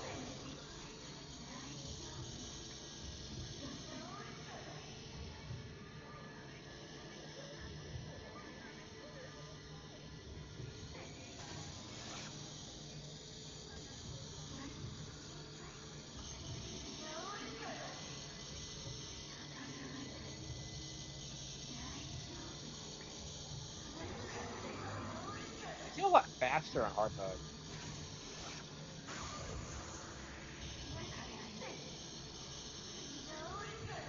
And that was like a major criticism I had of when I played this was that like I felt like the game was too easy. So yeah, like the goes were too slow. So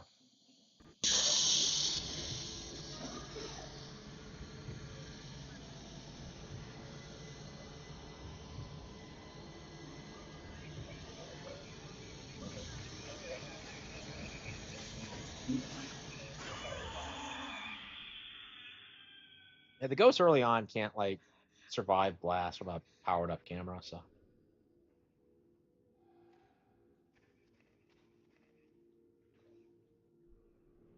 yeah, I don't know. I like the game, but like yeah, I don't know. I think we're done with Fatal Frame for now. Like I've done everything I wanted to do in 4 and 5. I'm sure we'll play through it again, probably next year. Uh,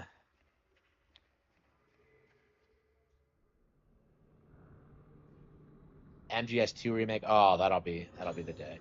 In theory, they could probably fix a lot of that game's problems because so much of it kind of hinges on the fact that it's not a very good stealth game. So I guess in theory they could like radically change it and make it more interesting. But I don't see that happening. Like I think fanboys would bitch.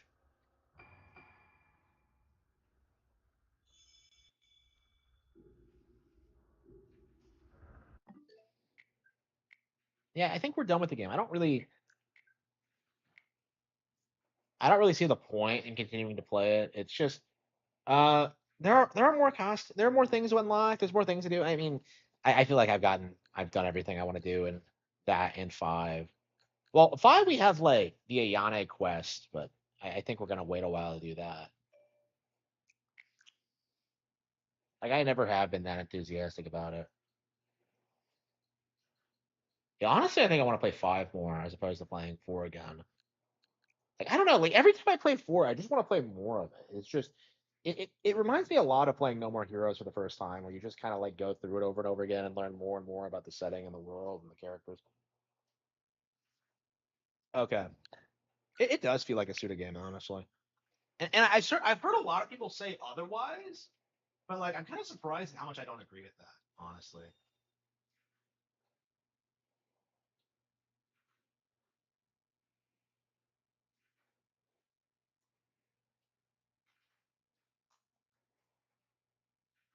But yeah, I'm kind of burnt out in Fatal Frame, so I'm probably gonna produce my video talking about 5, but I think we're ready to move on. I mean, I'm glad I finally got to play more of these games because it's something that's been on my mind for the past like decade or so. Is just how like I really liked 5 and was really enthusiastic about playing more of these games, and I've just never done it. So I'm glad I finally beat 4. It's something that's been on my mind for a long time. If Nintendo bought the Power World devs and IP, would the internet hate Power World? Probably. That's legit something they could probably do is just get ownership of the Power World license and then just not use it for anything. Like that's probably what they should do. I don't know. That might be a good way to get it to fuck off. I mean, they've done that with like the Super Mario Bros. Born parody. They actually do own that, just so like nobody else can own it and distribute it.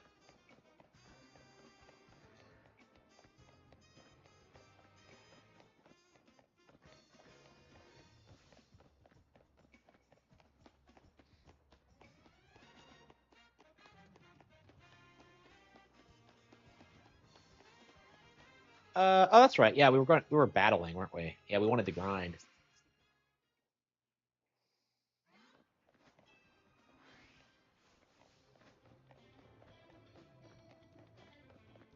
Yeah, the more I play this game, the more I get really into it.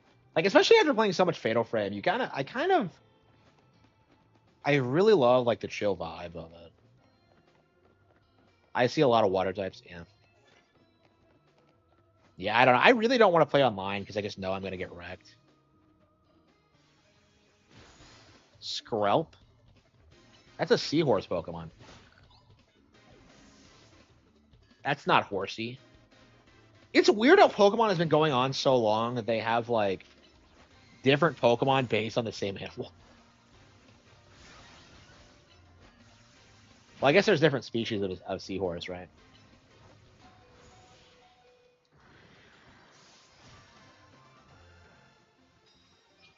Yeah, most people like I'm told that most people chose Totodile for this, so I'm kind of unusual that I picked Chikorita. I think most people have got.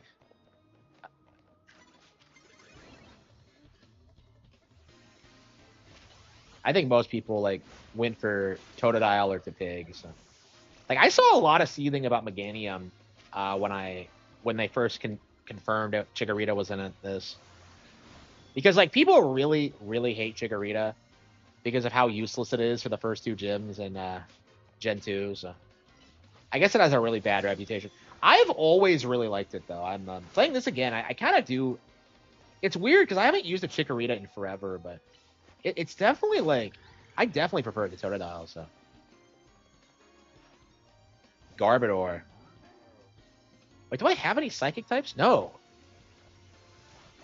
My Gardevoir doesn't know a Psychic type move. I just realized.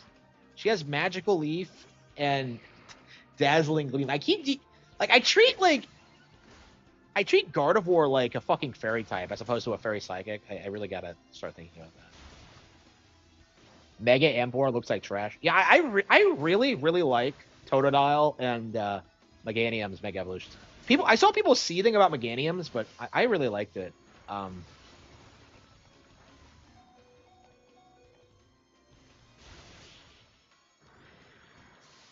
So like I don't know, like it's really interesting kind of seeing like how fans are reacting to this versus like haters, because like fans are like, just really excited about all the new megas and all like the lore stuff and like how good the game is. But like, and then people are just like, you have like beat 'em ups, like, oh, the windows aren't shaped like real windows. It's like nobody gives a shit. I know a guy who owns a Gardevoir body pillow. Ugh. You just know that's a thing. They like straight up sell those. They're like official merch. That's weird to me. I don't know. I own a Pikachu plush, so I think I'm definitely gonna get more at a certain point. Honestly, I kind of want a house though, so like a bigger house, so I can just have a room for like weird shit like that. Because I see other people's houses where they have all this like merch and all this space for their shit, and I'm just like, yeah, I'd like to have like Pokemon plushes. Beat 'em ups, yeah, beat 'em ups was dropped by the partnership program. Yeah, I don't know how the partnership program works because I was kind of thinking that like maybe I should apply, but I can't imagine they would accept me. Like I'm the most controversial fucking person on the platform. I mean, I was against the idea for the longest time, but like I don't know if I could get like Nintendo games for free, that would really help with my budget, honestly. Especially right now since I'm not working, I'm just like, if I got my Nintendo games for free and I streamed, like that would be like I'd be able to make enough money to live, just.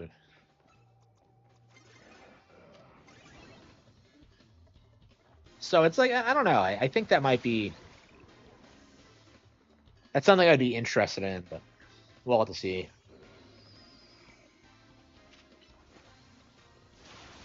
Yeah, the Pokemon plush I wanted was those Piplups. I saw these giant Piplup plush at Target, and I really wanted it, and I just couldn't get it. I couldn't justify it. I really thought about it, but it's like I don't want to spend that much money on a fucking plush toy. I don't even like all the amiibos I bought. Like I'm just like like I don't want to. I shouldn't be buying amiibos right now, but I bought a couple. Um, yeah, I don't know. I don't see myself like buying anything other than games for the foreseeable future, just because I'm not working. I really just don't like it. Like I just don't. It just doesn't feel right to me, really. Target doesn't have any good toys. Yeah, they really don't. Like I don't know that. That's why I love like online shopping so much. You can just find good shit and then just have it like I don't know, just like shipped there. You don't need to go to retail and just be like, well, we don't have that. Like, nope, not a thing in this day and age. You can fuck right off with that bullshit.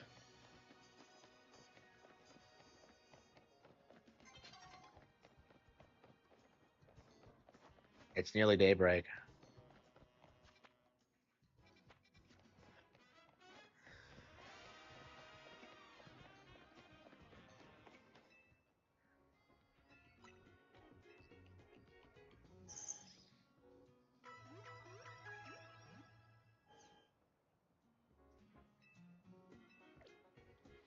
I love how Absol is like my partner Pokemon now. Fuck Chikorita.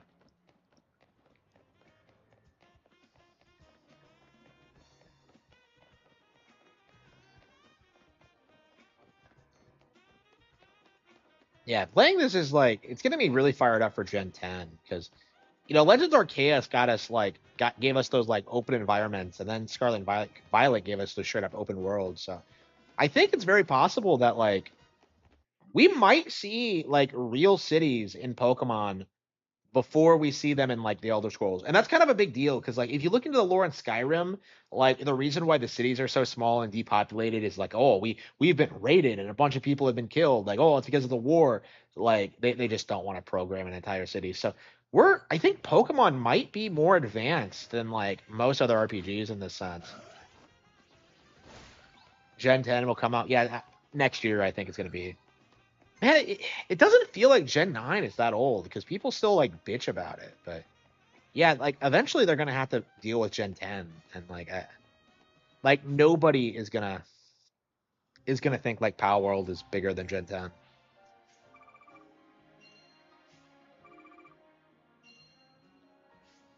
Yeah, when are we gonna see? When are we gonna get an update to the lawsuit?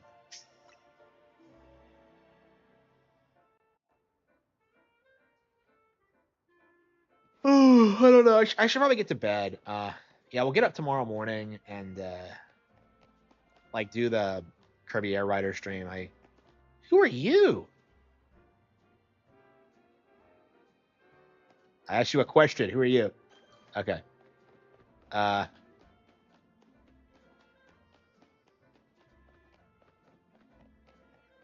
I like the last three Pokemon games. Yeah, for sure, for sure. Yeah, I think most people have there isn't any real denying that they're like a huge improvement over Gen 6 and 8, and yeah, people want to believe that like they're just always bad. It's just that they're all bad. It just isn't gonna stick, I think.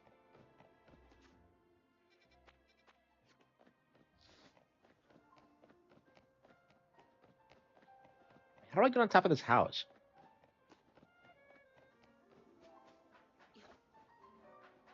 You,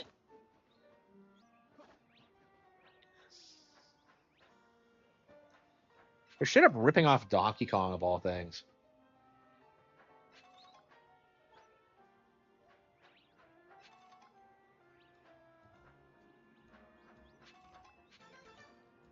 Colorful screw. I don't know what those do.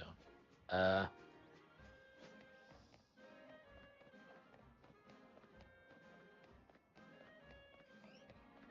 I like the last three Pokemon games. Okay. Yeah, I am very curious, like how long like the copes can continue in regards to this, because it really does feel like the people bitching like don't actually play these games and don't actually know what they're talking about.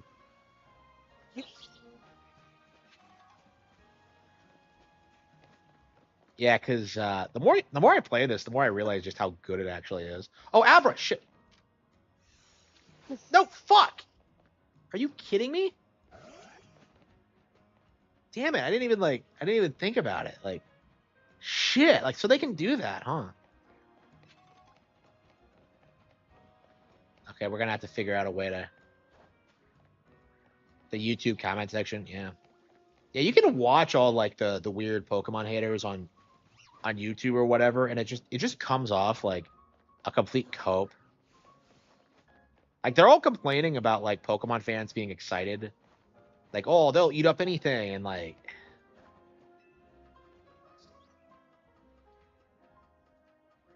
I don't know. It's definitely very frustrating. That's definitely something I don't like about this is that like you're seeing a lot of these people like spurging out over what the fuck is the point of being down here? You're seeing a lot of people spurging out about like people who like the games and are defending them.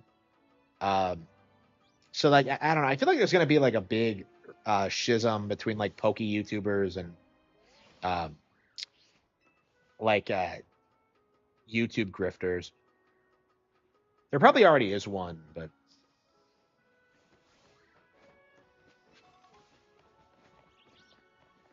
yeah, I agree. like you're not gonna like cause you're not gonna get these games to fail by bitching about them all the time. If anything, like it's just gonna lead to people making fun of you because I still like make fun of Gen 1ers to this day because they're still very much a real thing.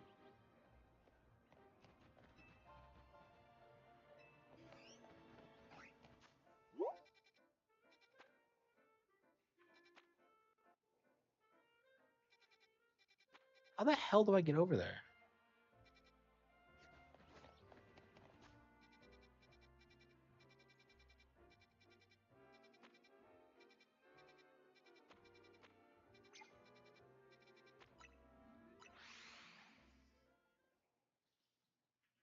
Why I play Elden Ring? I know, right? Yeah, it's so frustrating. Yeah, they're so hypocritical and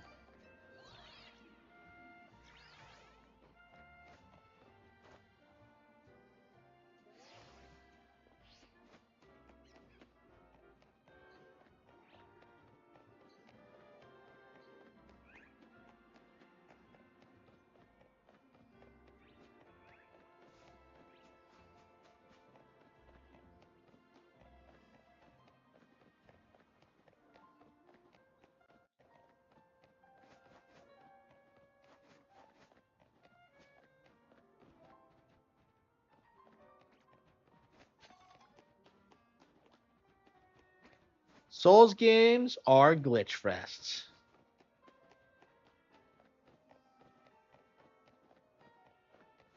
Yeah, Souls games are so much more glitchier than any Pokemon game. It's kind of ridiculous. I'm kind of offended, like, at Souls fans who say that Pokemon is some like, like you've never seen anybody complain about the way Souls games look, and they're so much lazier than this. Like, it's not something you really see people talk about, but I swear it's true. Like, Souls games like look like garbage. Like Elden Ring was full of like reused assets, and yet you don't really see anybody really complain about that.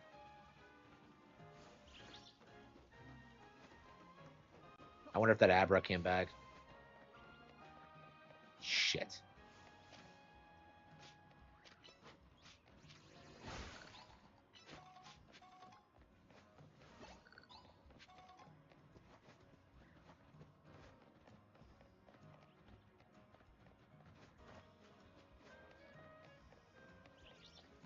The PS3 aesthetic, yeah.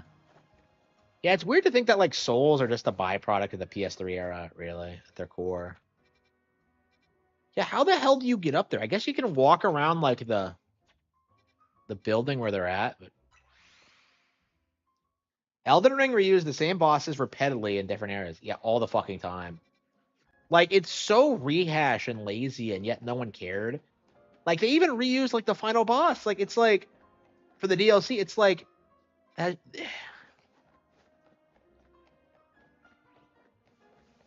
I don't know. It was shocking to me how people like made excuses for that.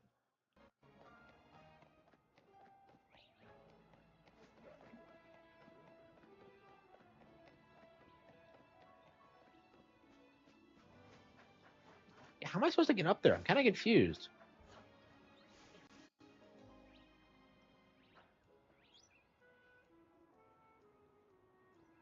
Yeah, it's on top of a building. Oh, there's a bridge over here. Okay. I guess I just gotta find a way up here. This building? It's like actual France like this. Yeah, I was watching a video of ASMR Oceans, like showing off her apartment in France. I don't know. She must be like, I think she's in fashion or something, so she's like loaded. It was like some $10 million apartment, and like, I don't know. It looked really shitty to me. I don't get it. Like, it's supposed like it's this really nice apartment, and like it's in Paris, and I was just looking at it, and I'm just like, I would not live here for anything. I don't know. Maybe that was kind of mean. I don't know. I don't know. There's something about oceans that just bothers me. And I don't watch her enough to know what it is. Maybe it's like a fashion thing. I don't know.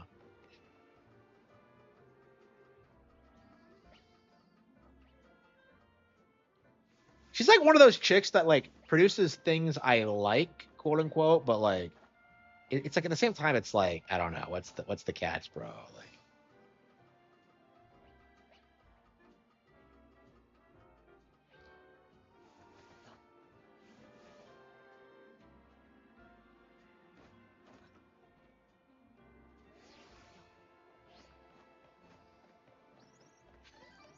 I don't know. A lot of these chicks are fucked up, so I don't really like watching random videos. I prefer just watching a handful of creators that I like. Yeah, these days it's kind of unusual for me to like watch random videos.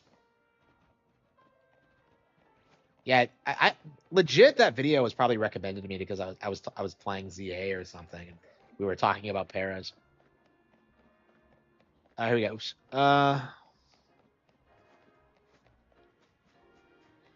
Yeah. So there's a bridge.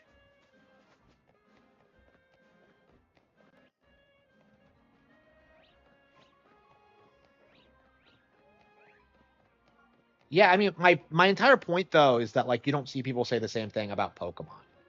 So people have been streaming about Pokemon being stale and generic for years, in spite of all the innovations and all the spin-off titles and everything else Nintendo does.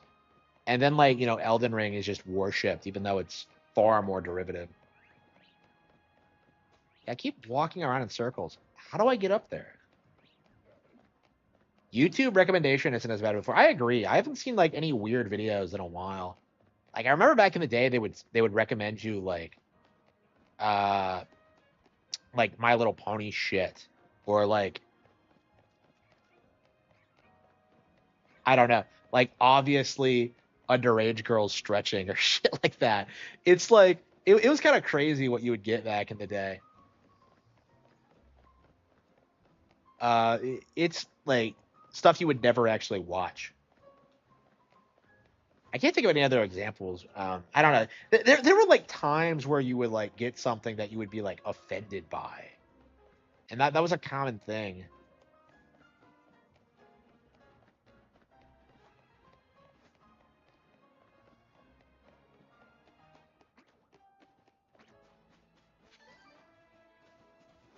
Asphalt Legends. I don't know what the fuck that is. Like I don't give a fuck about what YouTubers do. Oh yeah, speaking of YouTubers, Gerard the Completionist is back, and he has like a shitty haircut. Yeah, so like I guess he waited until like Carl Jobst and like Mudahar both fucked themselves over before like trying to come back. I actually said he would. Like that's actually something I thought he would do. Oh, here we go. It's behind the building. Yeah, they did say it was near it. Okay. Yeah, we've been up this ladder before. Okay. Yeah, what a comfy location.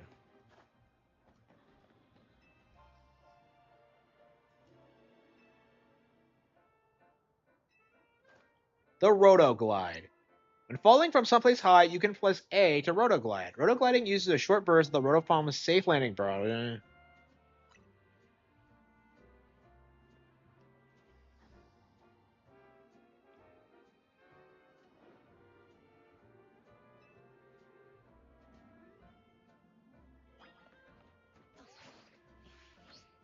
Holy fucking shit, we're Spider-Man.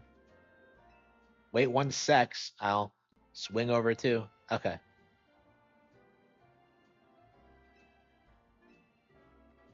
Okay. Speaking of which, Beedrill is right over there. Let's go, Cody. All right, here we go.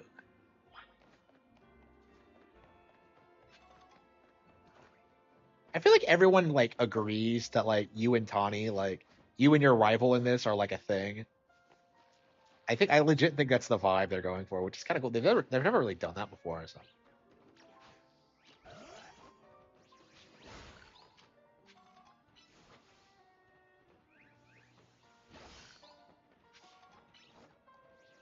don't use Meganium. Yeah, Meganium's gonna get wrecked. It's a Beedrill, so I don't know. Or a Dark type. Wait a minute, that's like my entire team. Beedrill, Meganium. Wait, does Gardevoir know any psychic moves? Psybeam, there we go.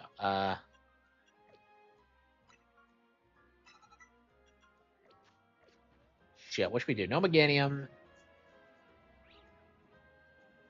Yeah, we're gonna try Heracross. Yeah, I never see a lot of good bug types, so I tend to forget that like bugs are better than bugs have a type advantage over them.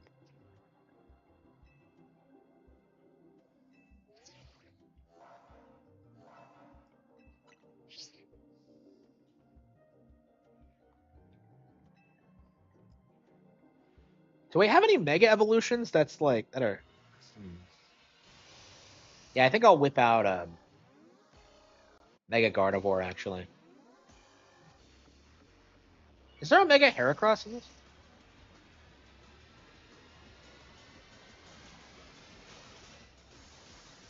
Mega Beedrill is sick. I can't believe they actually made Beedrill cool.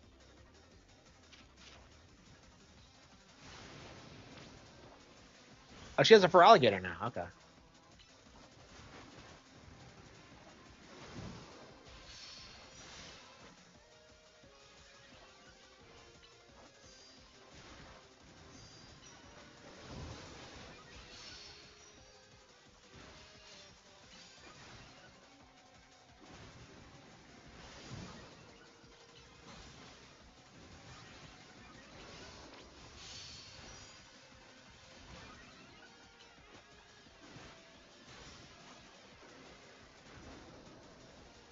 And Heracross's moves take forever to charge.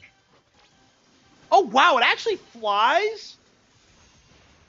So it'll actually fly after opponents. Wow, that's really cool. I wasn't sure I would have. Oh shit, he got me. Yeah, I was not expecting that.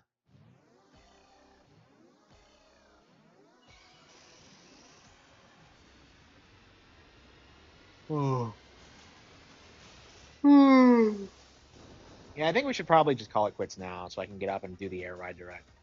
I'm sorry, but I mean, we at least we got through Fatal Frame tonight. That's something. So we won't be playing any more of it until 2 comes out.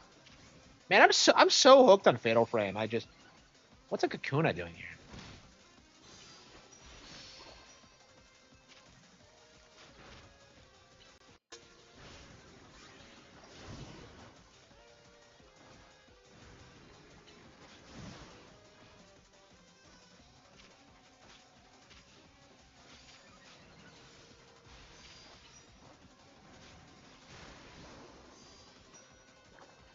Yeah, I feel like we haven't accomplished a lot tonight.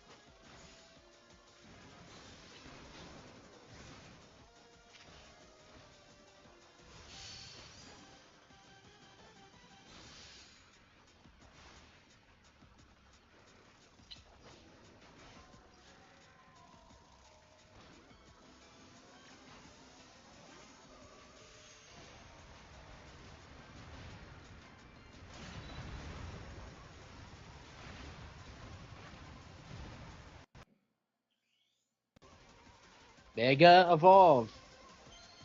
Game of the yeah, I do remember that. Yeah, and they're gonna do it again too. Like ZA is not gonna be nominated, and this is like probably gonna outsell whatever they do pick. It probably already has outsold Expedition 33. Holy shit, he's coming after me. Yeah, so he straight up comes after you. That's badass.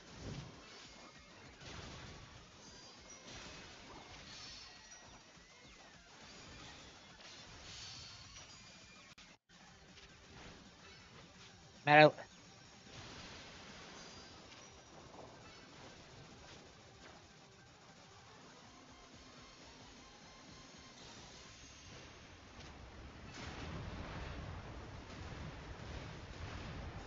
so he straight up tries to shoot you. That's oh, she sent out an Embor. Okay.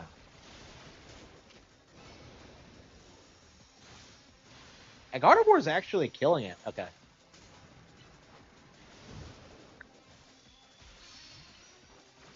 Yeah, Psybeam tends to recharge pretty quickly too, and that has a type advantage, so she should be fine. Yeah, I love how Beedrill actually comes after you. That's kind of awesome. You just know that girl who thinks Kakuna is the best Pokemon ever is just seething at this battle. Like, why isn't it a Mega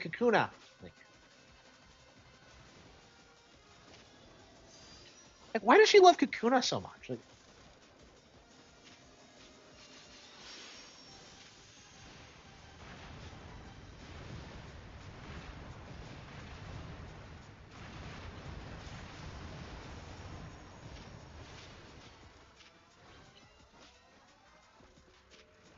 Like, Gardevoir flies too. Can Gardevoir fly? Like I've never seen one do that before. Okay.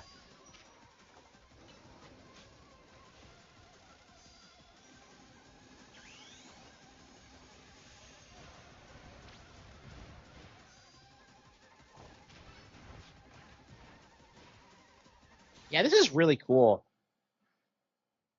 Yeah, I hear the ending to the game is.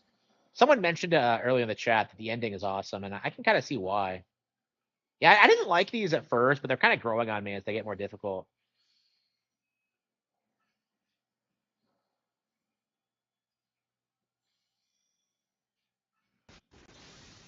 It's a good thing Tawny's here.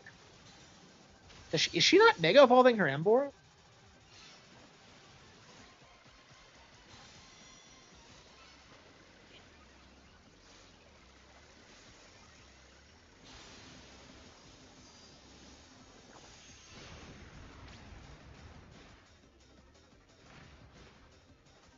Better than yeah, for sure, for sure. No way. Ah shit, he's sitting up. Okay, well we have plenty of Pokemon. I guess we're strong enough to win. Shit. Yeah, Gardevoir's gonna get knocked out soon. Yeah, Emboar is not getting hurt at all.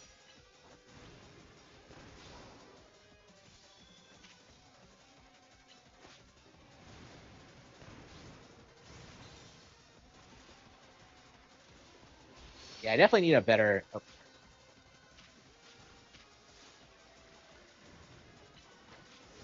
Man, I can't believe there are other Pokemon. Yeah, man, I can't wait to see what they come up with the sequel. Like, because if they keep improving on this formula, they have something really cool here. I mean, I said the same thing when Scarlet and Violet came out, but yeah, like they just keep getting better.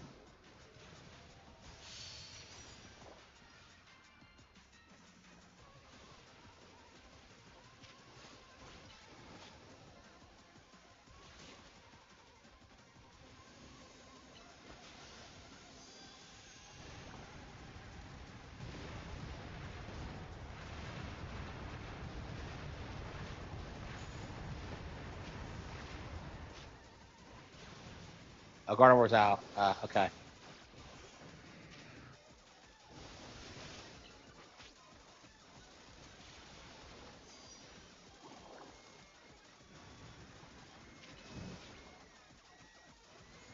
It's bigger than Gyarados even.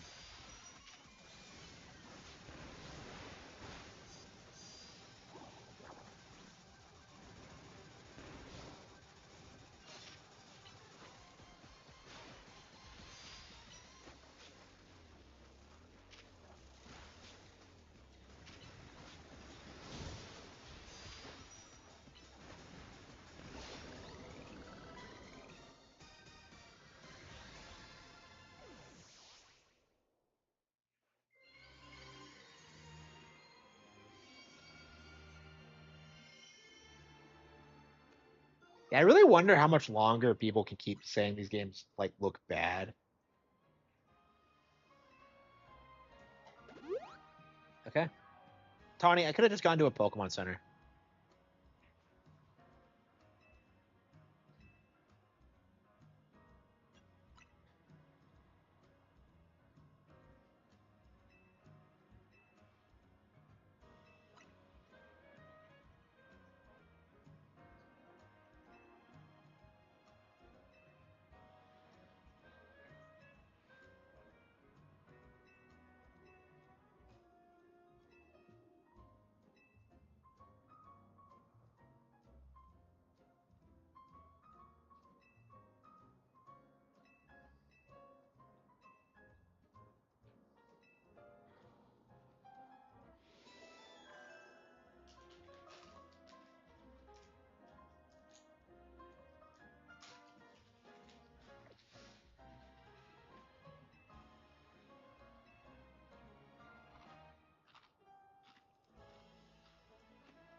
Halucha.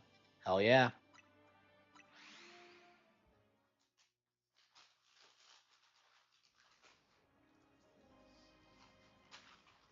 Oh yeah. What game have you played that's like this?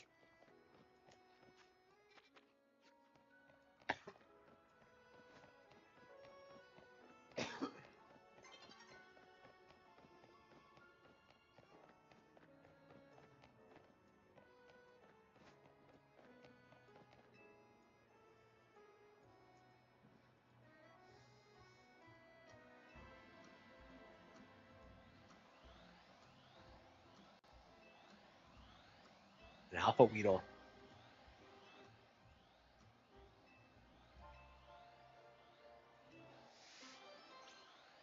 An Alpha Weedle. An Alpha Weedle. That thing fucks.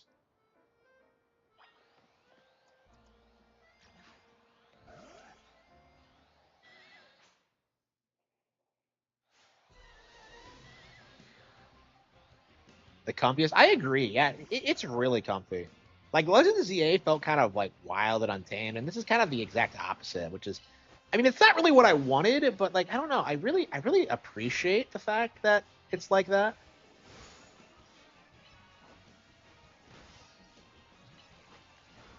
I don't know. This is a very good example of like getting something you didn't know you wanted. Because I wouldn't have asked for a game in Kalos, but like about Rogue Vega Evolution, but they really sold. They really did a great job selling it to me.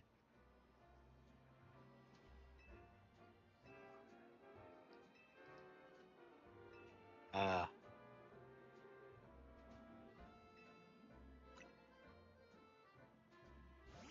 that Alpha Weedle.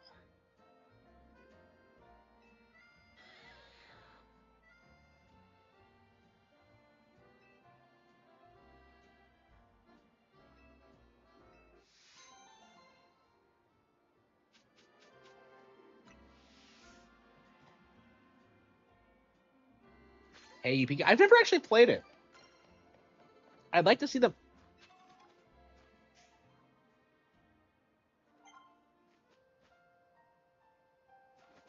Yeah, this game has some is cute. Is full of so many cute women. Okay. Okay.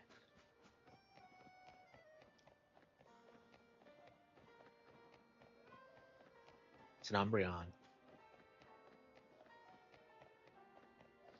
I have not had an Umbreon in forever. I would love to have an Umbreon. Man, Umbreon is like one of my favorite Pokemon, and I don't think I've really used one since like Gen 4, since like Soul Silver. Bellsprout, I already have a Bellsprout.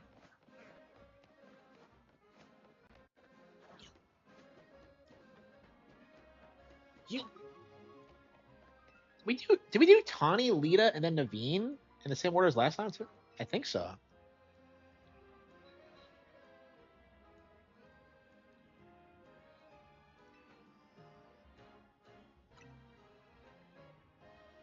Yes, yeah, it is.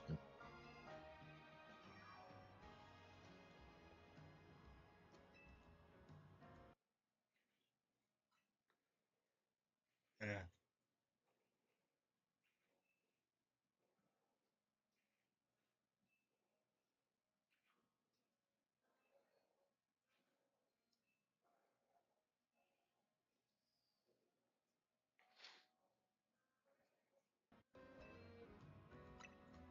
Yeah.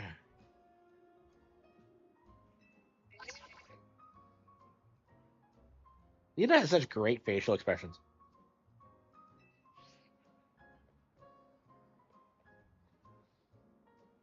Yeah, I love Umbreon. It's such a sick thing.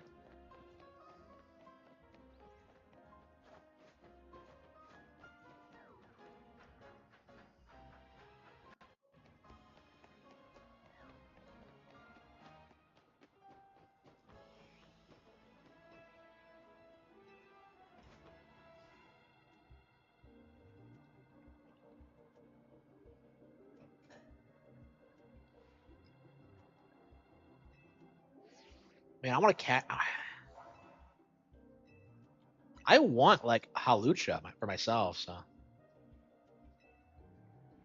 Sylveon. I've never had a Sylveon. I've only just now learned how to get one. I never did figure it out. You have to have Eevee know a fairy type move, and then level it up with affection. So that's really interesting. I'm surprised I never figured that out, but man, the stupid posing she does.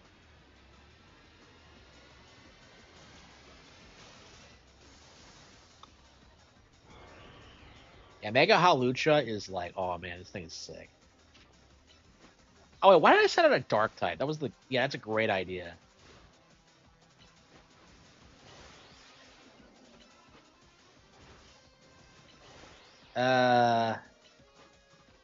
Let's try extra gel.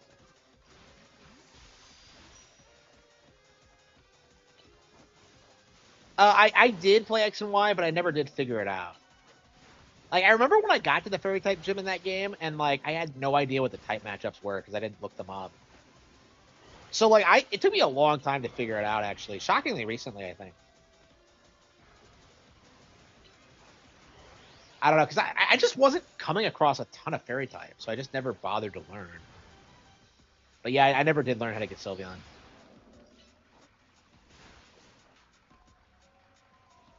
Tyrant had his design change? Really? I didn't notice that. I mean, assuming that's true, I don't think it is. So what? Even Pokemon is like shows like respect towards Digimon and their brand, and yet, huh? Assuming that's true,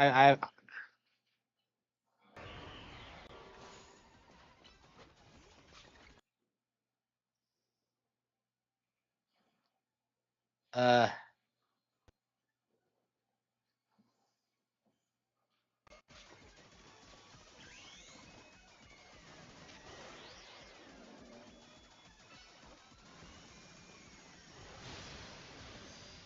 yeah, Gardevoir is killing it right now.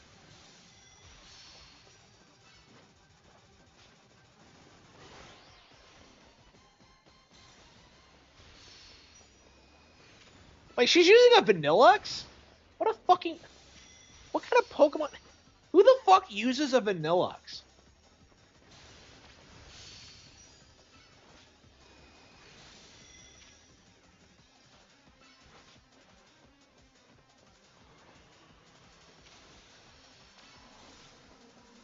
I love my life. Garcian.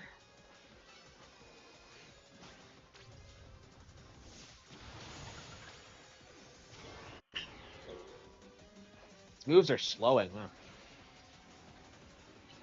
Orange to brown?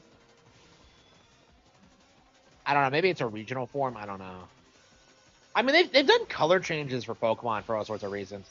I know Jinx was recolored.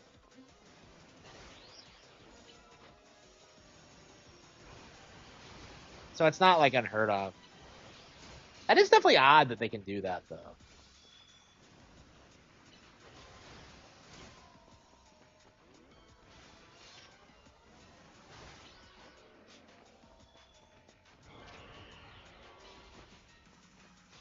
Yeah, like nobody's ever like I don't know. I feel like Pokemon and Digimon's rivalry basically just extends to like the animes, like airing around the same time on different networks. Because I've never known anybody to like shit talk Digimon or like Pokemon. It's just odd to me.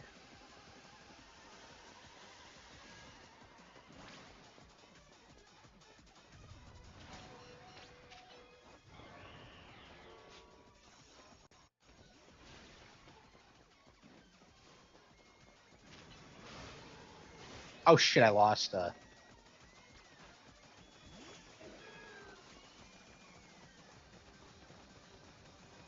Man, it's seriously coming after me. That's scary. Ooh, I'm gonna get you. I'm gonna get you.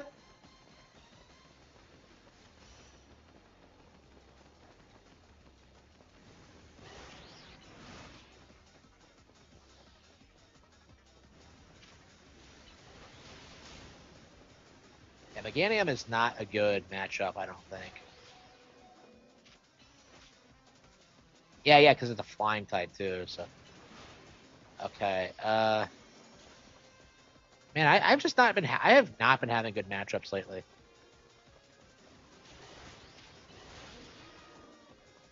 Gyarados.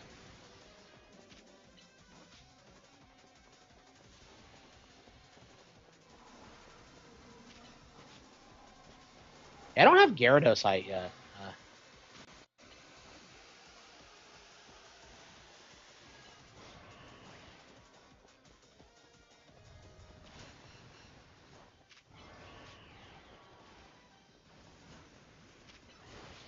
Oh shit, he got me!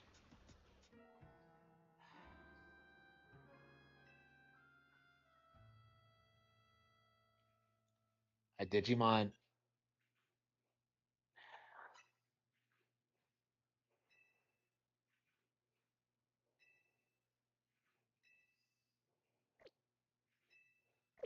Yeah, let's give up. We were not doing enough damage. We didn't have like a good. Yeah, we did not have a good type matchup. Let's see. So it's a Halucha. Yeah, what do we have? Let's see. Ghastly, Sableye, Tyrant. That is yeah, I don't have a psychic or a.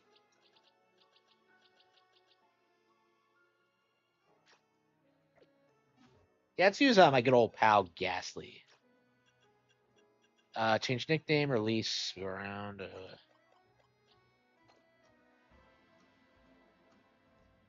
Yeah, I just don't have a lot of good matchups for it right now. Let's see. Chespin, Sableye. I think I have Sableye. Is that correct? I think I do.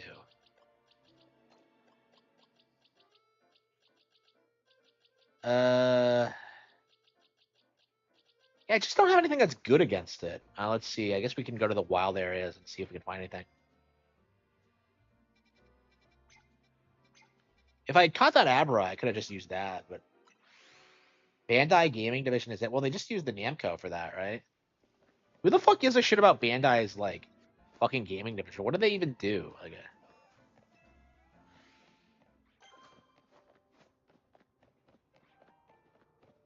oh yeah, because it's a flying fight. So yeah, flying doesn't have a resistance to. Is that right? Flying doesn't have a resistance to flying, so yeah, you can use flying type moves on it. Okay. Okay. I have Fletchender, but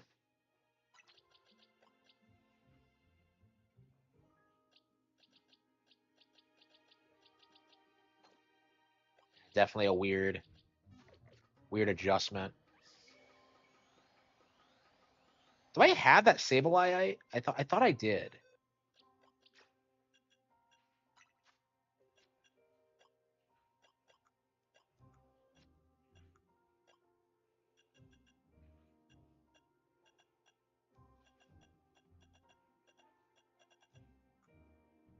Okay, Megamanite, Beedrillite, Victory Bellite, Gardevoirite, Camerupt Slowburnite. Okay.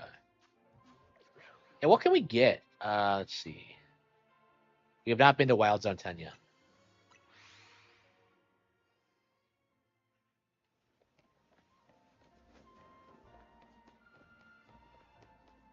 Well, the Digimon games have never been that successful, I think.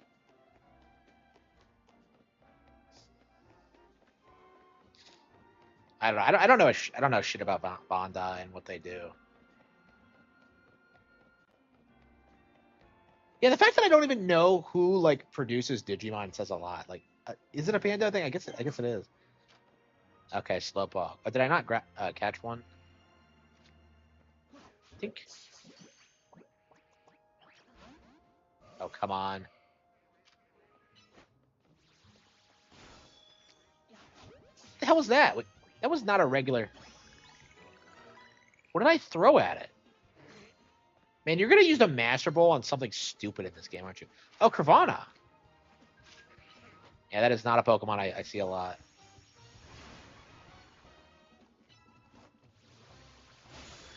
Yeah, I said this before, but like Gen 3 has like an insane upgrade of Pokemon you can catch compared to Gen 2. Gen 2, like I love Gen 2, But like, if you actually look at the Pokedex, it's honestly kind of garbage. It's kind of weird, honestly. If only Gengar. Why do we have Black Hexmaniacs? It's just stupid. Fucking bullshit.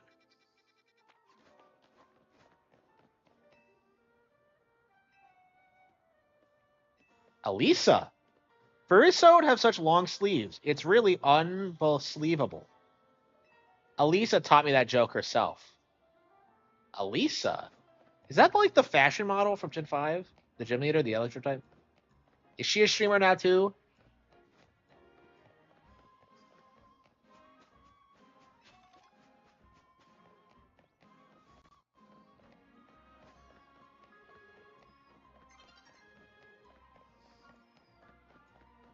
Yeah, I think we're gonna grind for a little bit. I want to evolve my Gengar, so if someone could help me do that, that'd be great. Uh,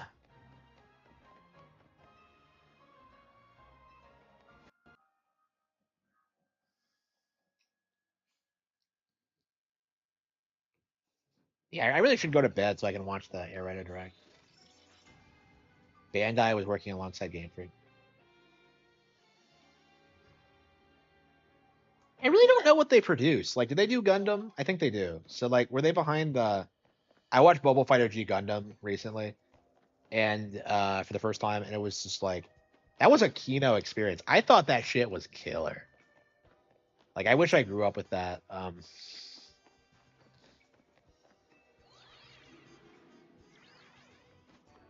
No, that was a Namco Bandai thing though, because like like Poken's from the second team, and then they got like the people on board with that to make up new Pokemon Snap.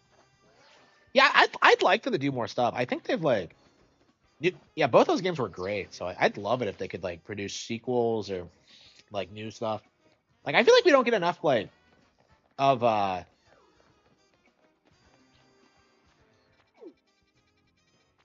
feel like we don't get enough Pokemon spin-offs these days. I mean, they're partnering with Koei Tecmo to produce like Pokepia, which is from the legendary developers at the guys who made the Dragon Quest Builders games, which are oh wow, it's a goodbye. Wow. Which are super underrated games, but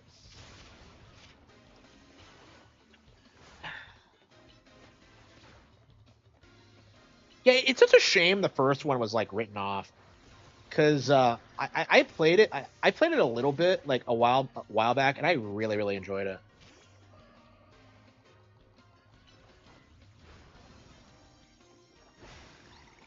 I mean, it's not as good as like Dead or Alive or whatever, but it's a really it's nice to see like live action Pokemon battles. Even if like that bitch is like the most annoying little.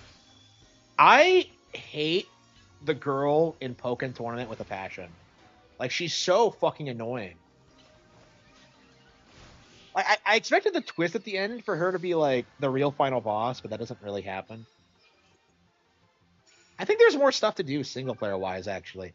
Because I got Shadow Mewtwo, I beat that, but I think there's like another tournament set or something. I don't know.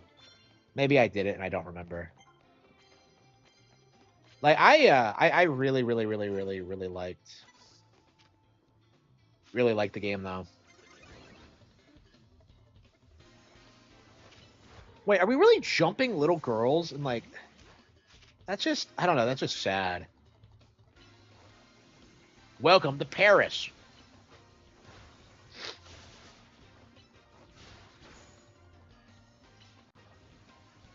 Yeah, it's nice to switch my team out, like, 'cause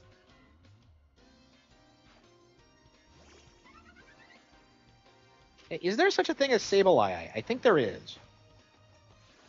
I can't remember where I saw it though. It might be at the Stone Emporium. It might be the Gets Destroyed in Pokken. Yeah, Pokken is rough. Like I played it like a while back, and I just got destroyed online. Like I think I tried playing as like different characters because I've only ever played like seriously as Pikachu Libre. She's my girl. So like I tried playing as other characters and I just got wrecked.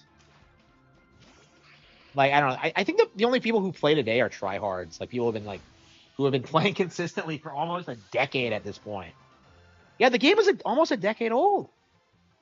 That's crazy to think about. I thought the same thing about like Fatal Frame 5 when I played it again. Is that like I can't believe it's been a decade. Yeah, Devil's Third too. Like that's just crazy. Like that.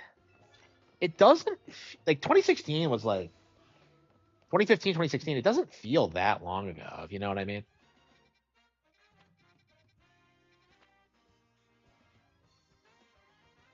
Yeah, Nia. Okay. Yeah, yeah. I was wondering what her name was. Like, is it Nia? Because like these days, when you say Nia, I immediately think of the Xenoblade Chronicles 2 chick. Like, I hate how there's so many different Nintendo franchises now that like they're gonna naturally have some of the same names, especially for like the RPG characters. Like we have two Roys now. Like it just, ugh, it's weird.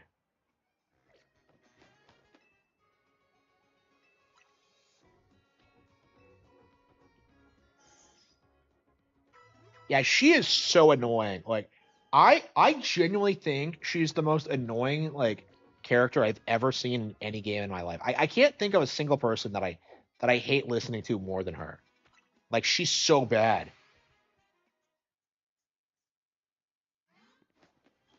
Hang on, where's the Stone Emporium? Isn't it over here somewhere? Shutterbow Cafe.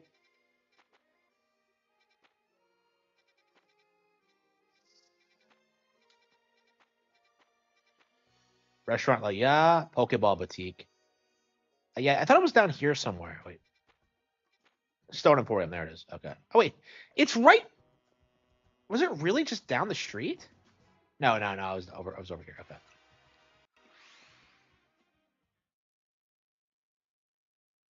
Yeah, the competition in that game is fierce. I don't know what I am. Like, probably not. I mean, I guess I could pop it in and check. Who the hell is this trip?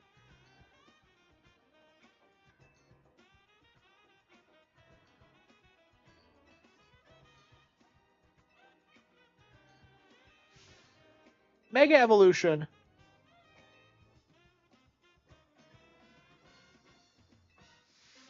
Show me a Mega Camerupt.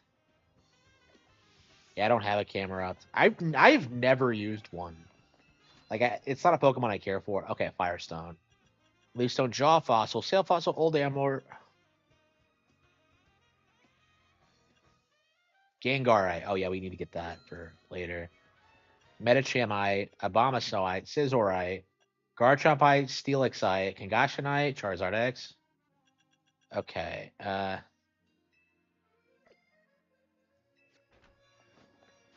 So like, okay, so the other place was it the HQ? Where's the HQ? Yeah, where is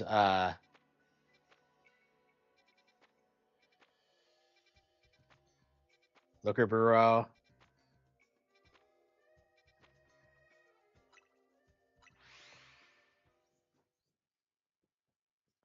Yeah, I'd like to get Gyarados. I've never actually used Mega Gyarados, so I'm kind of. Why do they use the Den? That's a weird like.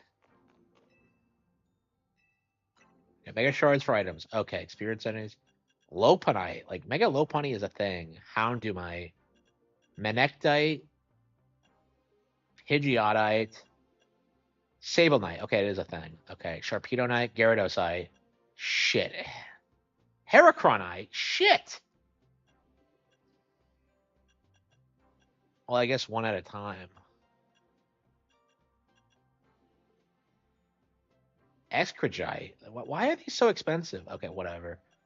Uh,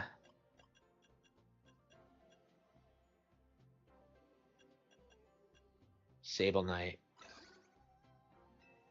Yeah, I've never seen Mega Sableye, so that can't imagine it's good, but I don't know. It might be fun to experiment.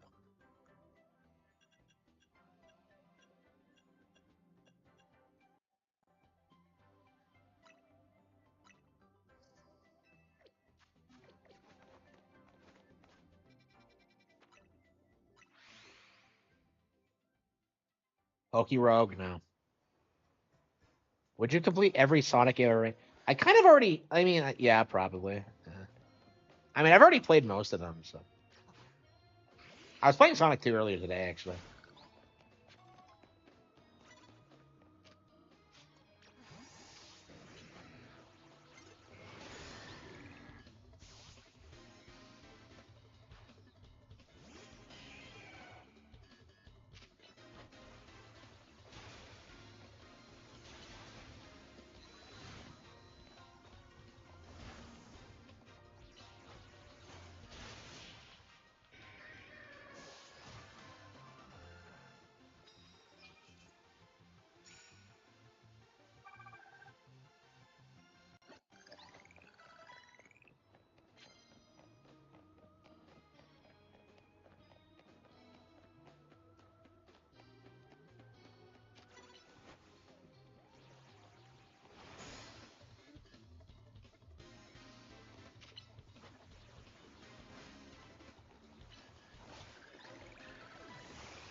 like Pokemon Mystery Dungeon. Sounds a lot like Pokemon Mystery Dungeon.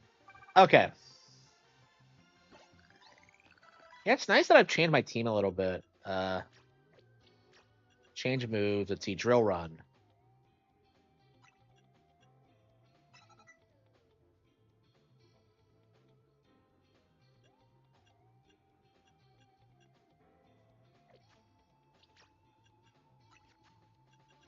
Let's see, Tackle, Shadow Claw.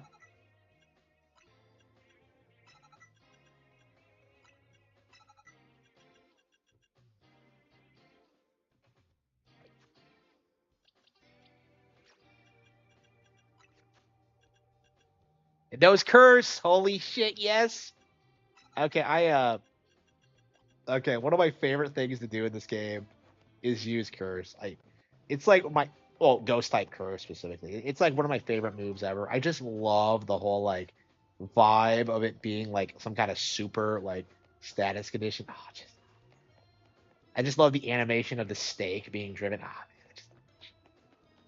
Yeah, curse is like one of my all-time favorite moves. Okay, oh, sure, they can evolve Ghastly. No, not yet. When do you evolve Ghastly?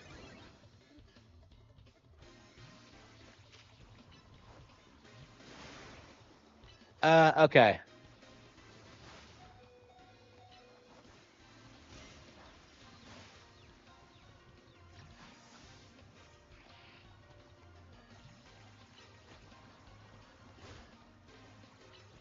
My Sableye seems like a beast. Okay. Okay, so it has a giant gem. Okay. Yeah, I've seen this before. Uh,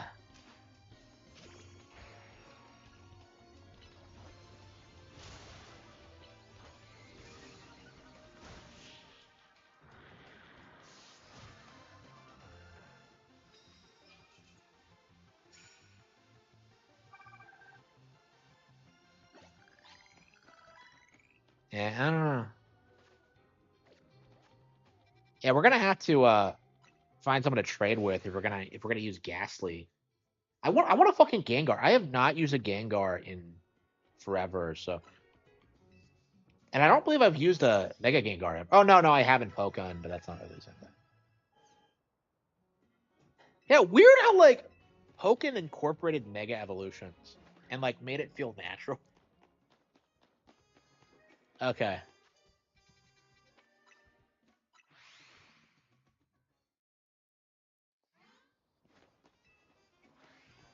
Yeah, that its super move animation in like Pokken is sick, where it just swallows it. Oh, it's a Kadabra.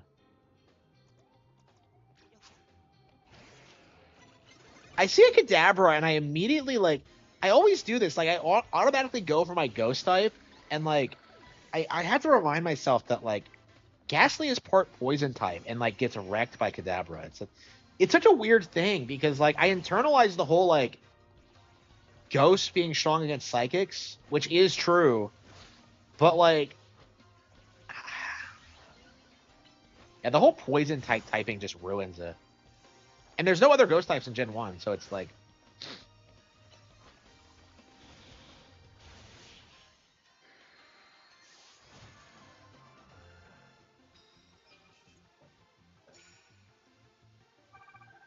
man, I am so hyped for Legends Paldea because you just know we're gonna get like Paradox Pokemon.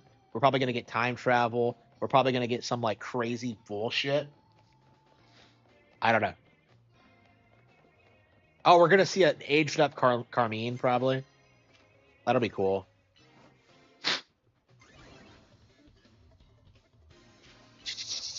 Pow, pow, pow, pow. Yeah, I mean, I'm such a big fan of Scarlet and Violet. It's gonna be really cool seeing like what they do with it uh, when it's time to do that. And it probably won't be anytime soon. I've heard they wanted to do Johto first, and honestly, I think that's what they should do next. Because Johto is the one with the most history, right? The fact that they haven't gone before like Gen 4 yet for this is really weird. Like I don't know, like Johto just has like just this crazy just vibe to it.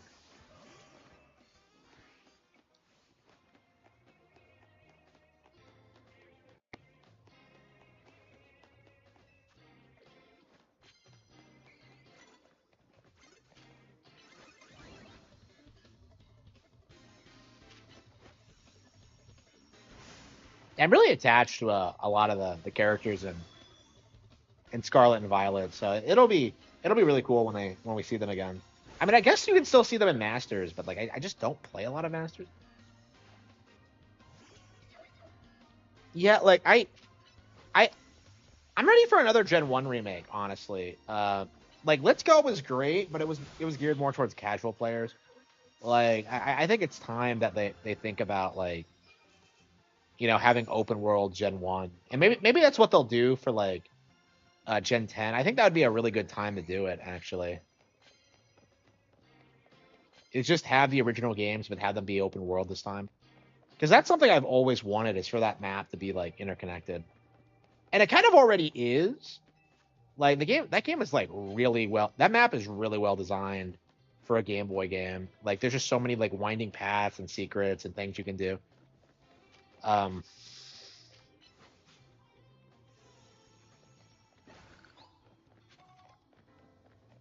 but yeah, I definitely want to see that happen at some point, and I'm sure they'll do it eventually. But it's one of those things where it's just like, yeah. I mean, there's so many other things they're doing too. Like honestly, like yeah. I mean, they have to remake Gen 5. Like I don't know. I feel like almost like, man. Like, do you think they'll even remake Gen 6?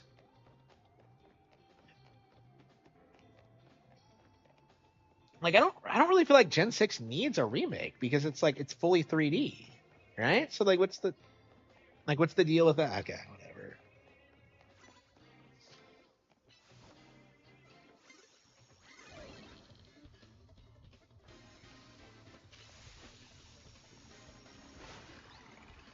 Oh, maybe just having a stronger God of War will be enough.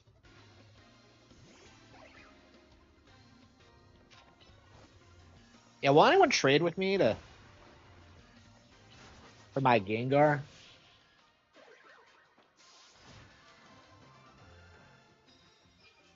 Okay, looks like yeah,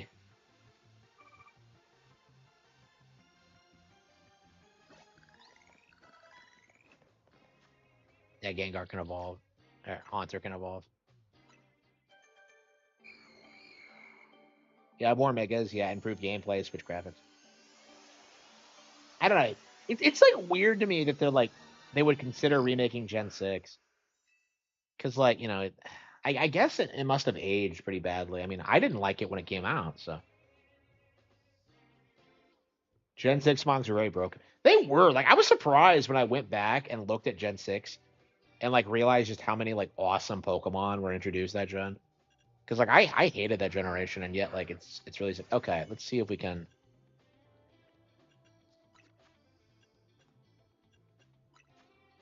nearby players, far away players. Okay.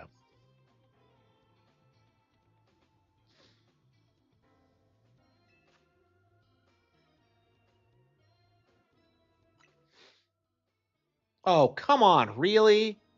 You need a fucking link code? Yeah, does anyone have a Honor they'll trade me? And don't do the Mindy trick. I'll flip out. So you have to have link codes. You can't randomly just. Damn it. Damn.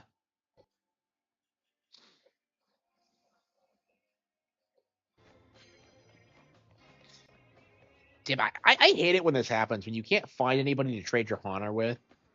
Like it's why I don't bother with it much. Like I love the Ghastly line, but uh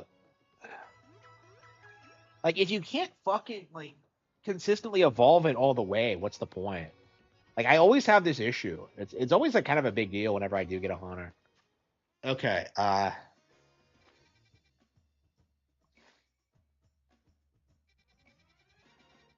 best game since Gen 1, I don't think so. I think Legends Arceus was better. I think Gen 5 was better. I think Sun and Moon was better. Scarlet and Violet was better. Like there are plenty of Pokemon games better than this, but I still like it a lot. Halucha.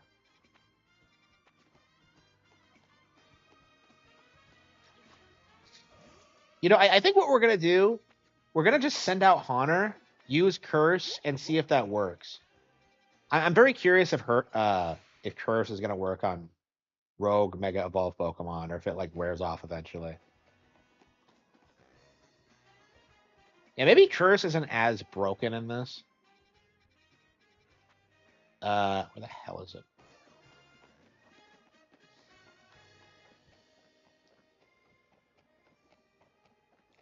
Yeah, like I like this game a lot, but it has a way different vibe. It's like it's more cozy. It's like it's kind of it reminds me of Atelier Ryza actually. It kind of gives me that same vibe where it's not really trying to be this like hardcore RPG. It's meant to be like comfy and fun. Like it has a different vibe. It has a different appeal. Like I'm sure there are a lot of people that really love this. Like people who are obsessed with Kalos, probably would like this. But like for me, it's not really what I really enjoy about Pokemon. Like you know, Legends Arceus was like kind of my dream game in a lot of ways. So like for me, like this is a step down, but like it's just a preference thing, and that's definitely something you don't really see a lot of people like acknowledge when it comes to like Pokemon. Sometimes is that like you know your favorite generations, like a lot of it is just preference. You know, like your favorite Pokemon is just preference. You know, it's not like Atelier is a Goomy. I mean, I don't disagree, but I really like it.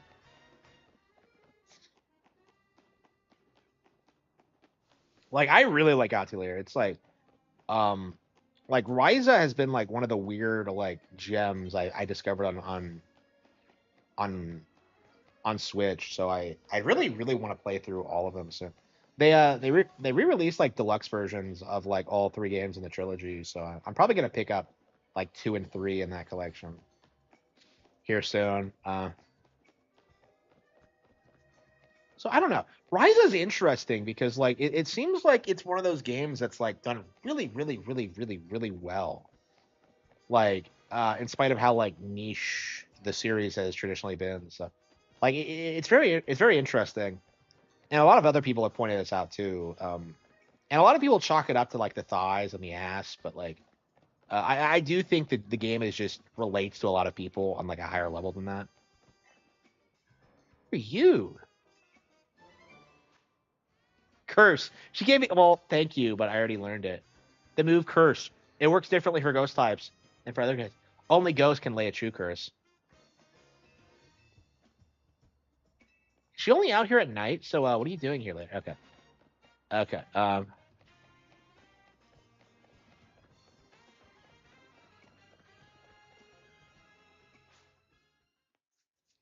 Yeah, I can get it for like Ryza kind of annoys me. Like I don't think I don't like that kind of person. I like Yumiya more as like a character. That's like she's like way more to my preferences. Here goes. But yeah, I do need to play more of both. Yeah, I was so excited for Yumiya. It was like one of my most anticipated games this year, and I still haven't played it. In part because I haven't finished Ryza, so it's like it's definitely one of those things that like I really need to get around to. Like next time we have like a dry spot, a spell in games, we're probably gonna play it. Ugh. How the hell did I get up there?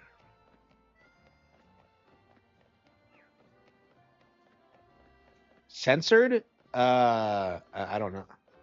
Like people keep accusing these games of being censored, but like I don't think so.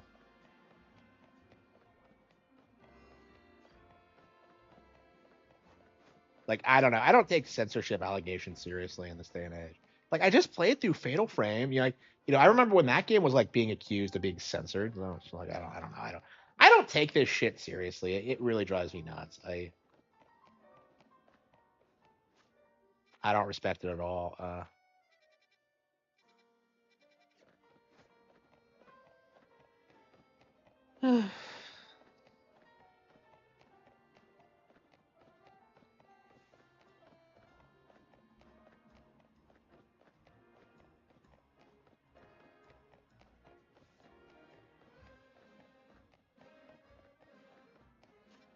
Oh.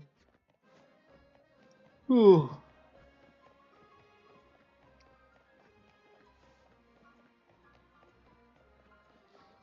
Yeah, I don't know a lot about Atelier, so please don't like ask me all that much about. Like, I've really enjoyed Ryza. It just feels like this really like interesting blend between like RPGs and life sims, and I just love like the tone and the personality put into it. Like, it just feels like a real like coming of age story. It's great.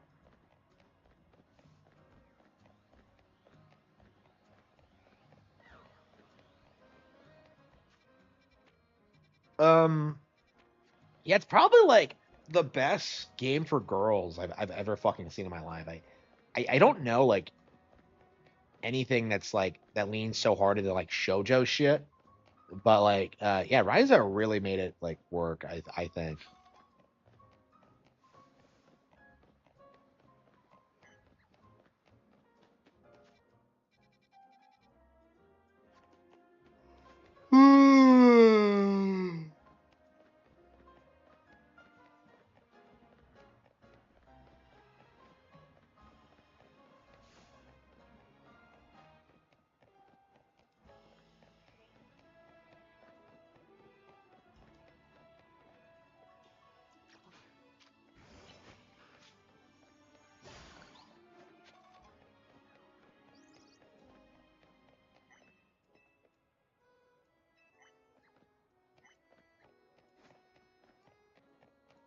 It's a game for girls. Yeah, I know. Yeah, yeah, it's very unfortunate. Yeah, I don't know. Yeah, that's like the one reason I'm kind of like apprehensive about getting into Atelier is that like I don't really like the idea of like being part of a fringe demographic. I am kind of apprehensive about that. Like, I don't know. It's just like I probably won't play any of the ones with like the younger protagonist. That's definitely like one of the things I've seen a lot of is that like a lot of the one of the reasons a lot of people got into it was because of all the lollies, and that's not something I'm into, so or want to see really. Like these guys are spurging out about like Yumiya being like 21, so I just that shit just bothers me. Oh, here we go.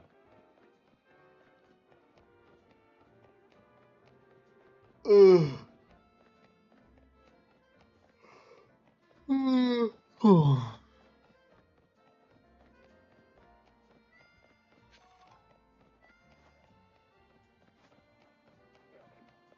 That is way older. Yeah, seriously. Yeah. Yeah, I've seen people unironically call her a hag because of it. It's just like fucking really. Like you got to be kidding.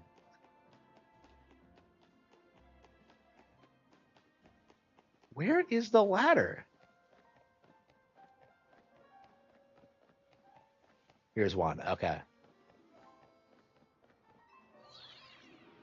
Oh. Ooh.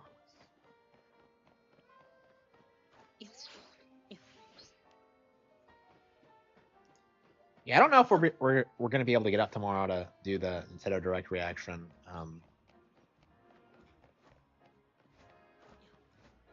Yeah, I think I'm just gonna get out of bed early, and then just go right back to bed after it's over. I think that's what we're gonna do.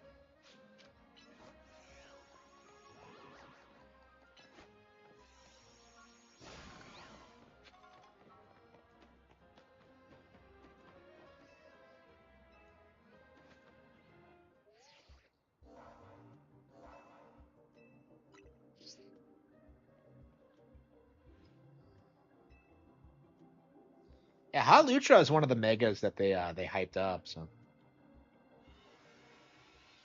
I love Mega Halucha. So like,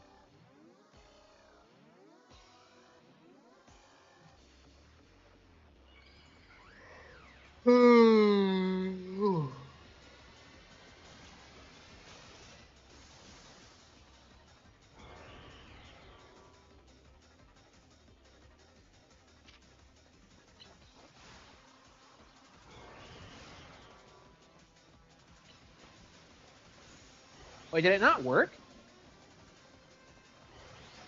Yeah, it looked like it didn't fucking work. Yeah, I didn't think it would, but like.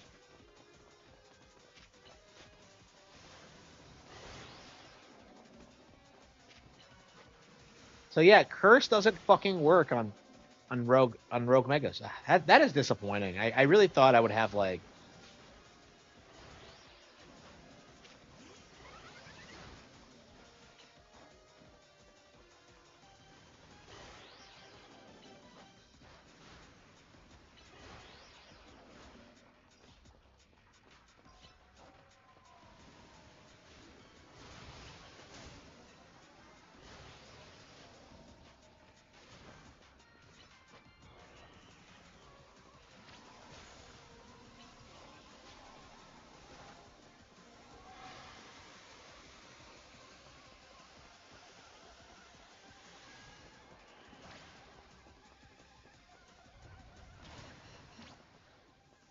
I don't know how you're supposed to block that. It's just.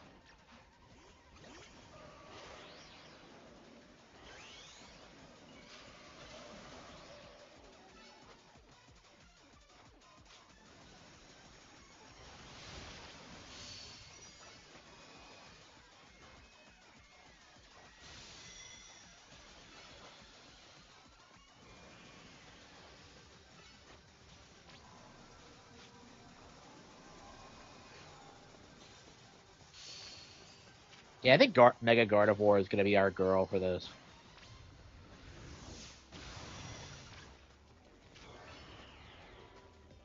I mean, she's taking hits.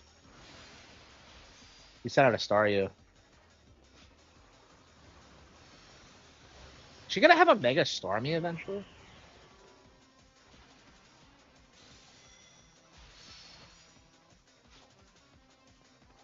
I feel like maybe just keeping our distance and just like lobbing side beams at him is all we really have to do.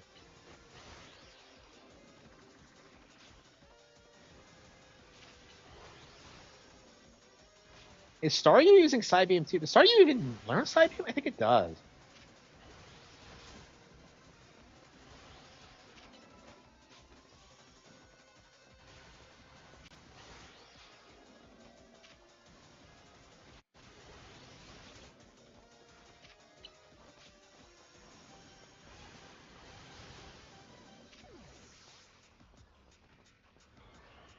And she's losing a lot of her Pokemon too.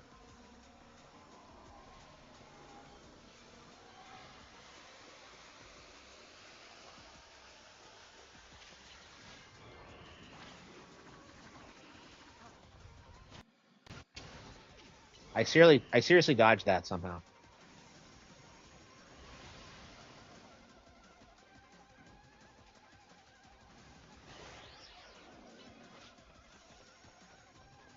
Okay, come on. Gardevoir, Gardevoir, Gardevoir. Okay.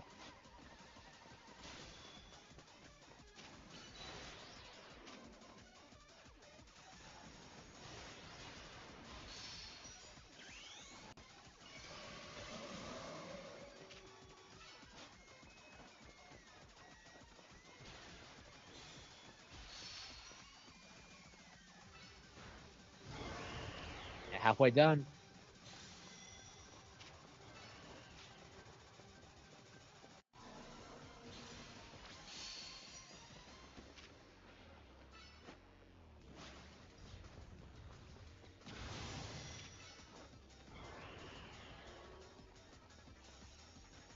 Where can you even get a Hawlucha? We haven't seen one yet. I definitely want to. I definitely want one. It's definitely going to be my fighting type for this game. But I mean, I have not used one. I think since Gen 6, so it's been. Yeah, now's a really good time to use it again. I think. Why'd they use a? Why'd they introduce a Mexican luchador in a game about France?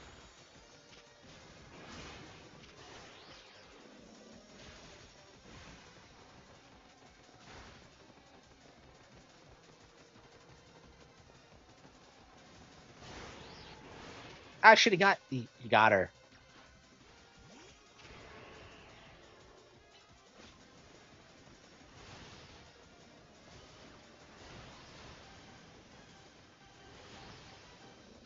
Well, Excadrill can take the hit, but like, man, this thing is.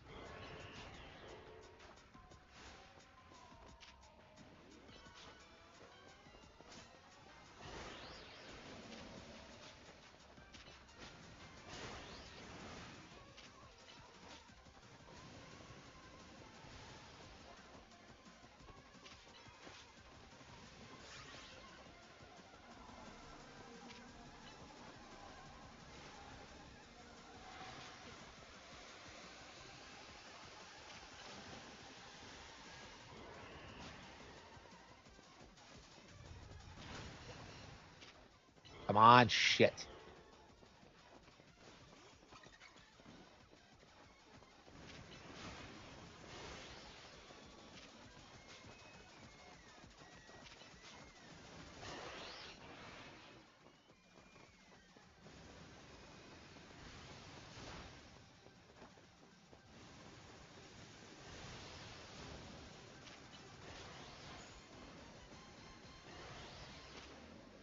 Yeah, they're gonna have a story expansion of this. If it's anything like it was in like Scarlet and Violet, you're gonna see like some crazy difficulty spikes. Like I remember struggling against like that final boss, Terracosta, like quite a lot. Yeah, that's something I love about modern Pokemon. They're gonna have like legit boss fights. They don't have to worry about like balancing.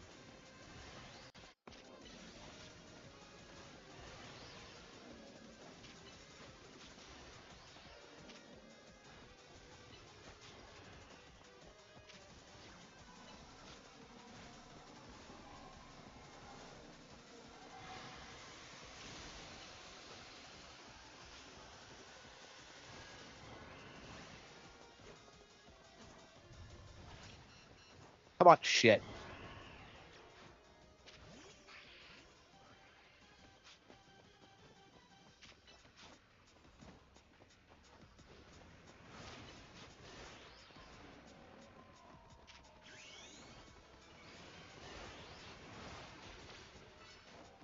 If like Sableye of all things gonna do it, that's kind of crazy.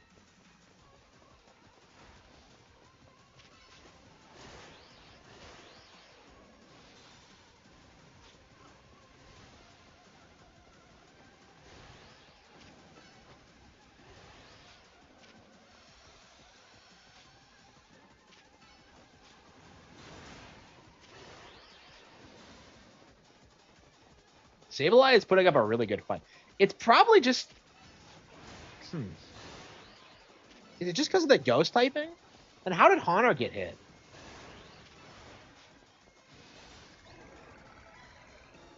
That is fucking crazy that Mega Sableye of all things came through for us. Yeah, I'm glad I got. I'm glad I tried to use Sableye. I don't think I'm a fan of it though. Halucha Knight.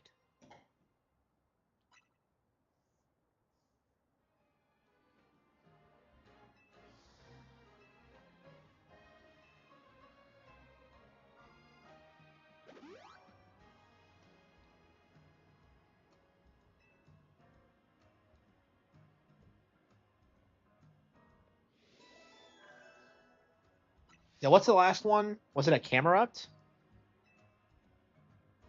No, I think we did Camerupt already. Yeah, let's put. Let's see. Yeah, let's get Meganium back. Absol and what's the other Pokemon? Heracross. Yeah, we got our boys back. Yeah, sorry guys, you just weren't a good fit for that fight. Okay, what is the last one? Banette. Okay.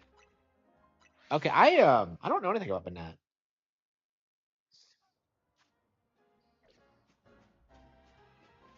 I don't believe I've ever used one.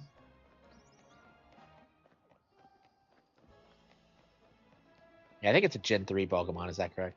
Gen 3 is full of like so many iconic Pokemon, I swear.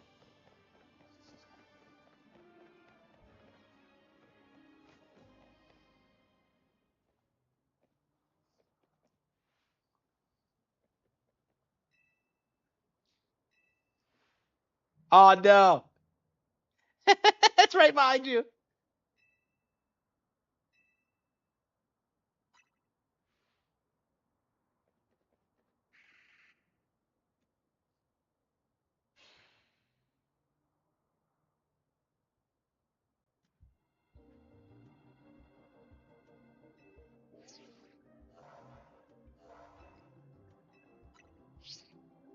We're gonna fight it in this alleyway? Naveen is scared of ghosts.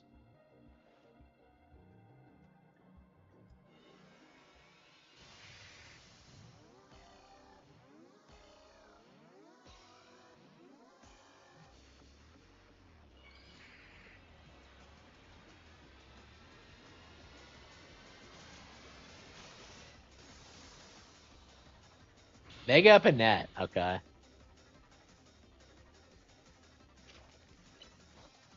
Yeah, what's the typing? Is it just a pure ghost or what?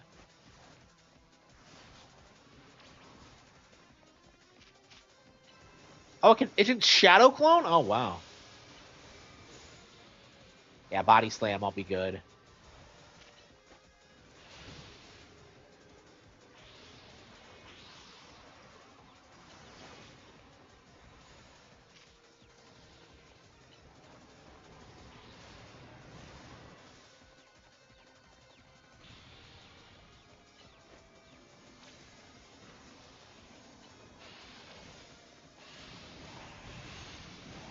Ghost Dark. Okay.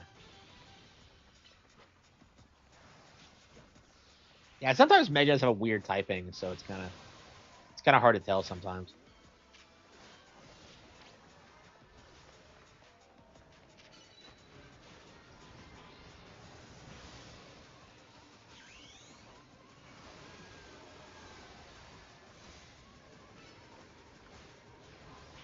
Pure Ghost. Okay.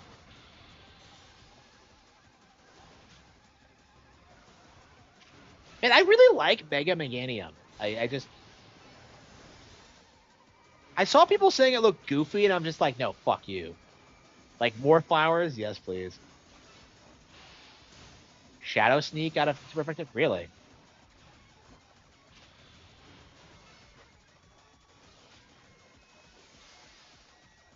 Well, I switched out my Sable. Oh, wait a minute. Are bug type moves good against Ghost? I have no idea. I think they are.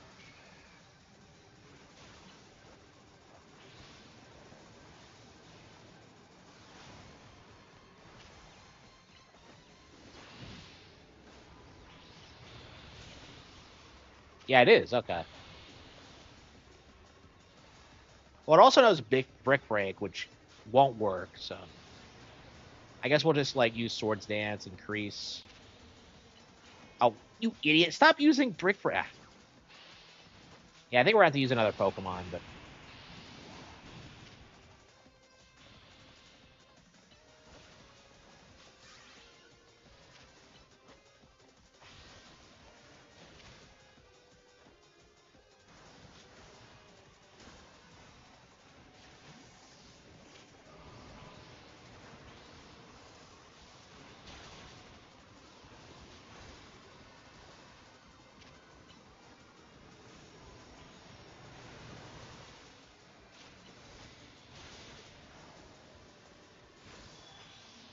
yeah, Gardevoir is not gonna do much.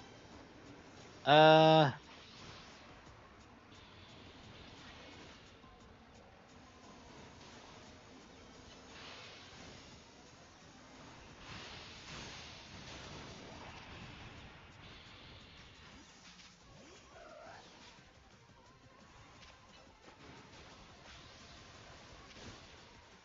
yeah, I think Absol's my best bet. Mega Starmie. Yeah, I've seen it. It just has longer legs, right? Like,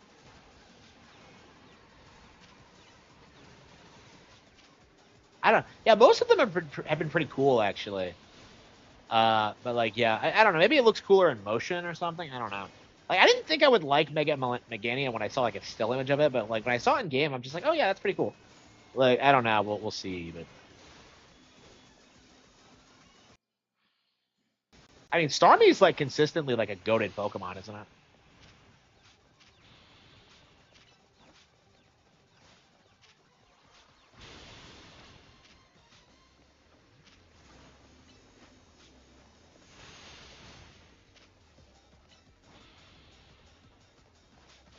The Patrick meme. What Patrick meme?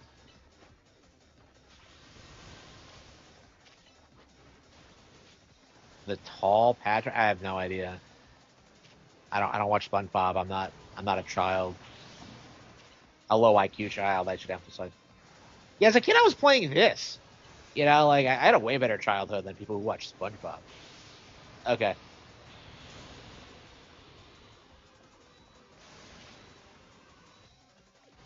Okay.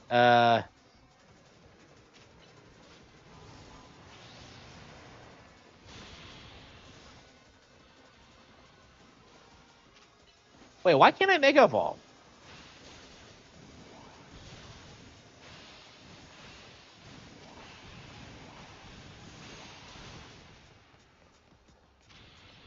Yeah, why can't I Mega Evolve?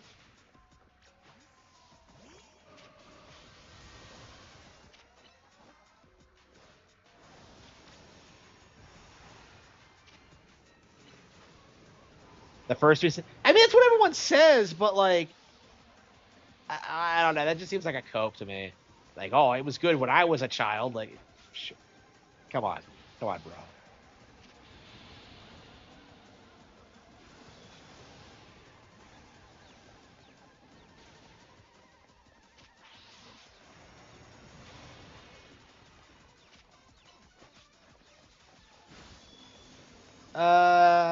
I guess we could try Extra Gel.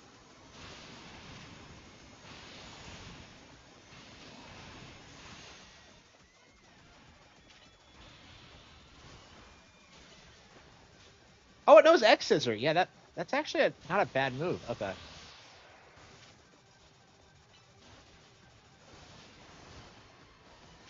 Okay. Yeah. Okay. Yeah. I used hair. I forgot I had X Scissor because I've never had like a much of a use for it. But yeah, I guess if I use that in Swords Dance. Okay.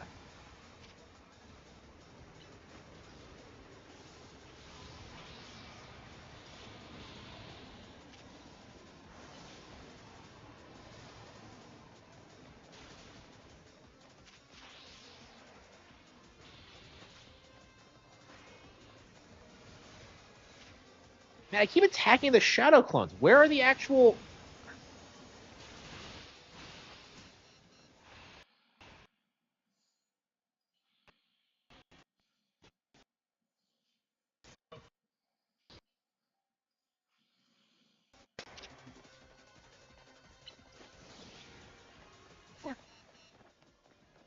The one from the first movie.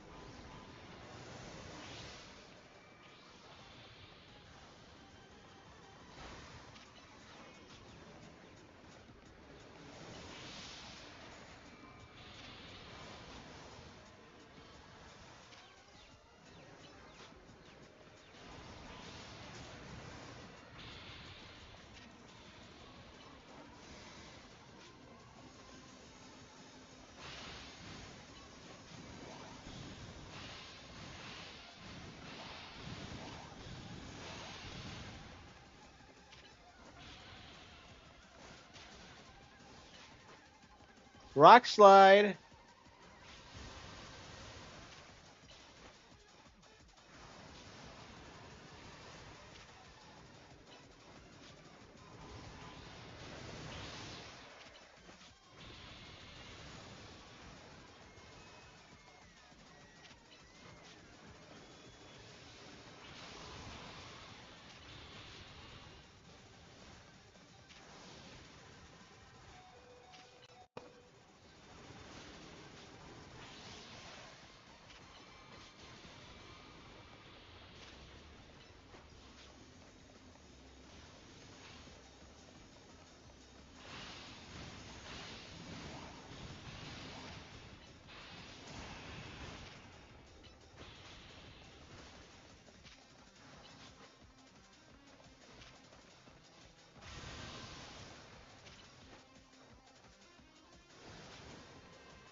Extra Gel is a boss. There, we got it. What an absolute beast. And we actually made some progress tonight. I was kind of worried that we wouldn't, but all right. I think tomorrow we're gonna try and like grind through this because we were kind of distracted with my Fatal Frame obsession. Benedictite, okay.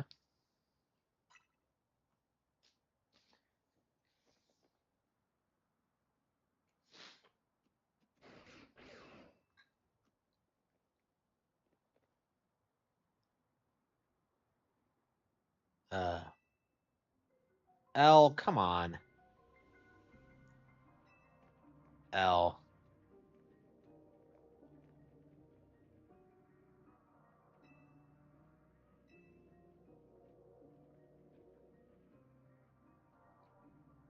Z-Guard cannot Mega Evolve. Gee, I wonder how long they're gonna stick with that.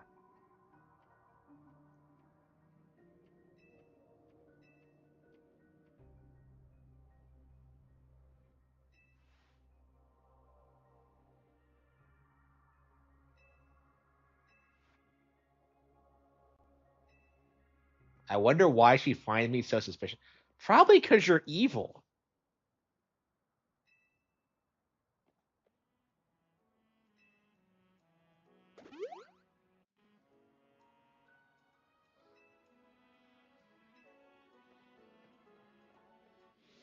Yeah, Rogue Mega Banette. Okay.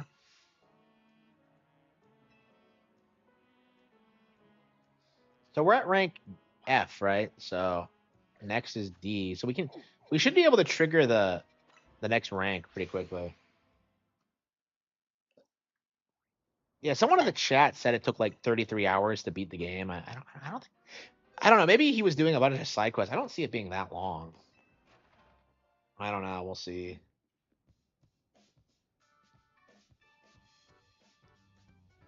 And I love like the vibe of just chilling around in a hotel with friends.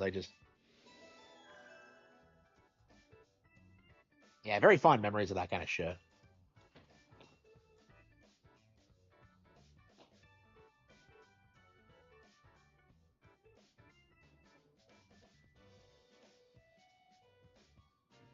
Yeah, Arcade streaming, and I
yeah, it's pretty late. We should probably call it quits.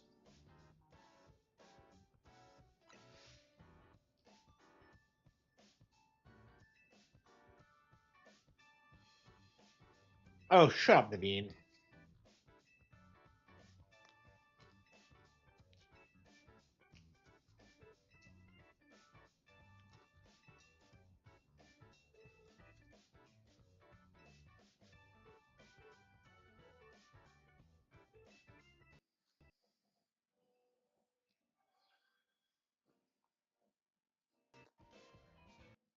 Oh, I'm at E rank. Okay. Ivor.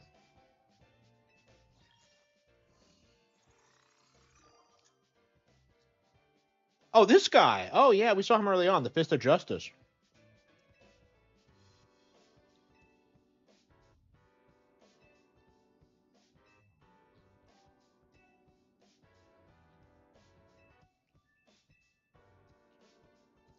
Yeah, his thing is that he wanted to abolish wild zones.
Hello.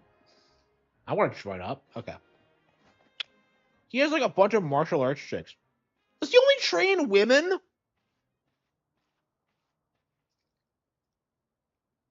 Uh,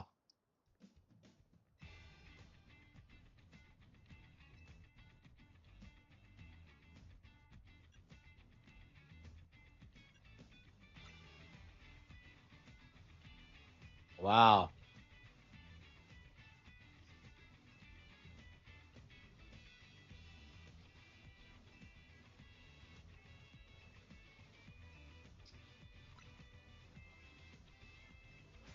The fourth strongest disciple? I thought she was going for the fifth. Okay.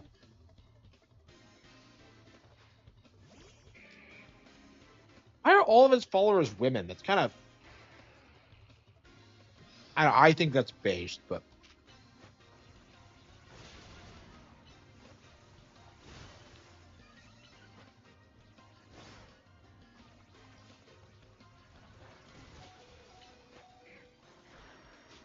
Wow, she actually beat me.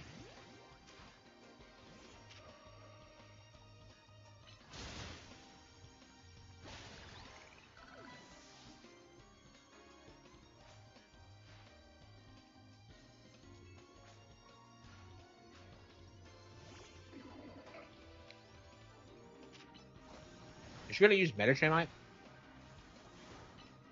Fighting beats steel. Yeah. Oh, X-Ritual is steel. Okay, I thought it was a ground type. Is it ground steel? I didn't realize it was a steel type.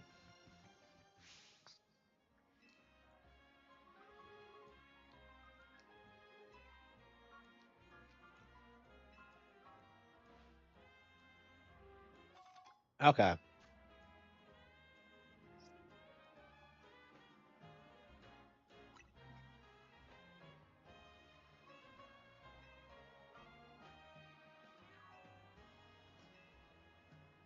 Sister Gwen.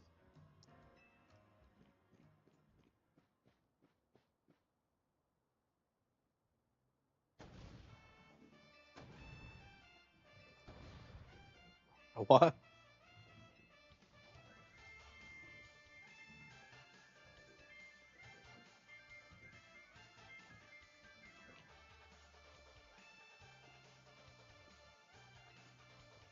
How does he not know about the promotion match?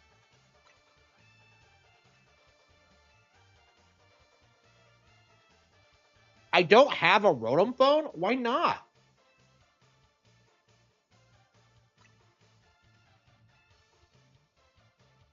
Oh no!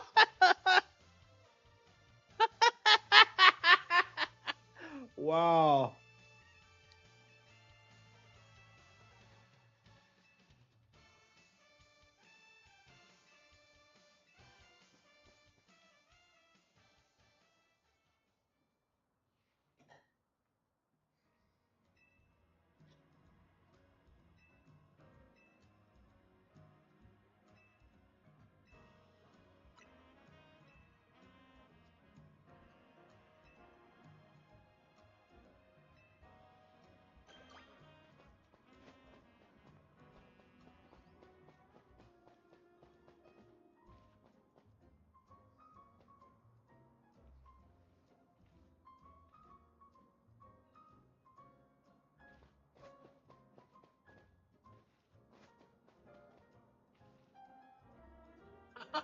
I'm a 9th degree black belt in Pokemon. I just forgot my gi.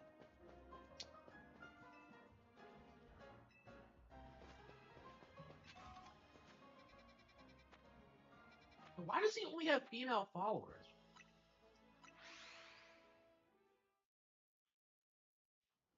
Like, does that fucking kill them or what? Like, that's weird to me because there are actual fucking Pokemon in them. Hello, ass. She's like half his size.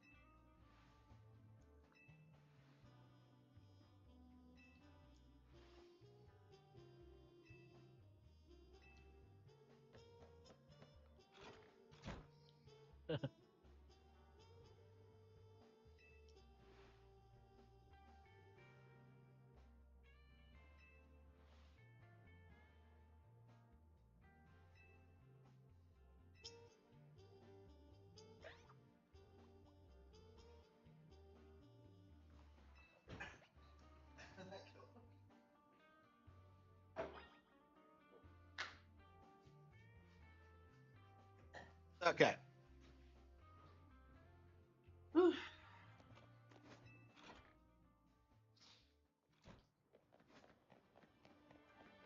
And Rotom was like, when I saw it for the first time, I thought the typing was like the weirdest fucking thing I've ever seen.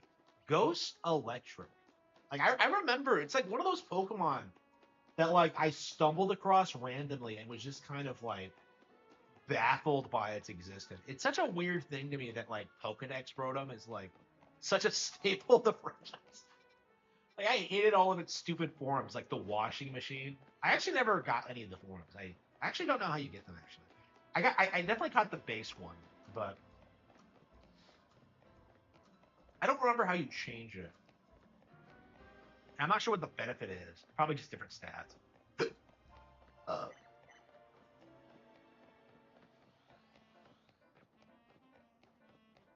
I don't know. Gen 4 was full of like crazy shit like that.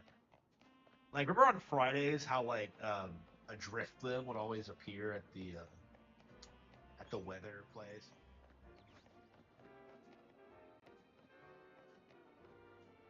Uh, yeah, 10 hours.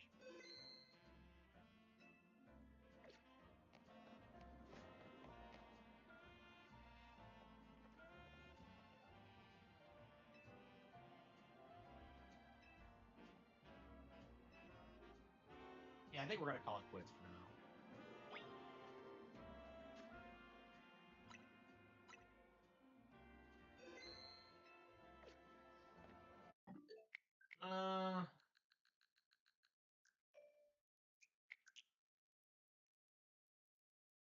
Yeah, what else do we have to play? Let's see. Shantae Advance. Yeah, we have a lot of shit to get through.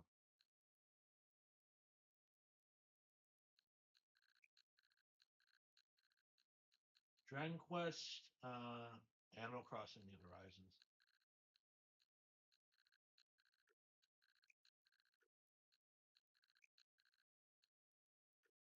Harman San Diego. It's a mystery game.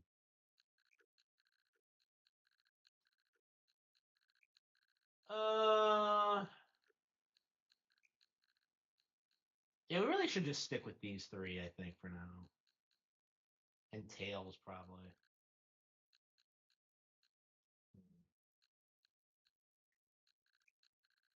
Look at all these RPGs that I don't have time to play. Ugh.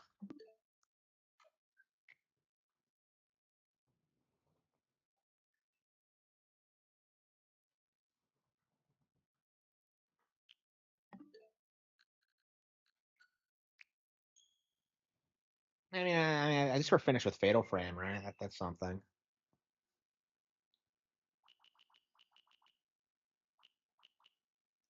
I've actually added quite a few games recently. Mario Paint.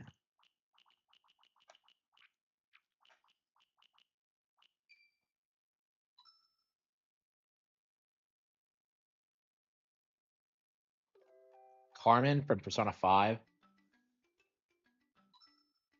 Who's Carmen? I don't. Oh, yeah. On's Persona. Okay, that's right. Yeah.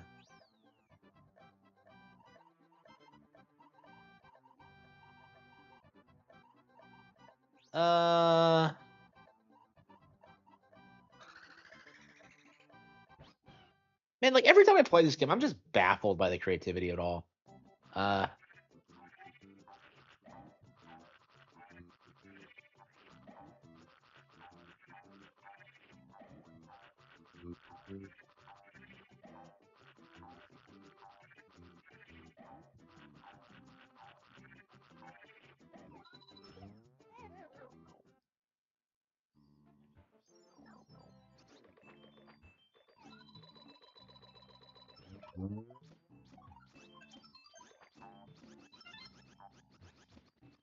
like I don't know. I would love to make something like this. I don't know. Like, what would the book equivalent of this be? How would you like?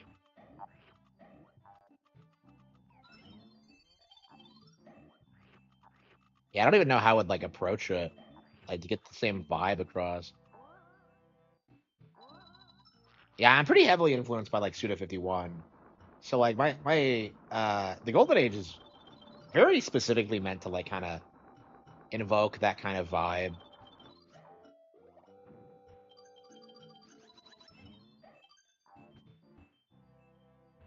I don't know. I don't know what I would do to make something like this.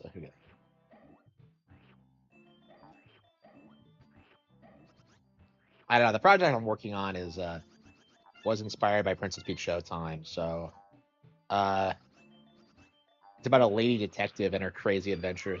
So like they're exaggerated mystery adventures. Oops, here we go. Oops.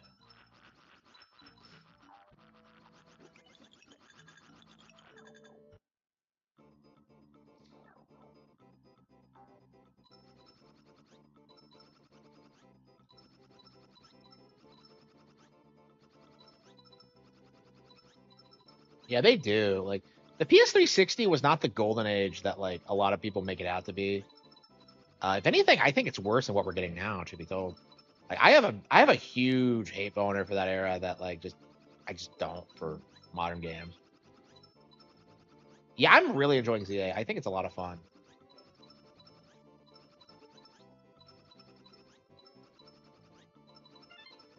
I want to play Zelda. Okay.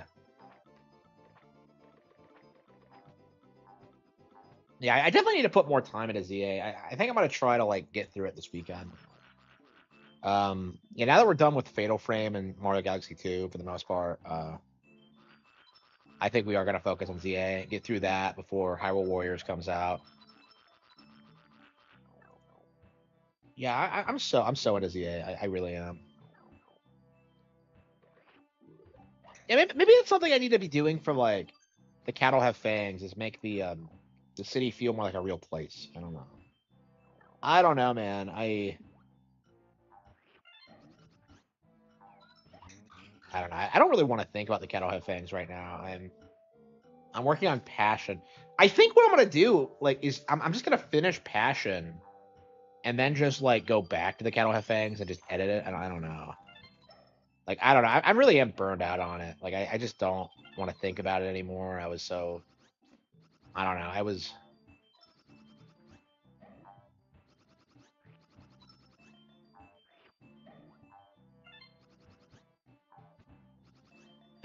Okay. Yeah, I'll have to get back to it eventually for sure. I feel kind of bad about it because I feel like if I had really like rushed through it, I probably could have gotten it out this year. But I don't know.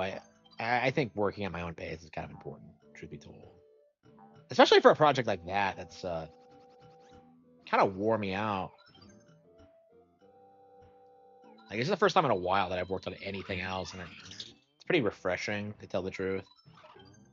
Like, Passion has such a different tone that it's. But yeah, after I do Passion, I'll do Resident Evil.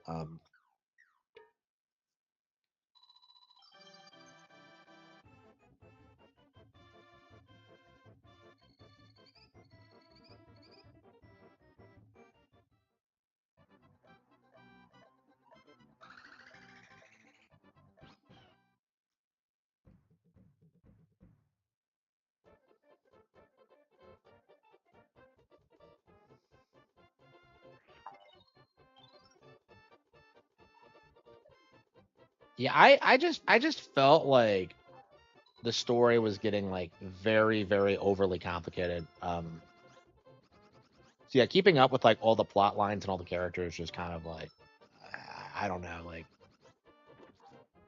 it just felt like it wasn't coming together very well. And I think I've made it work. And obviously I'm gonna take a lot of time to edit it to make it to make it work even if it hasn't. But it's like I don't know. It just felt like I wasn't doing enough to kind of get the point across. I don't know. I just feel like this is supposed to be one of those books that was like very very important, and it just didn't. I just don't think it panned out.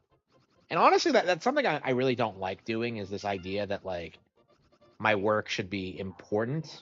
Like it should be like fun and entertaining. I think, um, like primarily. So like I don't know. It's yeah, that's definitely something I don't really usually like doing. Like the book is basically I've talked about this before, but it's like the reason it exists is specifically to shit on like Joker Foulea Du. So it's supposed to be like the anti Joker too, basically. And I don't know, just making something like that, just it's just not really something I really wanted for myself. I don't know. I just decided to do it because I'm just like, oh, I could do better than Joker too. So I just went and did it. Um,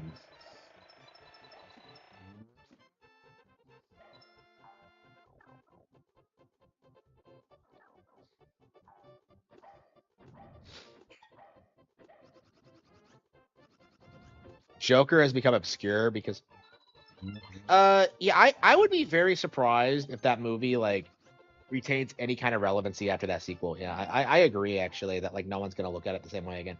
Like what made the original work was that it was basically like a Rorschach test where you could like watch it and like come to your own conclusions about the characters and the plot and all that. Um, like Joker 2 just doesn't work in that way, and that's why like everybody hates it. So like and like it also like this is definitely something we're seeing a lot of recently is that like we're seeing like these really well received like initial like films get rejected later on because of like the shit that like the sequels try and pull. So like I think back in the day, like when the Matrix became a classic and then they made the sequels that everyone hated, like people like still considered the Matrix a classic. I think these days that's not really a thing that happens.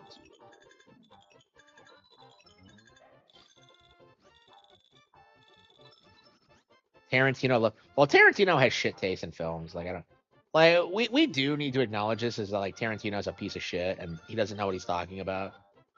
Um, like I feel very confident in saying this at this point that Tarantino's a fraud.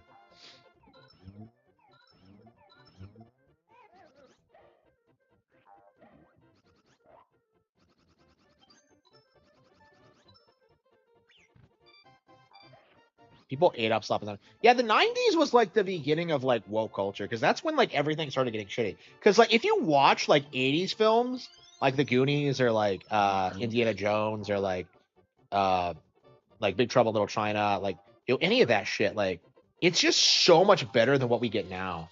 And like I've always noticed that. And like people always like chalked it up to things like practical effects or the like, but it really is just because like the filmmakers actually wanted to make a product people actually wanted to watch. And these days they're way more interested in like putting out like subversive, ridiculous bullshit.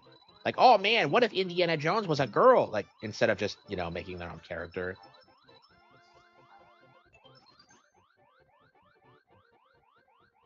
Yeah, like I don't know. The '90s was a lot worse than like people give it credit for. Like fucking American Beauty is like so much worse than I think the wokest of woke shit that we get today.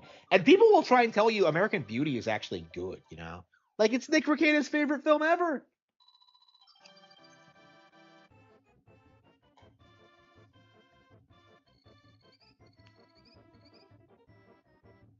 Yeah, I don't think I'll be able to watch the Nintendo Direct tomorrow.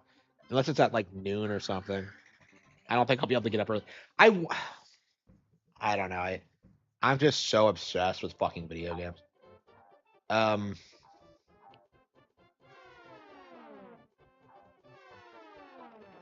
But yeah, the '90s was a way worse time in general. Like animation got worse. Like film got worse. Western entertainment in general got worse. Gaming got worse. Like at least in the West. Like yeah, all our problems like started in the '90s, and it's only just now kind of gotten like to the point where everyone's willing to admit it's a real thing. Because people would like sneer at you back in the day when you like started talking about anime or whatever. Like I've never heard of One Piece, and now it's like the biggest thing in the world.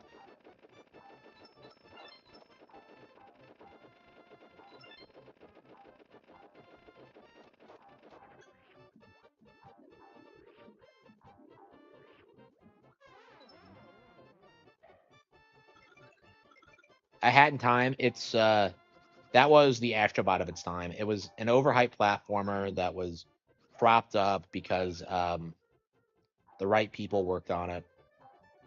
So it's not something that was actually competitive with actual Nintendo platformers. So it isn't really worth talking about or remembering, and that's why nobody remembers it today. I feel very strongly about that. I think A Hat in Time is a joke, and that did come out in Switch, by the way. I do own it. Um, Man, I remember playing this as a kid and just being blown away by this castle. It's such a clever idea. I don't know. The entire game is just filled with this bullshit that just blows you away. Okay.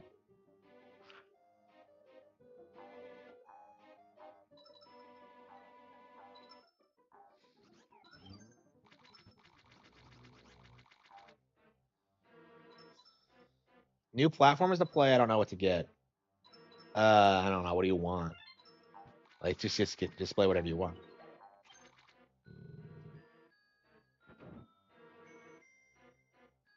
Yeah, it is. Like, people hype up Donkey Kong Country for good reason, but like, this is like way more impressive because like it's way longer. It has like way more variety.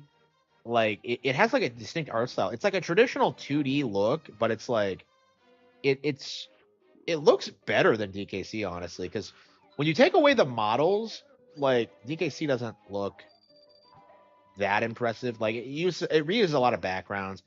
Like this just feels like this very distinct look that like really nothing else is really like it. Yeah, I actually kind of agree with that. This game does look better.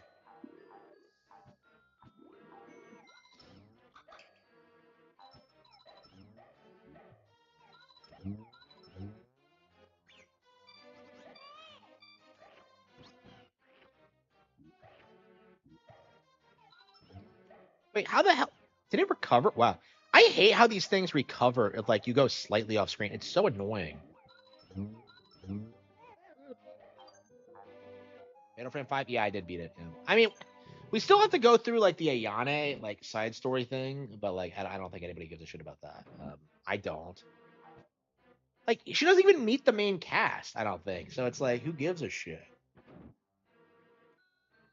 I don't know. I love Ayane, but like her role in Fatal Frame 5 is kind of weird.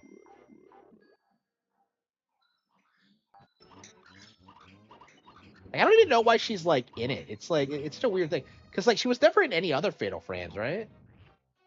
Like I don't know. They were really trying to like push her as their mascot at the time, I think, and it was just I don't know. Was that Nintendo's decision? Maybe I don't know. I was reading an article like from the director, and he was talking about how like Nintendo actually pushed for Ryui to exist. Like they wanted Ren to have an assistant, so they came up with her. Who, by the way, apparently in the Japanese version isn't explicitly a woman. They actually keep it like supposedly like she could be either a boy or a girl in Japan. Like in the English version, she's pretty explicitly a woman. But it's like I'm just like, really? Like that's such a weird thing considering the game's premise of like ghost marriages and her dressing like a bride. It's like, what the fuck? Who would ever think this chick is a dude? Like if she didn't wear the stupid tie.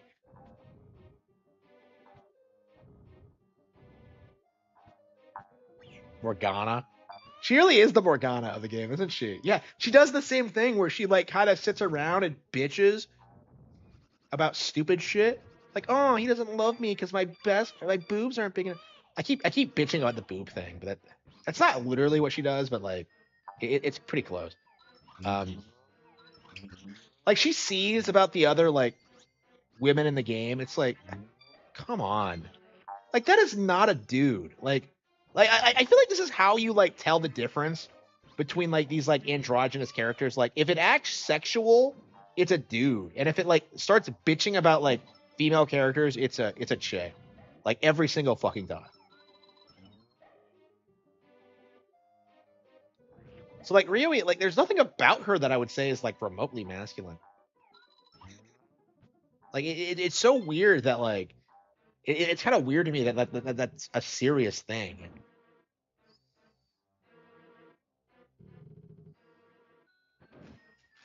I don't know. Maybe the translators like fucked with like the comments on it or whatever. I don't know. On will like me when I'm a human. Yeah. It's the exact same thing. She does act just like Morgana. She treats Ren just like how Morgana treats. Wow, that is crazy. I didn't realize that. Yeah, that is fucking crazy. So if like Morgana was a human, he would be Ryui, who is female. Like what? So is like Morgana actually a chick? He claims he's a guy, but if you think about it, like Morgana also claims he's human. So in theory, he could be like wrong about that too.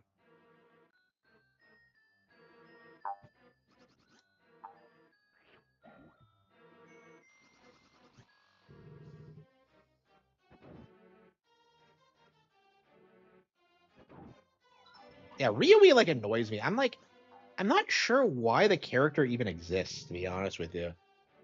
She's like, I don't know. Like, there's so many characters in 5 that just feel as if they don't really contribute anything.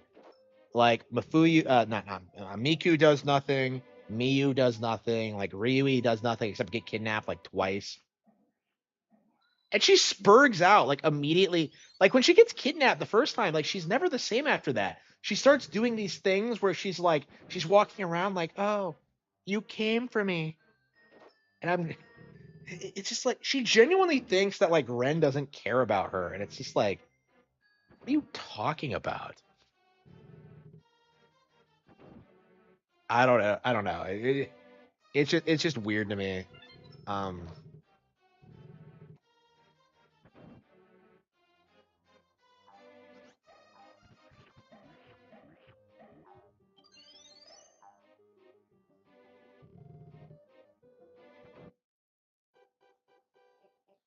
bum bum bum bum bum bum bum bum bum bum.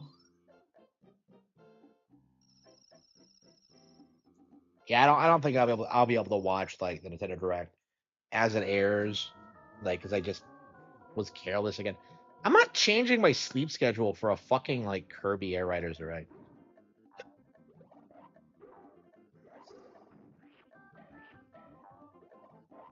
Yeah, this boss is like kind of basic after such a great dungeon, but like I do really love like the idea that you can like eat the final hit. That's just so badass.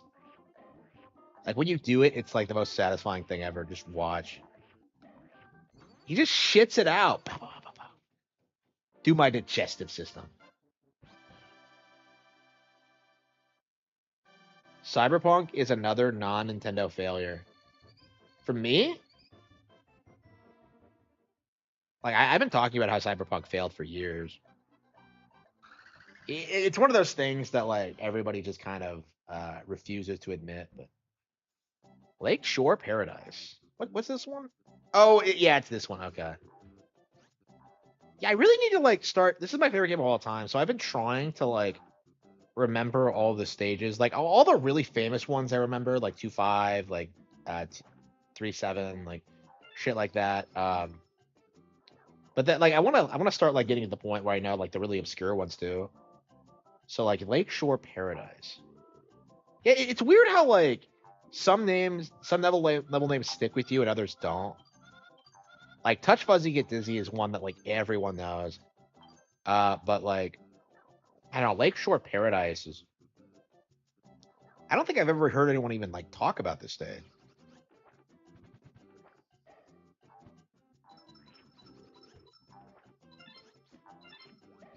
Yeah. So what are we working on next? Okay. Yeah, we're gonna have to do Woolly World, I think. Like I want to do the Woolly World and Crafted World before the series book comes out because I have not played either of those games since they came out, and like Crafted World is like 6 years old now, which is kind of crazy to think about. I remember when like it came out, and I was like sitting here. It was like I think it was like the first major Nintendo game or one of the first to come out like after I moved here, and like yeah, because 2018 was kind of slow.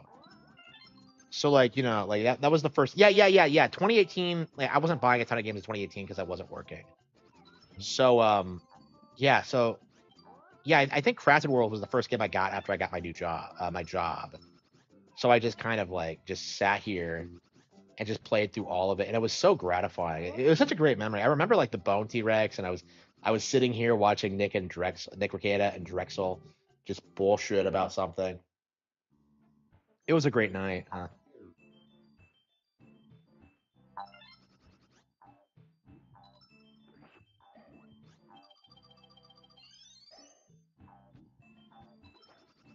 No, I have to watch the Nintendo Direct because I have to get the views. Fuck. Yeah, we have to stop fucking around. Okay. Shit. Okay, when is the Direct? Yeah, I can't be lazy about this. Okay, I'm gonna take a nap. I'm gonna get ready, and then we're gonna fire the stream back up when the Direct airs, and then I'll probably go back to bed afterward. So yeah, thank you all for tuning in.